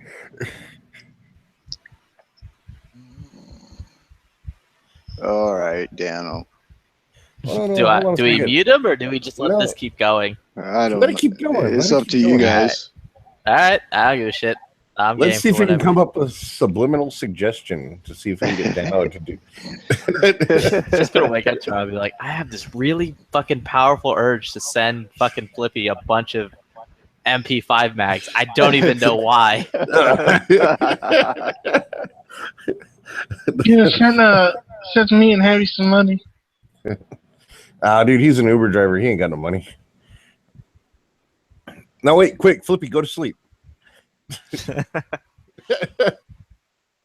another 40 minutes, yeah, I'll probably be about that. Okay. Don't want to keep you up past your bedtime. Oh shit! What time is it there? It's gonna It's be like 2. It's like Holy. 1:30 right now. Holy shit! Yeah. That's all good. I sleep until like 2 in the afternoon before I even start work. Okay, so what the fuck I missed?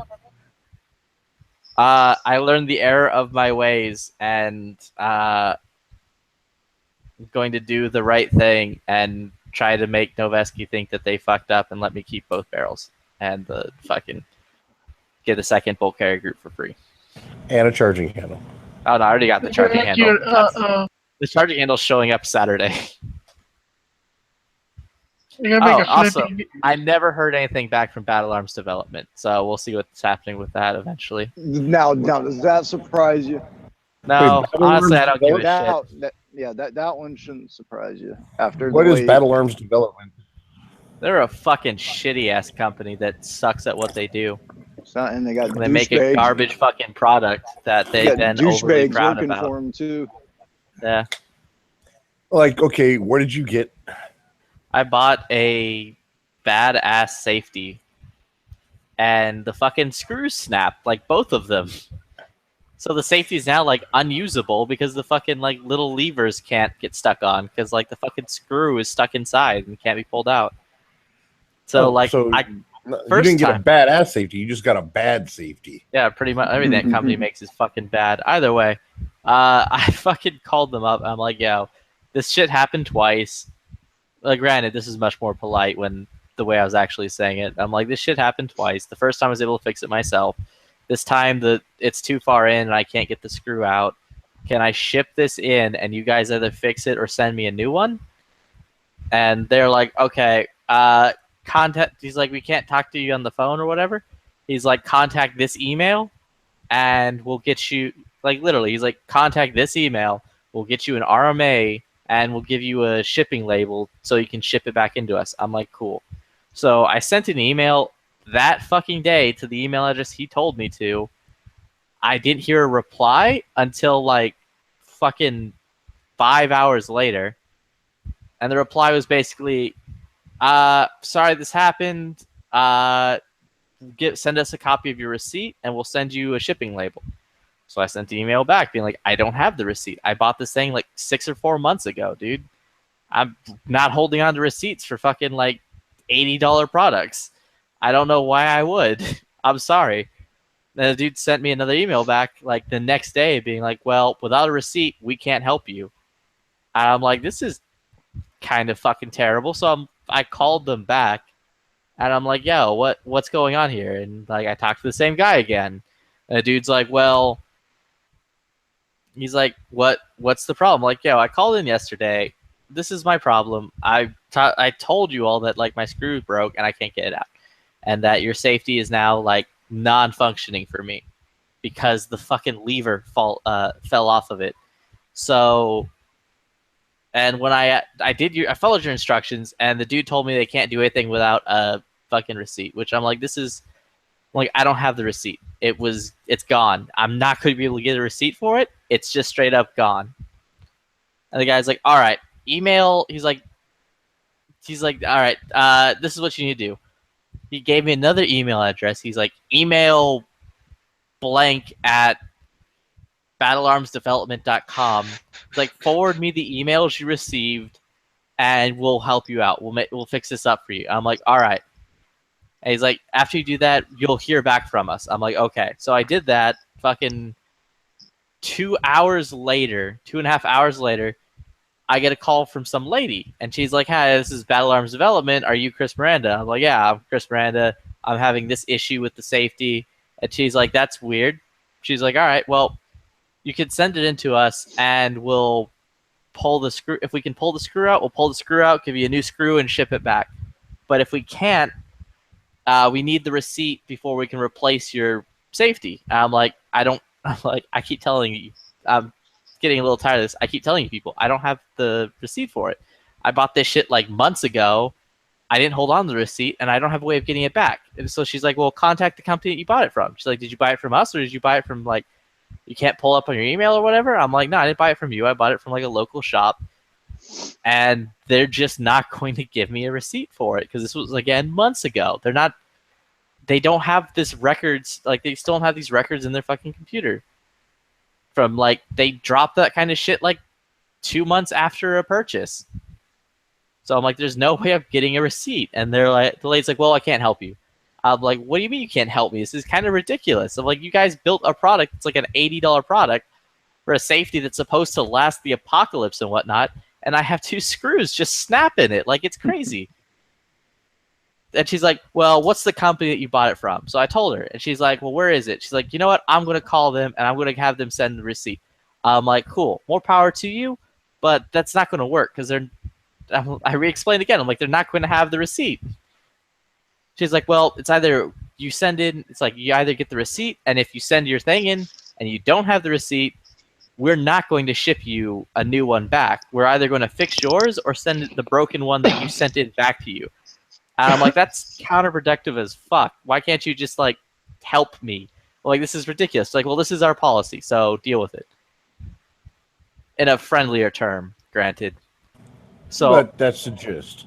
Yeah, so I'm like, okay. So she's like, give me the information for the shop. I told her the name, where it was located, all that shit. She's like, all right, I'm going to contact them, and I'll get a receipt from them, and we'll help you out. If you don't hear from me in like a couple of hours, call back in before we close, because I might be busy or something, and we can like get this figured out. I'm like, cool. So I hang up. Fucking the entire day passes. I don't hear anything. So like later that night before they close, I fucking called them back up. Talked to the same fucking asshole I talked to the first fucking time. He was like, yeah, can I help you? I'm like, yeah. This is the thing. I'm like, I talked to this person earlier. They told me to send an email in and all this, and like I'd hear back from them. And I'm like, and I explained that I'm like, so I'm calling back in to like check on, see what's going on. And the dude's like, well, the person called you like a little bit ago. You gotta give him more time than that. I'm like, look, I was told to call back in if I don't hear anything. And he's like, well, now I know you're lying. And I'm like, what? And he's like, yeah, because you're saying that she never called. I know for a fact she called. That was the vice president of our company. I'm like, do you not hear what the words I'm saying to you? She told me to call back in if I didn't fucking hear anything back for a while. So this is what I'm doing. And she's like, well, the dude's like, well, she's not here right now. She's out doing important things. I'm like, cool. I just want to get my shit fixed. And he's like, well, that's our return. Like, that's our policy. She's trying to get you your receipt since you're too lazy to get it yourself. I'm like, all right, look, motherfucker. I told you and her this, that they're not going to fucking help. I know for a fact they're not going to fucking help. I know they're not going to get you a goddamn receipt. I'm trying to get your shitty fucking product to work or a replacement. I'm so fucking done with you and your fucking company. The dude's like, oh, well, you're seeming a little hostile. I'm like, yeah, I'm hostile. I bought an $80 safety from you all that's supposed to withstand, like, fucking the apocalypse, and the fucking screw snapped off from, like, super light use. I'm like, that's insane. And he's like, well, this is our policy. And you're just like, I don't know what else you want from us. You're talking to the vice president of the company who's trying to get you your receipt. That's pretty fucking like going out above and beyond. I'm like, no, what would be going above and beyond would just be like, all right, your product broke. We want to like help you out because you paid $80 for a shitty piece of shit. Send it in and replace Replacement is it. on its way. Yeah. Yeah, I'm like, just replace it. And he's like, well, that's not the way it works. I'm like, look, if she's the fucking VP and you're telling me she doesn't have the power just to replace a single safety from like it breaking, I'm like, that's insane. You're like, that's actually fucking crazy. And he's like, well, that's our policy. Can you name any other places that have a better policy? I'm like, look, motherfucker, I can right now. Fucking Noveski, fucking Knights Armament, fucking BCM. I was just like Daniel Defense. I'm like going down the fucking list. And the dude's like, well, if they're so great, why don't you order from them? I'm like, I'm going to fucking order from them next time because you shitbirds can't build a goddamn product. I'm like, how fucking hard is it to like put screws in your fucking kit that work? I can go to Home Depot and buy like 1 million fucking screws. I don't have to worry that they're gonna fucking snap off. Yet you motherfuckers are going to like charge a premium for shit that doesn't even work. And he's like, well, you sound hostile. I'm like, you're goddamn right I'm hostile. You motherfucker. Like, you're calling me a liar. You're telling me I'm fucking lazy. And this is all because of your like piece of garbage product. And he's like, all right, well, I'll let her know that you called and you're being hostile. And you're being like an ass. I'm like, I don't give a fuck. I'm like, you're a piece of shit. You suck at your job. Fucking kill yourself. And like, I ended that conversation, hung up the phone. Fucking like 2 hours. Like, I'm done at this point. I'm like, I don't even give a shit. Fucking, you're a terrible ass person. You're a shitty company. I hope like you fucking go bankrupt. I'm just gonna. I don't even care if you like work this out in the end. You could send me hookers, blow, and fucking money. And I'm still going to throw your shit away and just call you out on your fucking bullshit. The guy's like, was there anything else I can help you with? I'm like, I don't know. Helping people sounds like a tall order for your shitty-ass company. So I'm out. Fuck your company. Kill yourself. Hung up the phone. 2 hours later, I get another call from this company. I'm like, I don't even give a shit. I'm like, I'm not answering the phone. There's literally nothing these people can do to convince me that their company isn't made out of useless. So I get a message. I listen to the message. It's the fucking VP lady again being like, I understand you called being irate at our, like, being irate and whatnot. You need to give us time. I talked to X dude at the shop and he says he's looking for the receipt. When we get it, we'll send you a label. And I'm like, what fucking ever? I don't give a shit. I'm like, even if I get a fucking label by this point, I'm just gonna fucking throw it out. Like last night, I literally like after that conversation with the dude, I fucking went on the gun shelves. No was there. I'm like, yo, no, what the fuck should I buy? Like, what safety do I need to buy? Hey, what do you say? And Noah's like, oh, fucking. I'm like, look, this is the options: Knights Armament, BCM, or fucking like, because he also said Seekins in like another group. And I'm like, so which one of these? Tell me which one to buy. I'm buying it right the fuck now. And he's like, just get a BCM. He's like, unless it's going in the Knights Armament rifle, get a BCM. I'm like, all right. So I fucking bought the BCM. And I'm like, this fucking piece of shit safety's going in the garbage. Like, the dude's like, oh, you seem really mad about. I'm like, you're goddamn right I'm mad about this. Yeah, fucking, geez, I don't have a rifle right now because your shitty fucking safety made it unsafe. Mm-hmm. Couldn't you just? Oh no, you didn't get one with like a complete lower parts kit or something, or? No, I bought that thing like specific. So do you have spare parts? You could have put a standard in until it worked. No, I don't. To be fair, it's not even a right. Like, I was saying that shit because I was mad at the dude, and I was like, fucking mad. I don't want to give him an inch. That's not even a rifle I actually ever use. That's on my SBR lower that is waiting for the tax stamp to come back in. So literally, it's not going to be used. But like, that's beyond the point. Just flipping the safety on and off shouldn't snap a screw off. Like, that's crazy. Hey, no, it shouldn't. Hey, do you want to know how my Nissan story ended? Is a blowjob and a bag of blow? I probably could have got out of there with the blowjob. There's a couple. What Nissan story? All right, so yeah, all right, you're in the dark here. Flippy and knives over last night. All right, so I took my truck in for its 10,000 mile service last week, I want to say. All right, when I got it back, I noticed it felt like I was just fucking driving on gravel. I mean, losing traction in my rear end, going around while cornering, especially to the left. And I'm just like, dude, this shit is not right. You guys, those guys fucked something up. You know, so I called them and they're just like, well, there's really nothing that we could have done that would have fucked anything up. And I'm just like, you know what? It drove just fine before it was in here. It drove like shit after it was in here. So whatever happened, it fucking happened here. And you guys are responsible for it. You're going to fucking fix it. So I drove that thing over there yesterday and their master tech, which I've had conversations with in the past, he's actually an awesome dude. You know, he was out on test drive all fucking day long. And I was just like, you know, you can drop the truck off and wait in the waiting room. And I'm just like, dude, I'm not sitting around here waiting. You can either give me a ride home or you can throw me in a loaner. And first they gave me a ride home and I was just like, dude, I'm not going to be stuck at home. So I called them and I'm like, you guys need to hook me up with a loaner car. And they're like, whoa, okay, I guess we'll do that for you. Come on in and pick it up. So I went in and grabbed it, and I talked to the master tech and told him what was going on. And well, first of all, I tried to go in last Friday, but we had that storm and the power was out. And at that point, all I wanted them to do was re-rotate my tires back to where they were before, just to see if that was the issue. And even then, their manual jacks, one of the manual jacks was broke, so they didn't even have that fucking capability.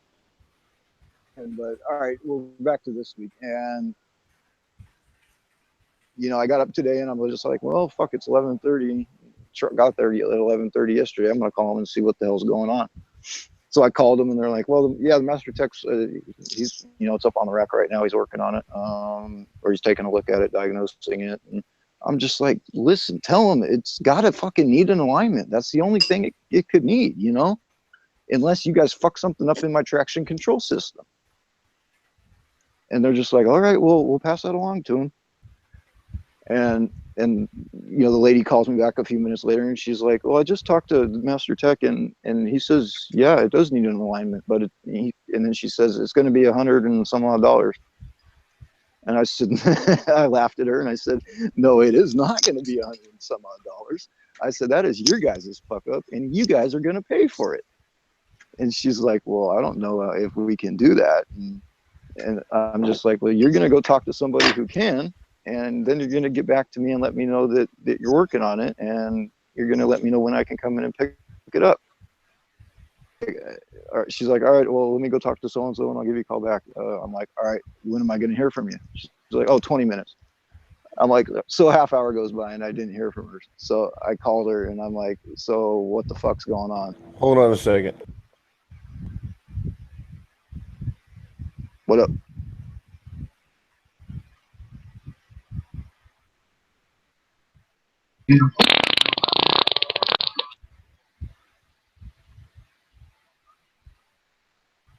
All right, I'm back. Sorry about that. So she was going to get back to you?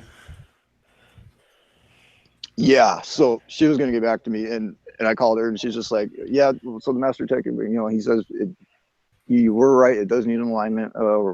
It's on the rack right now. We're going to get that done for you. And she said, actually, the master tech, he's going to give you a call. He wants to talk to you and explain this to you a little bit better, because there might be something else that's going on. I'm like, well, you know what? I'm up and already fucking moving. I'm 5 minutes away. I'll be there in 5 minutes. So I drove over there and walked in the service area and I'm like, I need to talk to your master tech. And he comes out with a big ass smile on his face. He's just like, what the fuck are you doing here? I'm working on your truck right now. And he shakes my hand. He's like, yeah, dude, you're totally fucking right. It does need an alignment. Something was out of whack on it. I don't know if it left when I first bought the thing, if it left a lot like that, or if it was actually something you guys fucked up. But I'm like, nothing became apparent until you guys rotated my tires. And he's like, no, dude, I completely understand. He says sometimes that shit can leave the lot and have things out of whack, but he's like, don't worry about it all. We're going to fucking take care of it for you. And I'm like, and you're not charging me, right? I do have a service contract with you. And he's just like, dude, no, we're not charging you. I don't know why she told you we're going to charge you. So anyways, I go in there and pick it up and yeah, everything was just right on the way it should be. And he's just like, yeah, every time I go in there and talk to him and bullshit with him, he's a good fucking dude. And by now they know how I work and I know how they work, and I know they're gonna try. Their front office chicks are gonna try and fuck you around for a while until you dig your heels in. And how could you have gotten a blowy out of this? What, just a chick apologizing to you, or from the master tech? There's three different on the service station, and one of them followed me around like a puppy dog. So well, you kind of left that out. That's kind of key information of the story when you're saying you could have got a blowy out of something. Yeah, she this chick, she's like, oh well, for some reason, somebody wrote down your mileage wrong. Can I go out to your truck with you and let's look at your mileage? And I'm like, whatever, chick, let's go. So we go out there and there's a Nissan 300Z or whatever sitting next to me, and she starts talking to me about that. We start bullshitting about that. Fucking talking for 15 minutes, just bullshitting about how stupid the driver of that thing is. He blew it up, took it in, and they're replacing. It's still under warranty, so they're replacing motor. And while it was in there, he decided, fuck it, I'm going to trade that thing in. And he went back to the place where he originally bought that car from and basically traded in something that he did not have in his possession at that point in time on a brand new 350Z. And her and the master techer, they're just like, this guy's a fucking idiot. He's going to get raped out the ass. You can't do that shit. And I'm just like, I get it. He's got a 300Z. Maybe he doesn't give a shit about it. But that's where the blow job comes in. That whole thing started yesterday, and I wish she was better looking, but whatever. Hey, fat and ugly women are like scooters. They're fun to ride. You just don't want your friends to see you on one. So keep that in mind. Yep. And, never know. Hey, get digits. Could be a booty call for like one of those lonely nights. So most definitely. Oh, she yeah. knows I'm only 5 minutes away, so. The fucking VP also had heavy implications that I was a liar too, which was great. Because she was also like, fucking, well, what happened? And I explained. She's like, well, how'd you install it? I'm like, by the way, the manual said to install it.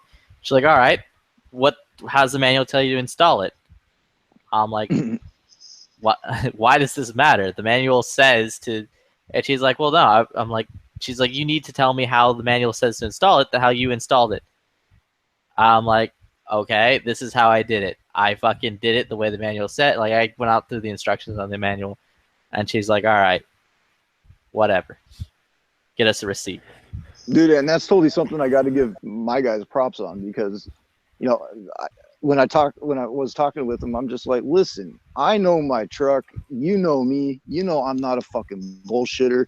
It's just like, no, dude. I mean, any issue you've ever had, if I've taken your fucking truck for a test drive, yeah, you're not a bullshitter. You're completely right.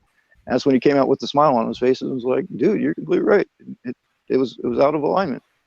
And I'm just like, dude, I'm not fucking here to waste your time. I mean, I'm out getting shit done just like you're fucking getting shit done. But they could have been like, well, you must have hit a curve. You could have did this. You could have done that, within that short period of time. But it's just like, that's not what happened. That's not how it worked. And they could have been worse about it, especially with them being Nissan. So you have a Nissan Frontier or Titan? Frontier. Oh, right on. Yep. Yeah, so, I fucking drive the thing out of there, and it's fucking never driven better. I think it probably needed an alignment from the get-go. But shit, it all worked out. And it didn't cost me a penny other than the $2 I had to put back in the tank of the fucking rental car. That's fucked up. It's like, yeah, here's a loaner. By the way, fill it up before you turn it back in. Oh, dickheads, you fucked up my vehicle. No, that's how everyone works. I'd still say it's bullshit, dude. They should fill it up, give it to you. When you bring it back, they should fill it back up and give it to somebody else. Hey, I'm totally with you on that, because you know what? They don't pay me for the gas they use when they take this thing on a test drive. So why should I have to pay them for the gas I use when I'm driving a vehicle that they loaned me, for the simple reason that they fucked something up on my vehicle and they have to have it out on the test drive? So, when I picked the thing up yesterday, the same chick, she's just like, oh, well, it's at 3/4 of a tank. It should be there when you drop it back off. I'm just like, well, I'm probably not going to put too many miles in on this thing. If I'm just home and here, do I really need to fucking bother with that? She's like, no, don't even worry about it. you know, but I was out puttering around in the little fucking thing, so I was just like, oh, I wasted some gas, so I'll put a gallon in it. You know what I mean? Ah, that was so nice of you. Freaking, that's cool shit that, you know, you had a decent thing. Sorry, Flippy had a fucked up thing with his battle fuck up development company. Dude, I've had fucked up things with Nissan, but the thing is once you cut through the crap and get to the right person, the guys that I've been dealing with, I mean, have been nothing but help. I mean, when my truck, I know this isn't truck channels, but when my truck first went in there for its very first oil change, it came out with a couple dents and dings and scratches that weren't fucking there before. And I know they weren't there before because I spent the 48 hours prior to that, what the hell was it? Claying and waxing the whole fucking vehicle. So I knew there was no fucking marks anywhere, and it came out with a couple dings and scratches. No, well, not even dings and scratches. So I'm like, dude, this shit is not right. You're gonna fucking fix this. So they called in a same day guy to come in, and he basically airbrushed just a round quarter size into the paint, didn't feather it, didn't do nothing. And I go to look at it, and I'm just like, this shit ain't gonna fucking fly. I'm like, this is some bullshit. It's a brand new vehicle, and you're just gonna paint a silver dollar size fucking circle on it. I mean, might as well let it run. You know what I mean? And they really weren't gonna do shit until I crawled up the ass of the fucking general manager. And I finally worked him over to the point where he's like, you know what, dude? Find a body shop you trust. Send me the quote. I'll pay for it. I'm just like, right on. That's all you got to tell me. That sucks, though, dude. Well, it got fixed, you know, and they paid for it. So, I mean, fuck. I mean, it's to the point where I think they're cool enough. They're cool to me because they know they got fucking money in this truck too. You know what I mean? Yeah. I mean, they got at least $2,000 in it at this point in time that they really didn't have to put into it. That they could have been dicks and sent me to corporate and all that shit. But yeah, I mean, I'm not saying I haven't had headaches with dealing with them with this, but it's all good. It all works out. Yeah, just I guess whenever you take it in for anything to do, just make sure you have the master tech do it. Yeah, just say, look, I want this guy to work on my car and this guy only. Dude, He's and believe me, he can get it and drive it. He's the only one that can touch it. Yep. Anytime he's been in there, it's if it's a new chick who comes out who is the service tech that day, I'm just like, don't touch my paint. And they'll look in the history and be like, oh, I kind of see why you say don't touch my paint. And then they'll also look in the history and realize that I'm the motherfucker who got that piece of shit fired, who scratched my vehicle in the first place.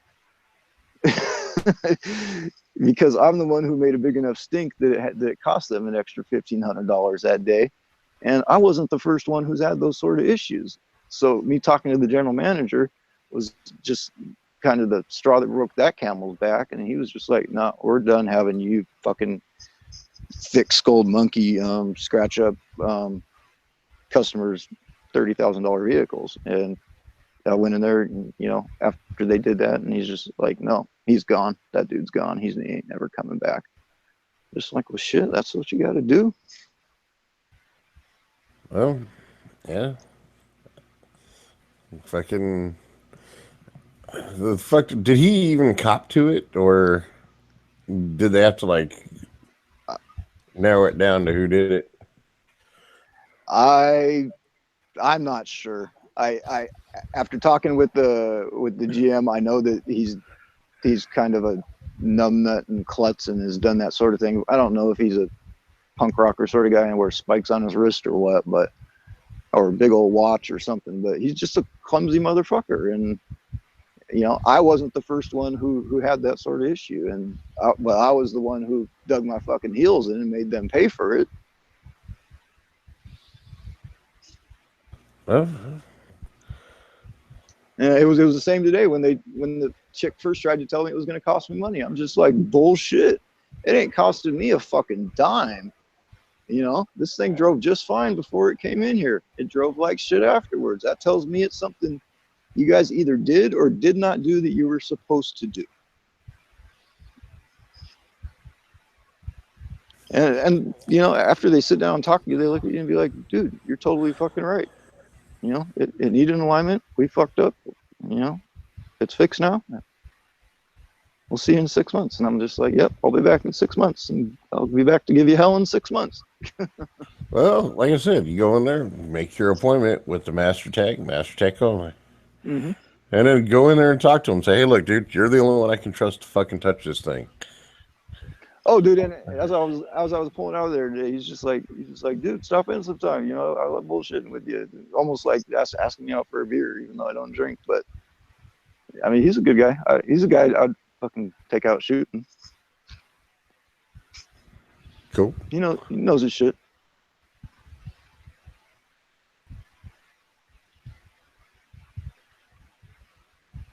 One of the funny things yesterday was when I was picking up the rental car, the lady was like, is there anything you want to get out of your truck?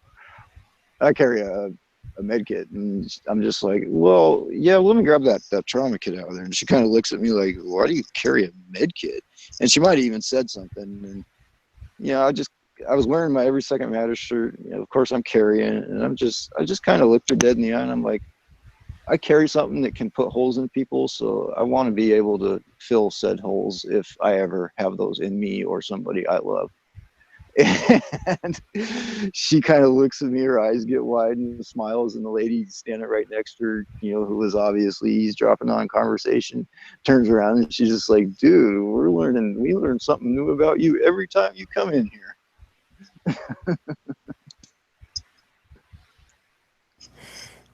Shit. Huh, maybe you ought to fucking, I don't know. But that's funny shit. Oh, my old car got towed away today. Yay. Gone. Nice. Yeah. It was sitting there rotting, and I finally got rid of it. It's like, peace. Deuces.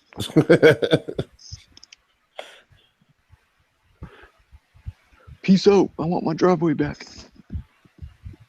Well, I got my parking spot back. I live in an apartment complex, so. Well, there you go. I should buy a Gazelle SSA trigger. Gazelle. Gazelle. Gazelle. Gazelle. Geisley. Gazelle.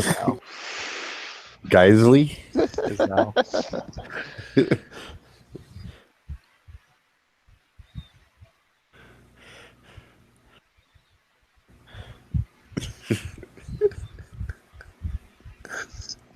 Is Dano still snoring away?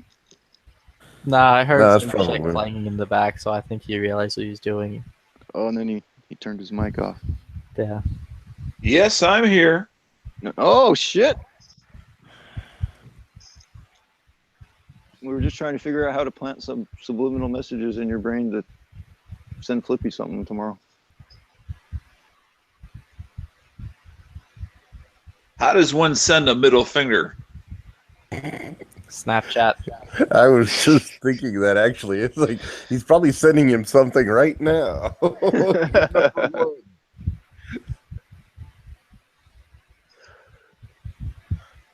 Oh, I was rather enjoying the problems with the warranty issues of the world.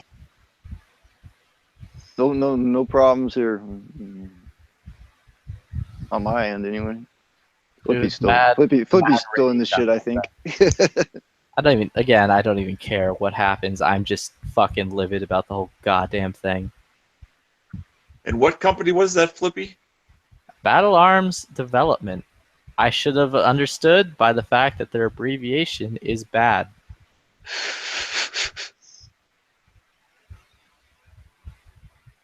So you have a company.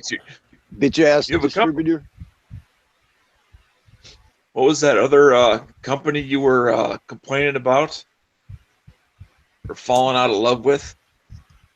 Oh, I don't have another company that I'm falling out of love with. It's just Battle Arms Development.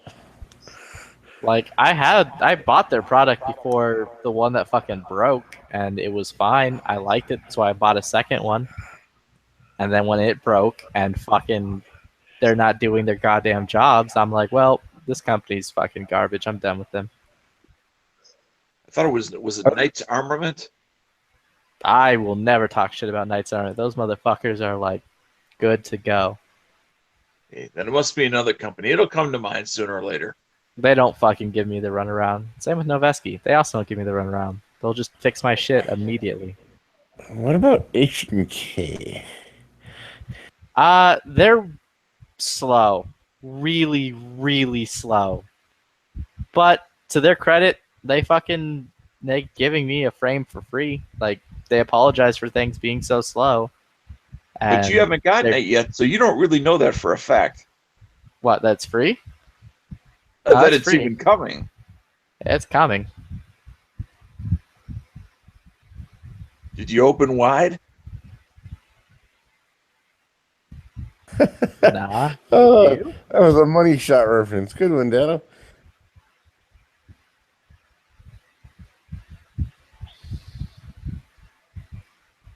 Bohica.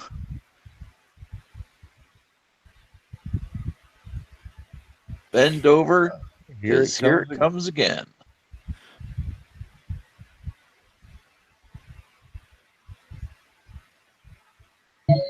So, yep. Yeah. There's a lot of feedback on that, Knives. Yep.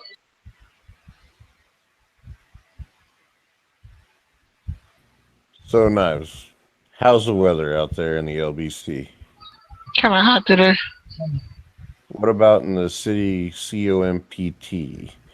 ON. The city of Compton. I'll go there. Fuck that shit. Knives is like, I'm the wrong skin shade for that place.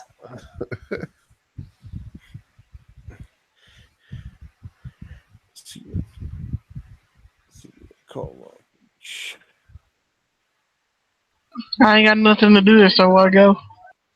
City of Compton just fucking keeps it rocking, huh? Well, I don't know. I don't go to Compton either. I don't need to. I live in San Bernardino. Compton comes to you every once in a while? Well, a lot of people that get arrested in Compton get sent out this way. And they end up living here. So it doesn't just come to visit you; it comes to fucking stay. So you got the home of the county jail. No, it's L.A. County. Compton's in L.A. County. I'm in San Bernardino County. But a lot of times when people are released, they get pushed to another city or a new area out of their area to keep them away from their bad friends and all that good stuff. And all they do is they come up here and they meet new bad friends and they do the same shit. And then they make a link. And now you got bad friends from there and bad friends from here working together to do bad things. Sounds about right. At what point does Cobra Commander get involved? Who's Cobra Commander? Cobra Commander would be the bad guy from G.I. Joe. Oh, okay. I don't know. Networking with other people is supposed to be all the rage for career development. G.I. Hoes. Is that like knockoff Mexican G.I. Joes? Knives, I gotta ask you. Did you just say... Knives, can I ask you a serious question? Is that actually your real voice? Yeah.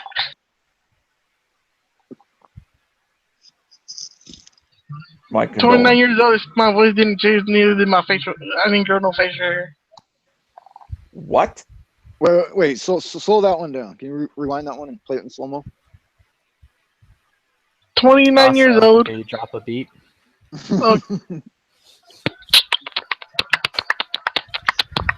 I said drop a beat, not suck a dick, but whatever. Each his own. So 29 years old and... I can't grow facial hair, and I got a weird ass voice. And Well, maybe the Dano's two are making related. fun of him. Did you drop both testicles? Yep. Are you sure? Dano, let's keep in mind, Mike Tyson had a high-pitched voice. Well, yeah, but he had something behind it. This guy don't. How do you know? You've never How seen do him you or know what met him. Knives got behind it? Damn. Not to mention he lives in the LBC. You sure you want to be fucking with that? Dan? He's a straight up gangster. Come on. I don't Yeah. even gotta meet him in person to know that. Knives is G. Okay. You keep telling yourself that. Well, why would I think he's just some piece of shit with nothing to stand by, with nothing to do? That's not what I think about him. I don't got to prove shit. Well, who? Nobody said that except for you right now. Well, that's the way I interpreted what you were saying about Knives. Okay. Well, I mean, you can certainly use the words I used, but don't use other words. Put words in my mouth, because that's not what I said. Oh no, that was simple. That was my interpretation of the words that came out of your mouth. Okay. Well, you're wrong. Okay, I'm wrong a lot, so that doesn't surprise me. Knives are fighting over you. I don't know. I feel like the bitch in the middle of a relationship.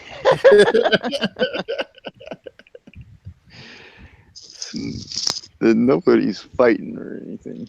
Hence my original comment. I do not feel right.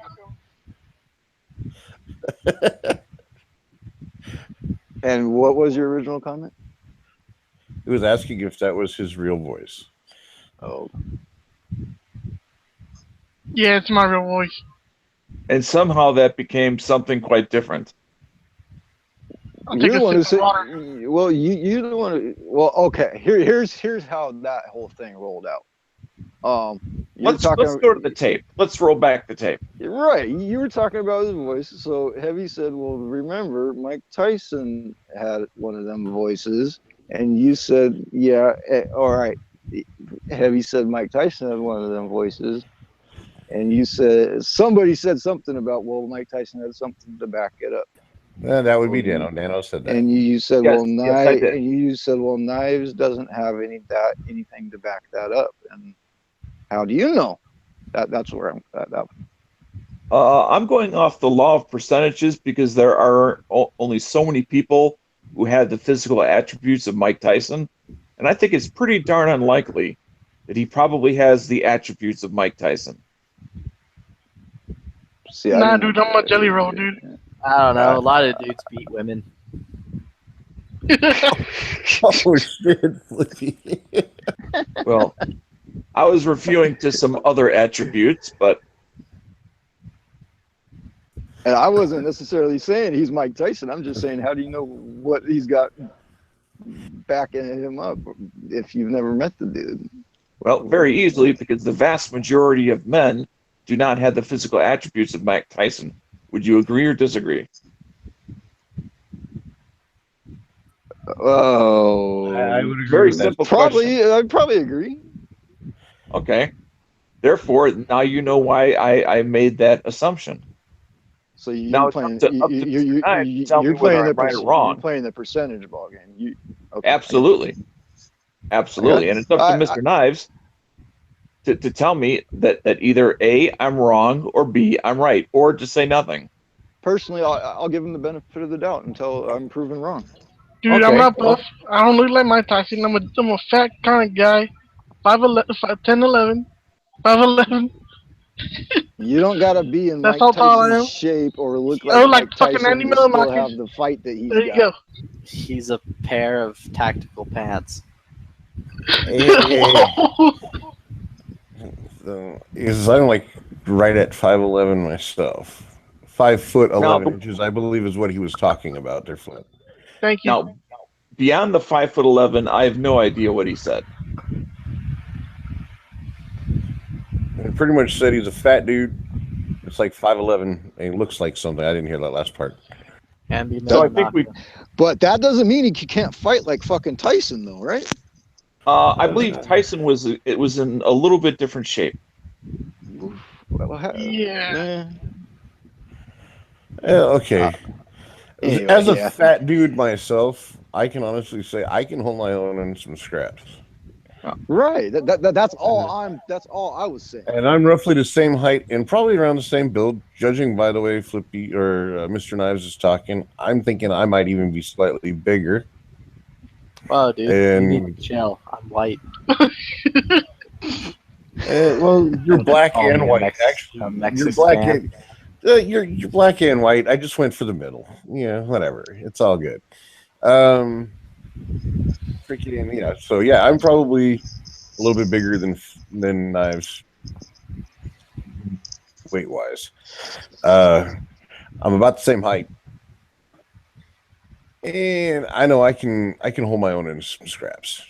I know because I've been in several scraps, and I'm still here. And what does that have to do with what does that have to do with the subject? Heavy. Hold on. What that has to do with is that I'm pretty sure I can back up what I say or how I speak. So I'm just saying, judging by his voice is not a way to decide whether a person can back up, their voice. I made a point that Mike Tyson has that voice and that type of voice, and he could back up his shit. Freaking, we don't know. Maybe Knives can back up his shit. Maybe not like Mike Tyson because he's not a professional boxer, but dealing with average Joes, he could probably lay some hands on people. All right, question heavy. So you're a bigger guy.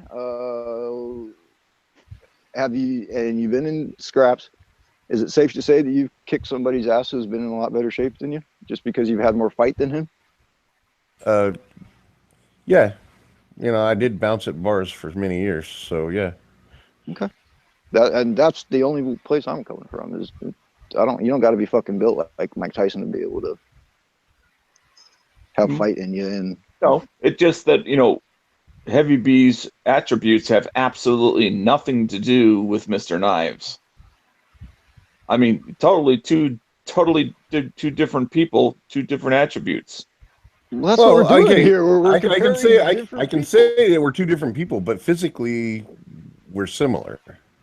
No, you're not similar at all. I heard the description. Other than your height, you have little in common. That's just making a grand assumption, is it not? Well, yeah. No, no, there's no assumption. I listened to his description. Did you? Dude. All right, we'll move on. Move on.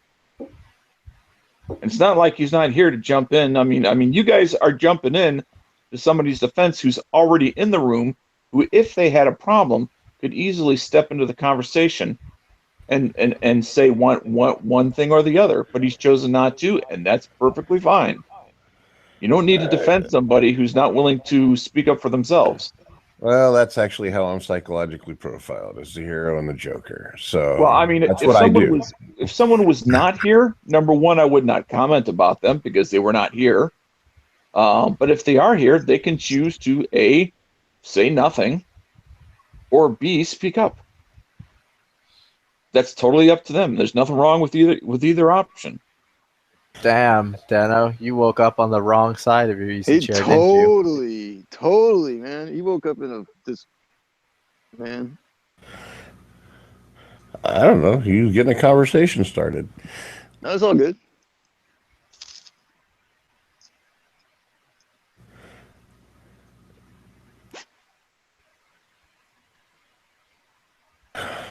So, what were we talking about before this absurd thing?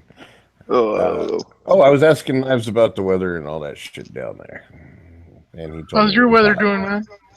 It was decent today. It wasn't hot, wasn't cold. It was nice. And then it was nice. It was very nice. And then it's like it's I don't know what 50 something here. Right? Yeah, I don't really understand. It goes like 90 today. Speaking of They weather, went down to 50. Speaking of weather, I sure hope that our sunny day on Saturday fucking holds out. I don't want my skydive to get postponed again.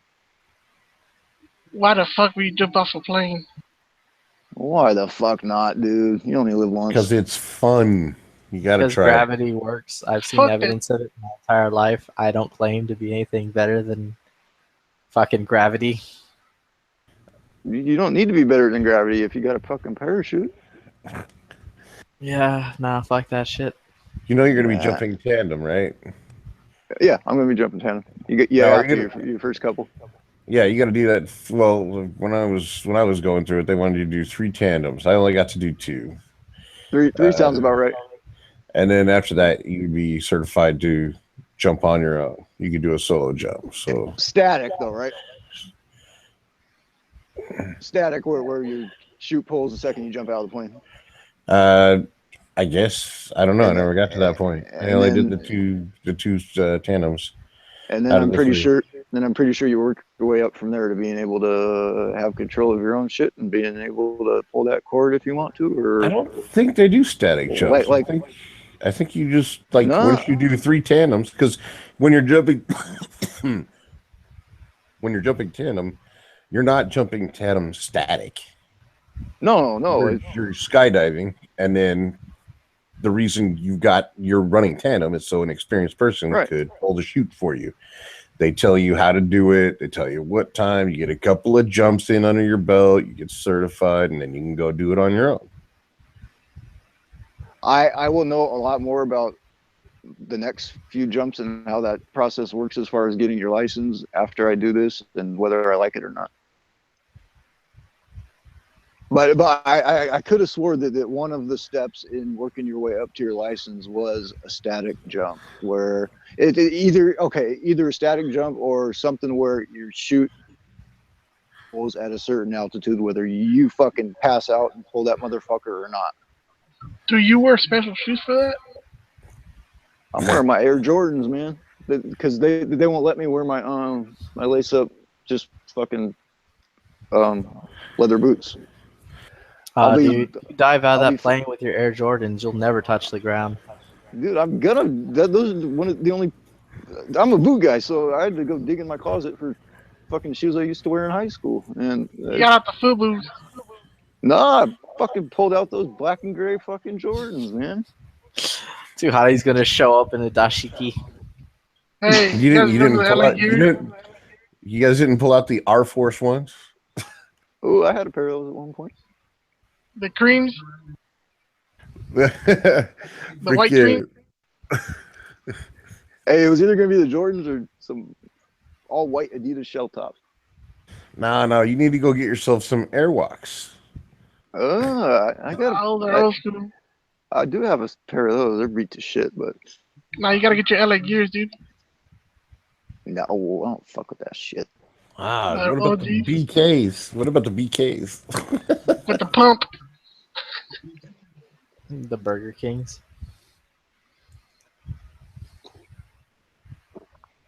Oh, BKs. You must be talking Reeboks, huh? No, British Knights. Oh, well, shit. That I was was the way name of the off. shoe. Freaking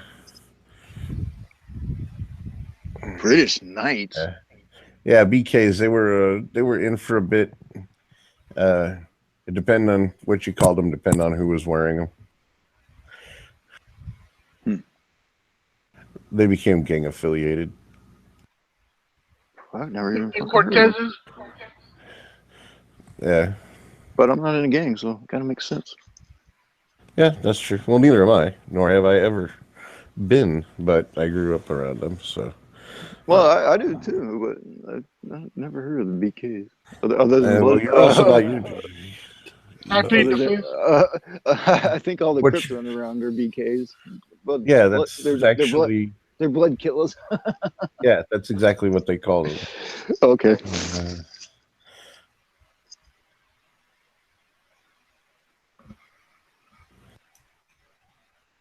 You know, that was from back in the day, back when I was in school and stuff like that. Long time ago in a galaxy far, far away. Yeah, dude, all my school days were in the ghetto.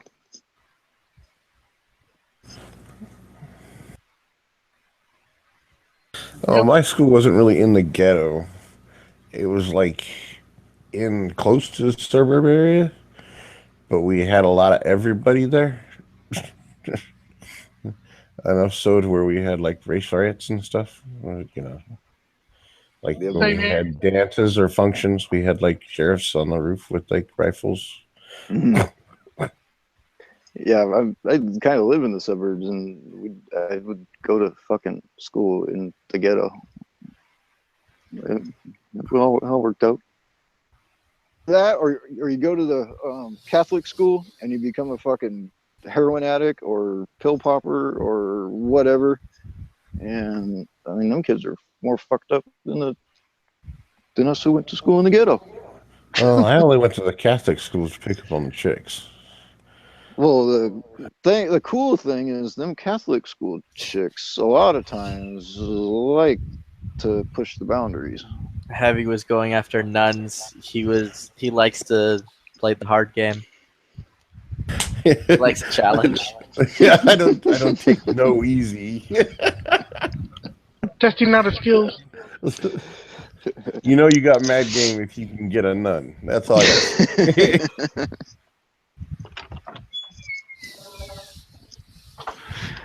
Yeah, I've never been there. Never begged a nun. Nor have I, my friend. That was Flippy expounding. Yeah, I was just like, wherever the girls are at, that's where I wanted to be. So I need to get Silencer Co. muzzle brake. My rifle. Heavy, I got a quick question for you here. Assuming I just got a quick answer. So the handful of stuff that the governor recently signed, does it take effect January 1st or immediately? It varies. A lot of it takes effect January 1st, like the assault weapons ban, the assault weapon. This we're talking about the gun bans and stuff like that here in California. They'll take effect, like the assault weapons ban takes effect January 1, 2017. So you're not going to be able to buy any centerfire semi-automatic rifles with detachable box magazines anymore. But if you own them, you have until January 1, 2018 to either make them compliant or register them as an assault weapon. Can I ask a question here? Yeah, go ahead. Do you see there being a rebellion and people saying, I'm not registering my shit, I'm not complying? In California, probably not. Another thing that takes effect after January 1, which I believe is July 1, 2017, would be the ammo card. We have to get in, we have to pay a fee, get a background check, and all that stuff to get a card that says we're allowed to buy ammunition. And when you buy ammunition, you give them that card and your driver's license, and they write that information down. Then they write down what you're buying and how much of it you're buying. There's still no limit on how much you can buy. You can still buy as much as you want. You got to do all that crap. But they keep a list of how frequently you're coming in and buying and how much and all that stuff. Another fucking registry, basically. Yeah, pretty much. Yeah. God damn it, dude! You got to get the hell out of there. Burn it to the ground before you do, though. Burn it to the ground first. Don't let any of that pull you.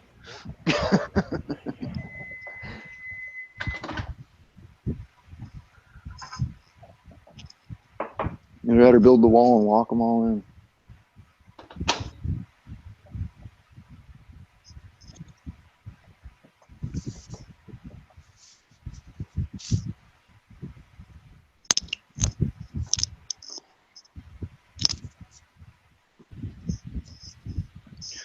Yeah, we got some shit coming up that's been, Yeah, I still got friends and family here, and they're not moving, so I don't want to leave them like with a shit state and a burnt down fucking area. So not to mention I'm not like that, so I'll just leave quietly. Peace out, motherfuckers, and be gone. That's the goal, anyway. Get out the back door before they even knew you were there. That's the best way to avoid bullshit. Yeah. Sorry, I just heard that in the song there. Oh, well, yeah. It's no need to apologize.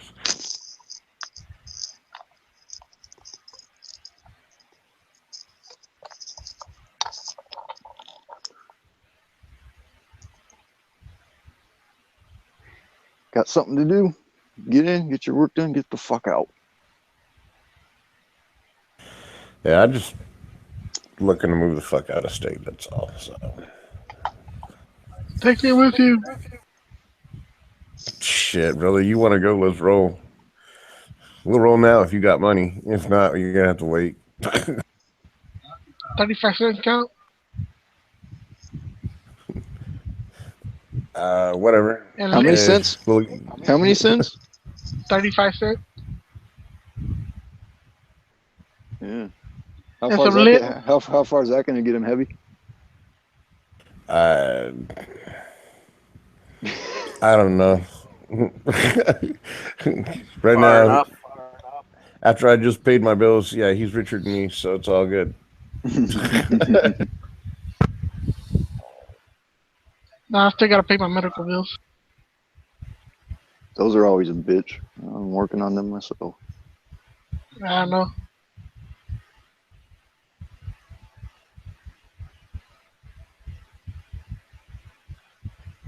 Oh, so I finally Hey. saw Magnificent Seven.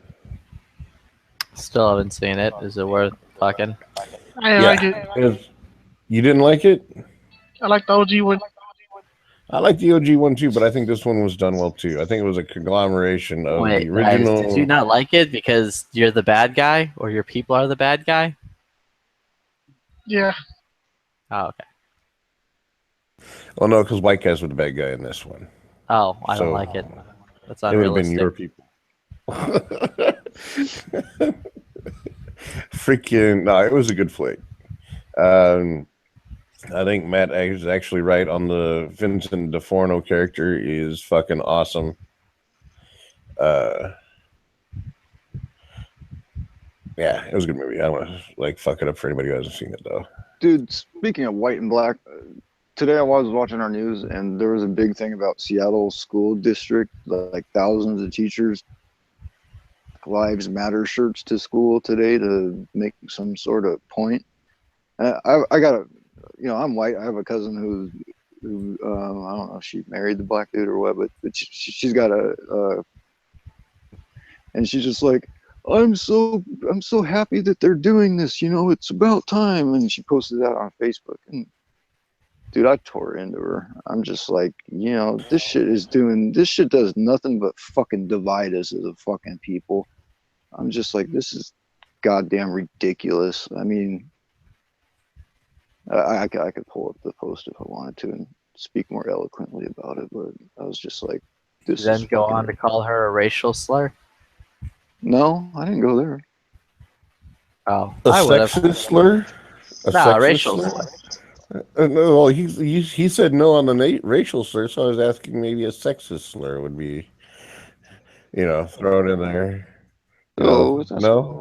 that's my cousin. I love her. I ain't gonna, but if she says something that I go against, I'm gonna fucking put her in her place.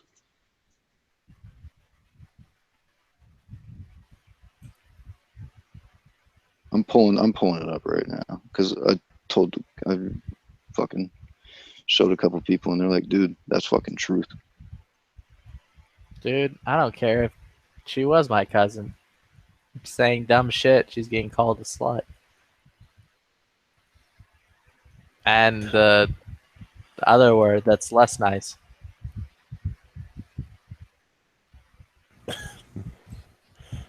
All right, here's my post. I said this shit is getting way out of hand. I said, what is this going to do in order to help bring us together? I'm like, in my opinion, this kind of crap does nothing but keep us divided, and it continues to reinforce the crazy battle lines that have been drawn by our idiotic leaders.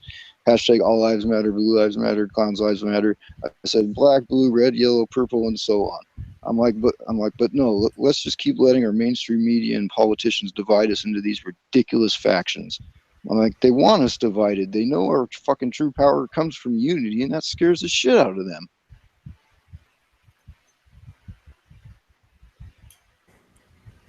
Well said. Yep. What was the response? She didn't respond, but I had family members who were like, dude, who liked it, and were like, dude, this is just, yeah, true words, man. Well, it's a true mic drop moment when the person who posts it doesn't respond to her own post. Or their own post, I should say, because in this situation it happened to be a female, but that's about it. Yeah, especially when you come in telling her that her opinion is fucking bullshit. You know what I mean? Or no, I'm not saying her opinion, but whatever. I think you know what I'm saying. Yeah. What was that, Flip? I'm playing Battlefield. I got okay. shot by a fucking cannon. In the face? Yeah, I was informing the person that they suck dick for money. Well, no wonder why they shot you in the face with a cannon. Are you still out there shooting horses and shit? Yeah, I fucking hate horses, dude. They're like the worst things ever.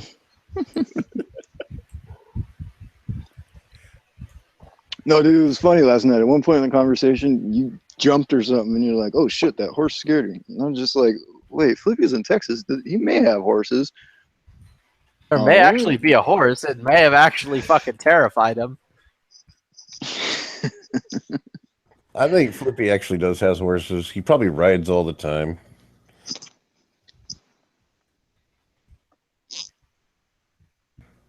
In his English style shit.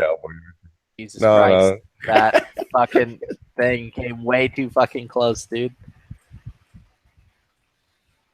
His English, his English riding boots and however they ride their horses. He don't do the Western shit. Some motherfucker tried to blow my head off with the Lee Enfield. Scared the shit out of me. Is that all that's in my fucking game is snipers? Oh my god. Dude, my team sucks dick for money. Tag gaming gonna last a while.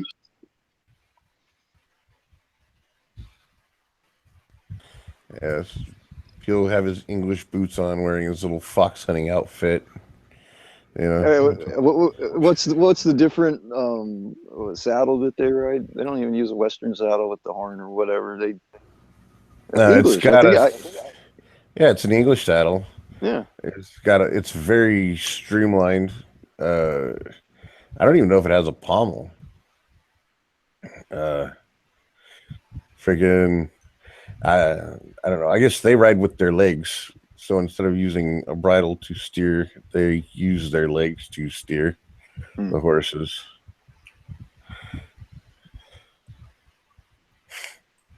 But we should actually ask Flippy since he's the expert on this. So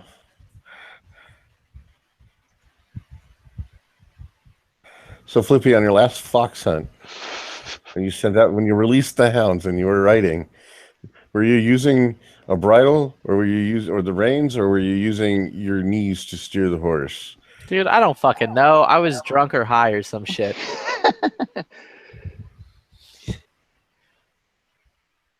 He was gonna go hunting, but then he got high. Nah, it's better when you go hunting high. You do both. I'm a multitasker. I was going to do X, but then I got high. And then I decided to do X while being high.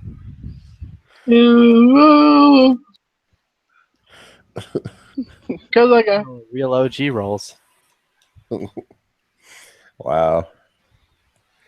Got that gangster lean on that horse. Pop the molly now, I'm sweating. He's all laid back. He's like, the horse is like jumping like it's on hydros. Bust a 3-wheel motion, a 3-leg motion.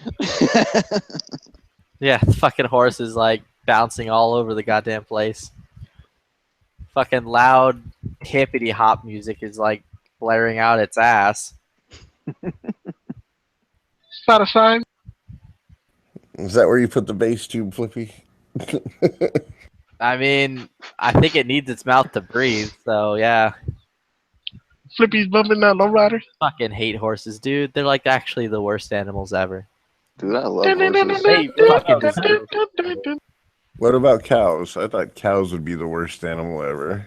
Nah, because you can fucking eat a cow. Cows are goddamn delicious. People Well, you eat can eat horse a too. horse too. Yeah, Get out of buffalo my is head. fucking good. Buffalo You meat's can better. also eat people, but fucking people frown at that. No, if you eat people, you get that. What's that virus we were talking about last Kuru. night? That's eating like infected brain, like people with bad brain. Let's not get back on that. Shit. Wait. What's the virus called? Kuru. Oh, you fucking motherfucker! When the fuck were shenanigans? I'm calling shenanigans on this shit, dude. The Germans didn't have black people in their army. Some What if dude it's just a- leaked what out if- of the bush and What if he was an RPG or whatever, and he decided he wanted to be a Nazi or a German?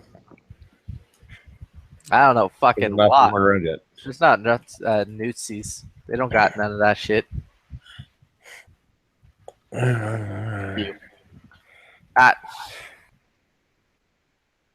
Well, I harpooned a dude, and his friend was not happy about that.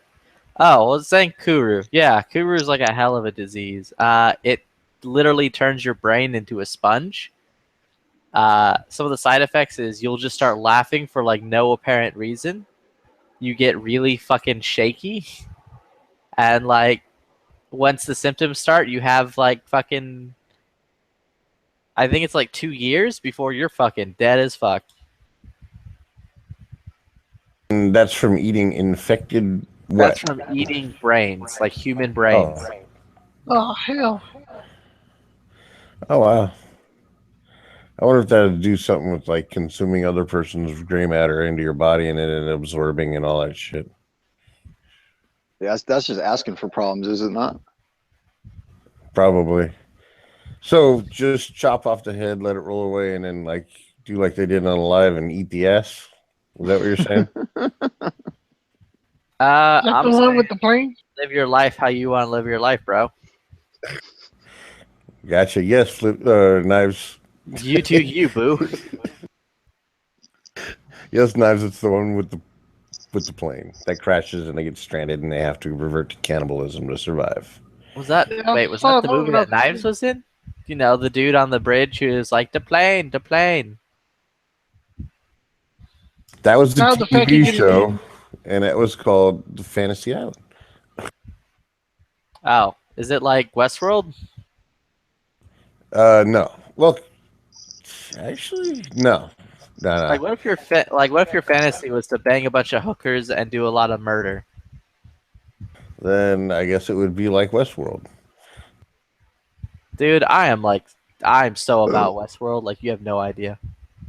Well, I've seen the first 2 episodes. I haven't seen the third one yet. Wait, you about the TV show or you about the lifestyle? I want that in real life. I want to pay that. I'll pay crazy money to go and bang hookers and fucking murder people. That sounds like fun. Yeah. All right, dude. In like a Westworld environment, right? I don't give a shit. Never mind. Whatever happens, happens, bro.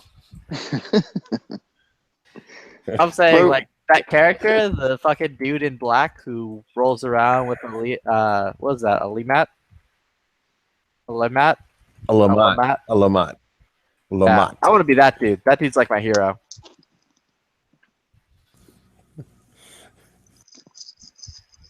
Like, I would literally play Westworld exactly how that dude plays Westworld. Maybe you'd have to more be there for, murder, like- more hookers, but pretty much the same. You would have to be there for 30 years, man. Nah, dude, I would straight up get the jump on that dude and not wait 30 years to be awesome. So I finally watched Luke Cage. And That one lady's like a fucking Hillary, a black Hillary. I fucking said that shit, and then like yeah, certain people were like, "Oh my god, we need to kill the podcast now because it was racist." And it's true. I'm like, "It's not racist. She's just a fucking black-faced Hillary, dude." Because the baby in the middle of everybody still gets away with it. Dude, it's like who are you talking about? The bitch in that show is legit like Hillary in a blackface and wig or weave. So now I gotta fucking finish up on Daredevil. Dude, Daredevil's pretty good. Daredevil season 2 is like probably my favorite of the comic book Oh, shows. they haven't come out. Well, that's because Punisher, wasn't it? Yeah, the Punisher was fucking awesome. Also, Punisher season 1 is in filming right the fuck now. Right on. I am so Enough for that. fucking about that shit. I'm about to tear this fucking steak ranchero up. Really, dude? Yes, sir. Oh, you went to Taco Hell? Oh, fuck no. I go to the taco truck, man. Them people do me right. Right on. Oh, Assassin's Creed the movie is coming out. Yeah, I don't know how I Do feel you about want to watch that, Flippy? Not really. 45% on that one. I don't, because the only thing, words are hard. They're really hard. Fucking, the reason that game's good is because it's fucking fun. The story of that game is actual garbage. Words are hard. They're really hard. Yeah, like the reason that game is popular and shit is because it's fun to play. The fucking story no one likes. Everyone's like, this story is actually the dumbest fucking thing ever. And with a movie, there's no fucking gameplay in the movie. There's literally nothing they could do to make that shit good. Well, unless they rewrite it and like use good actors. Nah, dude, that shit's Looney Tunes, bro.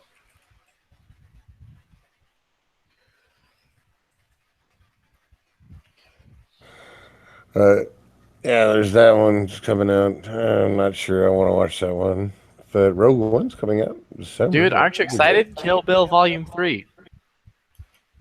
What? Nah, I'm just making bullshit up. I was going to say, how the fuck could that happen? Because, like, Bill's dead. Yeah, it's like, you gotta bring him back. You gotta go back to the island, Kate. So what, it would be like a prequel? The story is basically she's going to like Thailand to autoerotic asphyxiate Bill to make it look like an accident. Yeah, the whole thing with a sword through his gut, though, might have something to do with that. It might kind of fuck that up. Oh no, I was referring to like David Carradine being dead as fuck, but I guess that too. Well, that's true.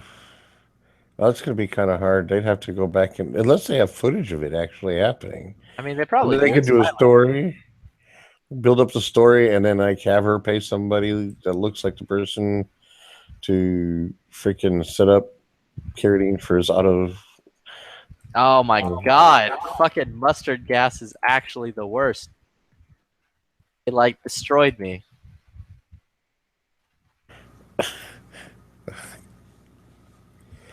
Well, don't be around mustard gas. These fucking assholes are just whipping mustard gas onto the bridge.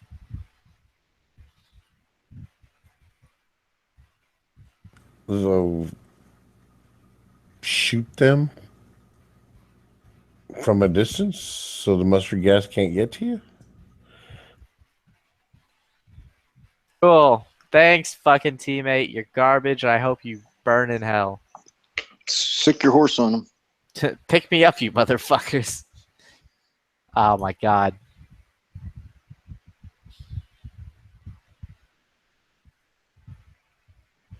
All right, so we're going to take any bets on how long Flippy will play this game till he gets bored with it and goes doing something new? For the night or what? Time or yeah, what are you asking? Well, oh, that's He's been true. playing this game for like a couple of weeks now, have you not? I've been paying extra $5 to play it like early. Fucking love this game. It's awesome. Until you run into a cloud of mustard gas, because motherfuckers are passing that shit out like condoms on a college campus.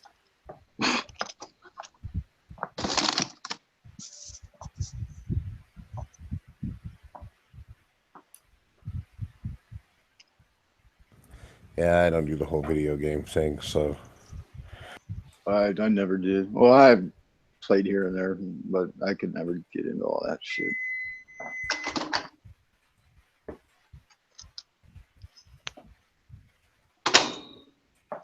Yeah, no, it's great. It's like all the fun of World War One without all the boredom and dysentery.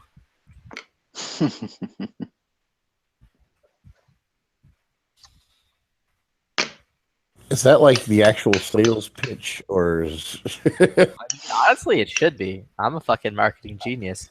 come play Battlefield 1? All the fun of World War One without all the boredom and dysentery. That's a hook, man. Yeah, right there. I think that you sells just shit right there. matching people up with that.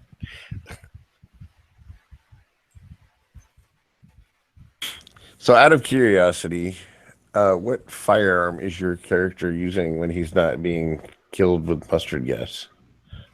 The one with the magazine. I don't know. It has a spike and a magazine on it, dude. I can't tell you. The It's like Enfield made of wood and metal and looks like a grease gun. looks like a grease gun, like a It's like a little. submachine gun. It's a little submachine gun thing right now. Okay.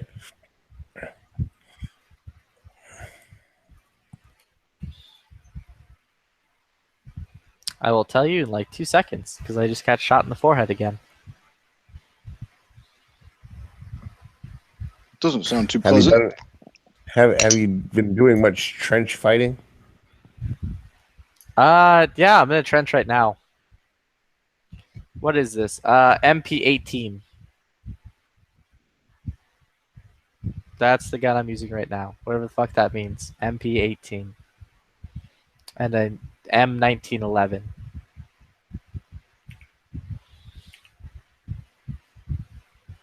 With a big fuck you knife.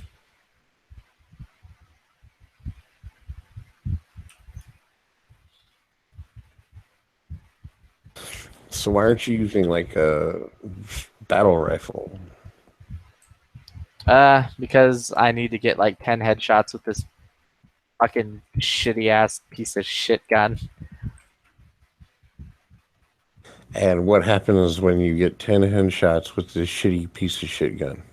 Then I have all the satisfaction of completing a medal that I don't care about in the slightest. Well, that's not true if you're actually trying to achieve it. Yeah, you would think. Well, out of curiosity, how many headshots do you have? I honestly have no idea. Maybe It's like you a should green check. progression bar on the side. Okay, well, how far along on the green progression bar are you? Far enough. So, like, Like you're there's at a the good chunk beginning? of green. Oh, there's a good chunk of green. Oh, okay. Well, then you're not far enough because you still haven't achieved the medal. Now, is it you get? It's obviously it's a cumulative. Like you can go around, you make a headshot, and then you get killed, and you come back Oh, and God. you make another Oh headshot. god. Hold on, mustard gas. Gotta put on the gas mask. Dude, I need a woman who can cook like them chicks at the taco truck, man. Go down to Mexico and go, hey, pretty lady, I can want to be an American citizen.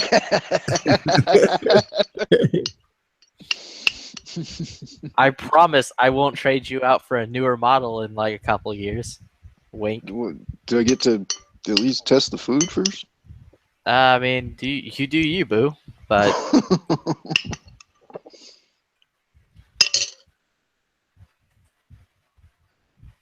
Yeah, I'd say cook for me, and that's the beginning part of the interview is cook me dinner, and then when you eat food, if you like it, then you proceed. If you don't like it, say thank you. I will be getting back to you in the future. thank you. I'm gonna bring my people elsewhere though. Bitch, maybe next time learn how to cook if you want to be an American. Good luck with the fucking drug cartel.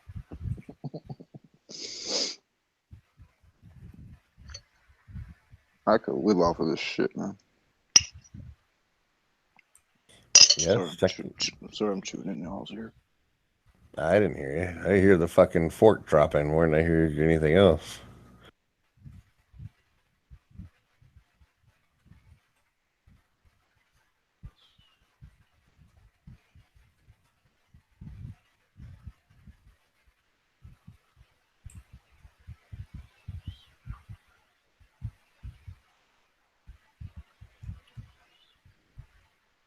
Yeah, we beat the Krauts. Fuck you, Germany.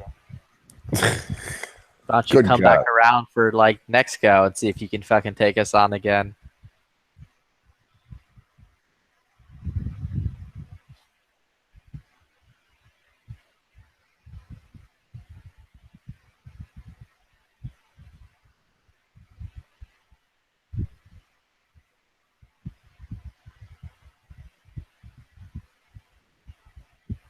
Yeah, I kind of never really understood that. It's like, what the fuck's wrong with Germany? It's like they got their asses handed to them by the world once before. It's like, yo, I know we literally got our asses handed to us like fucking 10, 15 years ago, but let's try that shit again. I guarantee you'll win this time. They won't be ready for it.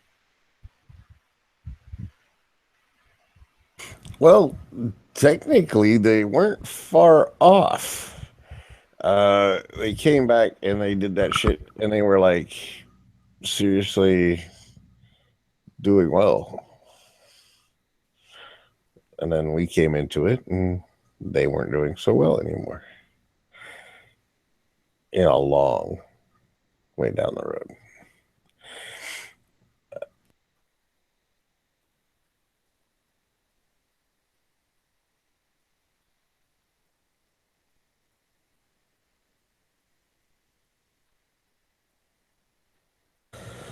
So, howdy. Oh, well, Yo. never mind. Yeah. What up? No, never mind. No, You're brother, busy. I'm done. I was I'm just done. fucking trying to talk to somebody about something other than fucking Battlefield 1, 5, 25, 16. Never mind, man. What's going on? No, I'm just gonna fucking bullshit with you. They got me on the spot. I'm all nervous and shit. Oh, man. And you're like, tell me what's going on. I'm like, oh, what the fuck, dude? I was just gonna like see if you were like, I don't know, like. How about this? You got your show going on this Friday? Yes, I do. Right on. Yeah. Anything what's on the menu? I don't know yet. I do know I'm inviting Dead Horse. Dead Horse is supposed to be doing a build on the show, so people have something to look at while fucking we're bullshitting about whatever it is we're going to bullshit about. Most likely, I will be directing a lot of questions at him about his build. But we can do another topic if you have an idea. Let me rack my brain over the next day or so. I just don't want to do anything political. So yeah, dude, I'm with you. I'll be on the panel as long as we can keep it to that, or keep it off that shit. Yeah, I'm down with that. Dude. Or at least to a minimum. You know what I mean? Exactly. Freaking. I don't know. Maybe I'll call it the anti-politics episode. We're glad this shit is almost over episode. Or no politics, no fucking politics, please, too. Oh, you've already done with him, huh? Yeah. Matt was on there. And they kept giving me shit about politics a little bit. And I was like, oh, fuck you. No. I think I was in on that. I was in on that. Yeah, you were. Yeah, well, was definitely, yeah. Flippy wasn't. Flippy never shows up. What happened? What's up with that? I said Flippy never shows up to my podcast. Oh. I don't know. When's your fucking podcast? It's going to be Friday. Every other Friday, right? Yeah, every other Friday. This is that Friday. So, I think we need to get Flip in on it. Well, yeah. I mean, if I'm around, I have no issue fucking doing a podcast with you and helping you out or whatever. Fuck. Well, I think, yeah. If you're around, if you're not, whatever. I understand it is Friday night and most people have lives, so like the reason I do mine every other Friday is because it's two reasons. One, Payday Fridays, I'm hanging out with my boys from high school because we do our normal kickback thing. And then by the time the in between Friday hits, I'm budgeting at that point in time. So I like to chill out and do my show then. It's like works for me. So has HVS been doing his shows lately? Yeah, he's still been doing his shows. Yeah. I don't even know that I've seen him around in the lobby or anything. I might have seen his name actually recently, but other than that, he's been a ghost. I actually did a podcast with him. Well, not like directly with him. He was in the podcast as well. For those guys from Fox Company Prepping, Saturday. The last one, you were in the last one I was in with him, and we kind of went crazy on the bow drill. Yeah, we did. He's learned. I don't think he's learned really, but he's. In fact, in the last podcast, we were talking about like fire starting skills and shit like that, right? And like unique equipment for like starting fires, and there is, or for like charging stuff. Well, there's this one thing that uses thermal energy to create energy to charge things up. And when we saw that, we were talking about charging your cell phone with a bow drill. And he goes, that would get millions of views. And I'm like, I'll tell you what, you buy it and send it to me and I'll do it. I will do it live. As soon as I get it, I will grab a couple pieces of wood and I will fucking do a bow drill fire. And we will use that fire to charge up the phone and we will show everybody live on your channel. What about underwater, though? Oh, no. Hey, look, I don't want to stress people out. That's a skill you have to acquire. That takes a lot of skill. It's not something that just comes along. Yeah, it's not just something that comes along. And, and besides, I'm still trying to get HVS to do it. So, let him, once he can do a bow drill under fire, then we can talk. But until then. Yep. Good shit. I mean, I'm amicable with him on podcasts and things like that, I'm not a dick about it. Dude, I've actually been trying to be nicer to. You don't see that. I've actually been trying to. Actually, I haven't even been trying, but I've been being a little nicer to Clay when he doesn't chop his own head off or what. You know what I mean? If he don't come out and try and step on toes, I've been letting him do his fucking thing. But fuck, generally I don't know. I get the impression he likes to troll people in his own way. Oh, he is. So he does. He is a troll.